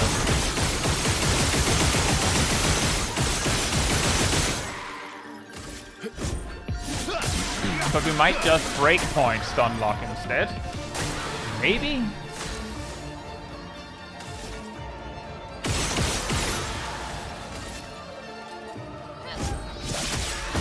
It's probably darknessing. Yep, there it is. Right, top, left.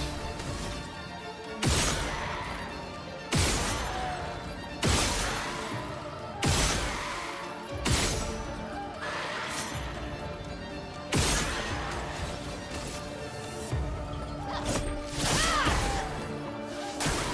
dance.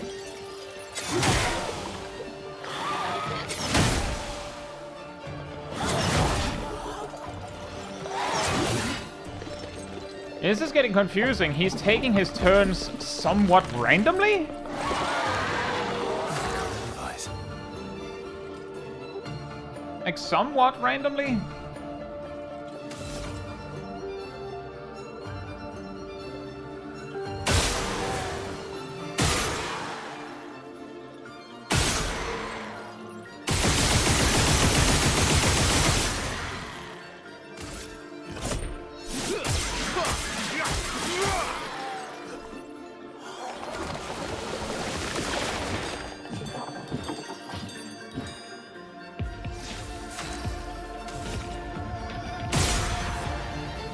Was it top, left, right, top?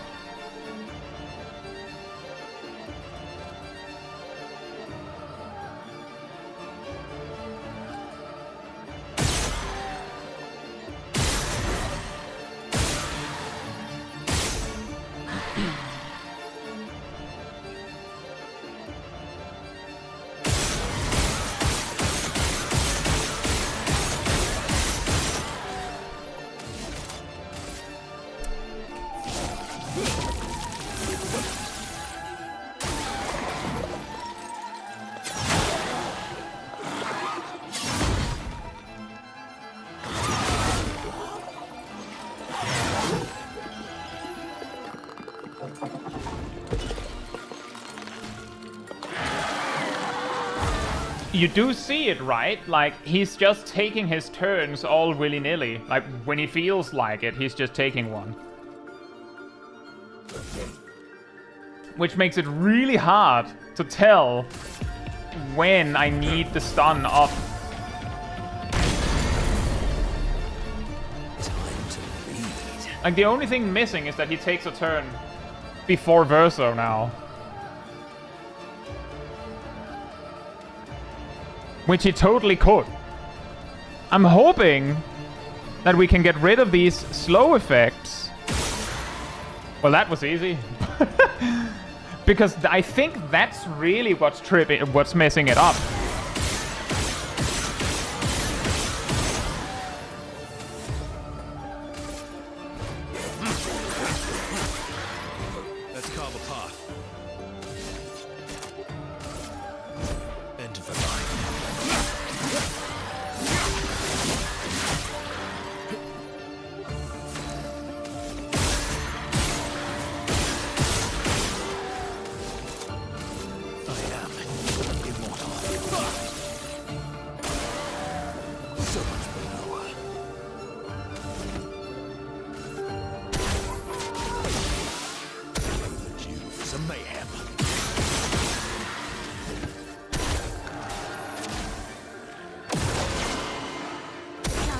ends.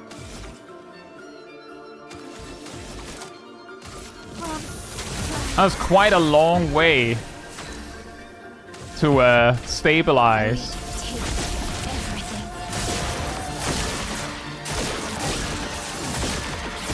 I've lived through worse. End of the line.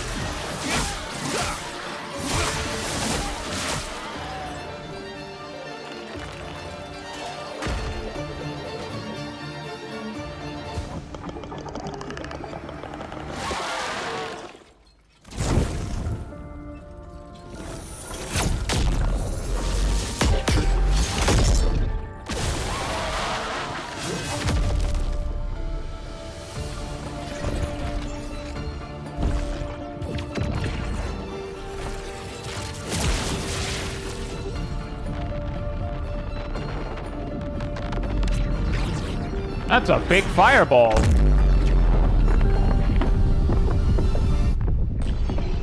I was sure that there was one more round.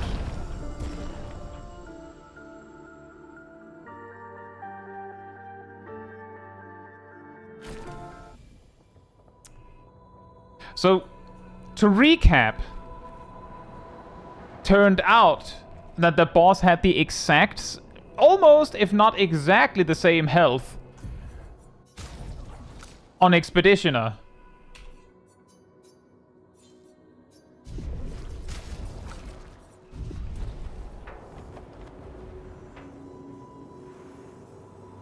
And due to a more prepared approach to the fight, we didn't spend the first several turns doing nothing, allowing us to have so much shield that when things finally went sideways, we could tank enough hits to re-stabilize and then just win anyway. And because no hit actually hurt us directly, if the health was the exact same and the dodge and parry timings are the exact same, it basically was for nothing. We turned down the difficulty. The only thing we needed was the confidence that it was possible. It was like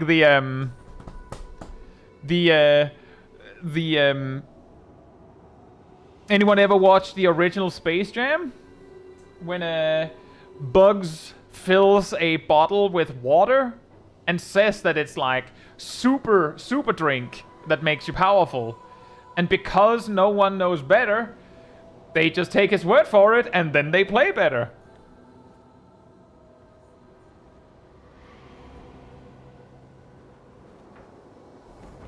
That was what Expeditioner was for us here.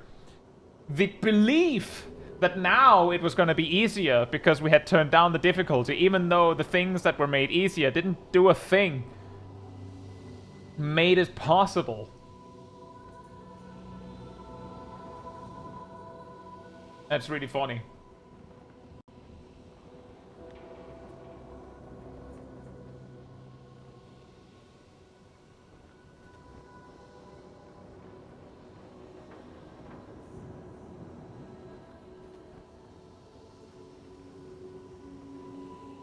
I do think it's interesting that each boss kind of requires you at least to have one specific kind of counter. Do the other bosses apply a lot of debuffs? Anyone know? Do the other bosses apply a lot of debuffs?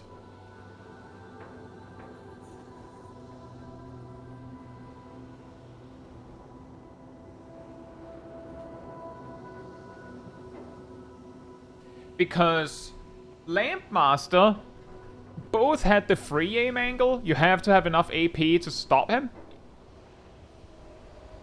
from doing the darkness thing, and if he does the darkness thing and you don't have the shots, then you're in trouble. But he could also apply exhausted, which means that you don't actually have the AP to deal with it. He can apply silenced, he can apply defenseless. Well, I don't actually know if he could apply defenseless, but he could apply powerless and slow.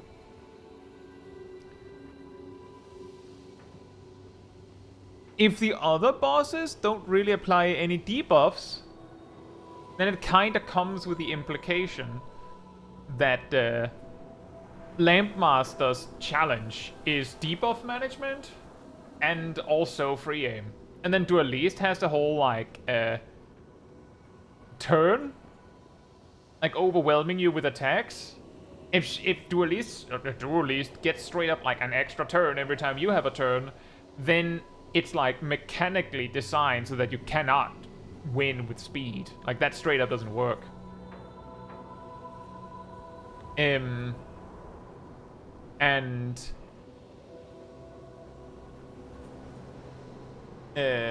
Clair has the whole parry thing you have to counter.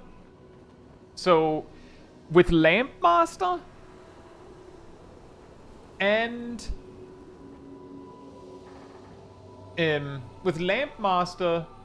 Duelist, to some degree, like not perfectly, but to some degree, you can get extremely far by just parrying and dodging enough hits.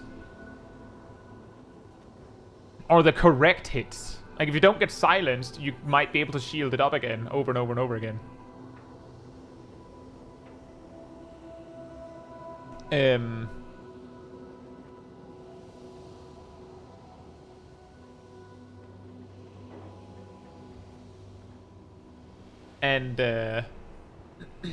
Like, in fact, there is a setup with Verso that can make him nigh unkillable.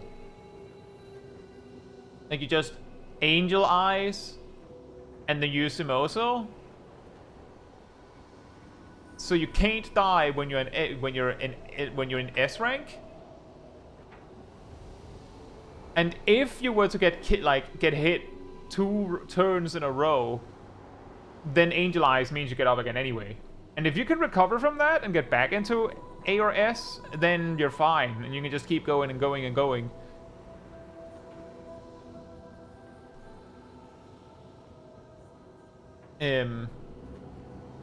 If you have a setup that makes it so that when Verso's turn starts, because that's also something you could do. Like, the Overload costs 6. That's a pretty big limitation. However, if you have Energy Master and Energizing Turn, you already start with 3. If you have a little bit of other stuff, you might be able to start with 5. And you use,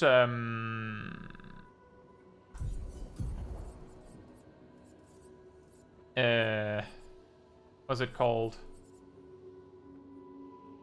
Also, by the way, that's, breaking the level limit. AP discount. It costs 5. You can hit that. Then you use Overload. You land in A with a full, bar, which is usually enough.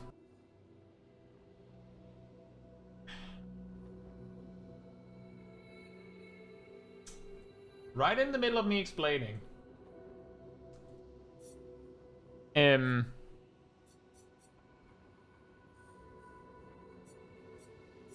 I think I heard somewhere that Angel Eyes puts you in A, but I don't know for sure if that's true.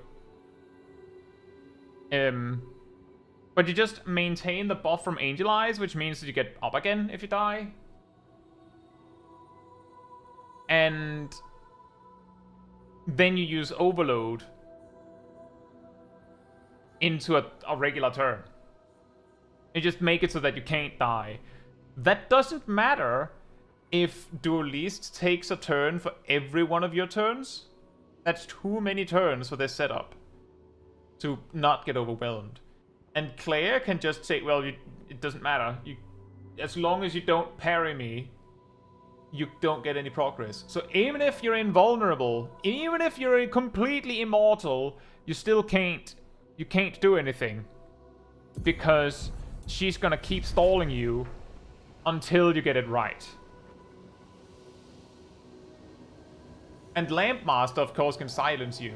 And Simon can just delete you. He can just delete you. Okay? You can't die? Okay.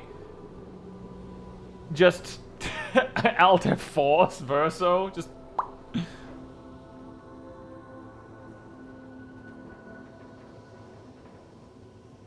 Yeah, Shuki says, sounds a little like they were specifically designed to counter certain cheese strats, ironically opening them up to a different cheese strat. I don't know, because it doesn't feel like the thing they're countering, like, leaves an opening.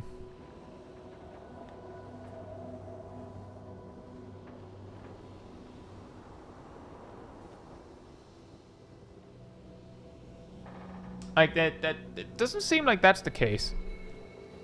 But they're definitely countering a specific kind of cheese, each individually. Although I do think Simon is the ultimate example of that. You can't stun me, or you don't want to. And I steal your shields, so you can't use that. And while you might be able to make a build that can take a hit from me, some of my attacks delete you, so you don't ever want to take a hit from me. Like, it does start to reach a level of countermeasure where it stops being a battle of back and forth and becomes, well, if you can't do it perfectly, then don't even try. Anyway, we got one. We got one. I didn't expect to get any of them, to be perfectly honest. I had expected that the difficulty would increase more gradually. So I had expected it to be a little different than us, like, just speedrunning through 33 fights and then basically barely being able to beat the 34th. But I think we will call it there. I think we will call it there. So, if you would like to be part of the Discord community server, there's a link right there in the chat. There you'll find the weekly schedule where you can see what is coming up in the coming days. I usually update it Sunday or Monday. I don't know if we're playing Expedition 33 next week, because I honestly I don't know if I want to dedicate just a grind sesh, and Lampmaster here was overwhelming enough that I almost gave up right there. But we'll do something. You'll also find the announcement room with links to videos and streams, and I'll put them out. If you grab the reminder roll in the roller signs room, you get a notification whenever I post a video or stream. So it's the next run around 15 minutes before stream starts, so you can catch it right when we go live.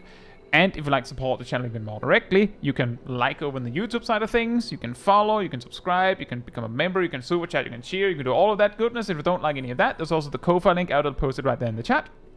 It all helps support me and the channel directly, so I can do stuff like this with all of you without having to worry about, you know, algorithms and whatnot. So thank you so much for the support. But that'll be it from me tonight. Let's see if we can find someone to raid. Let us see if we can find somebody to raid.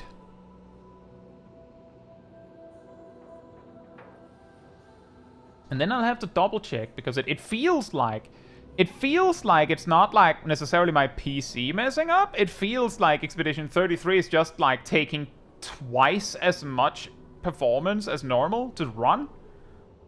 Like, for a second I thought it was actually playing in 4K.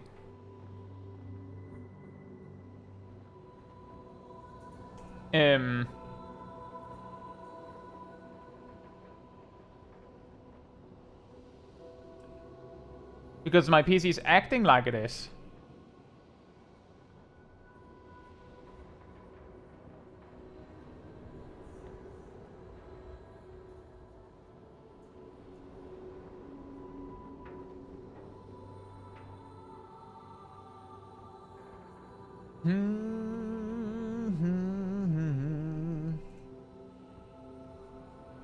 Somebody to raid.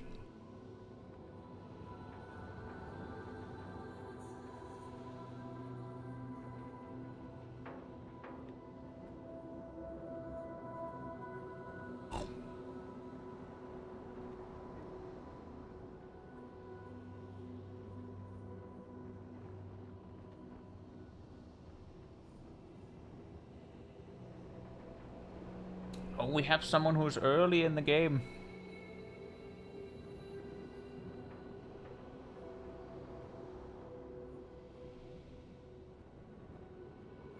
Let's hop to them. Now, that will be it from me then. So, good night, good morning, afternoon or evening, or depending on where you are in the world, and I hope to see you all very soon.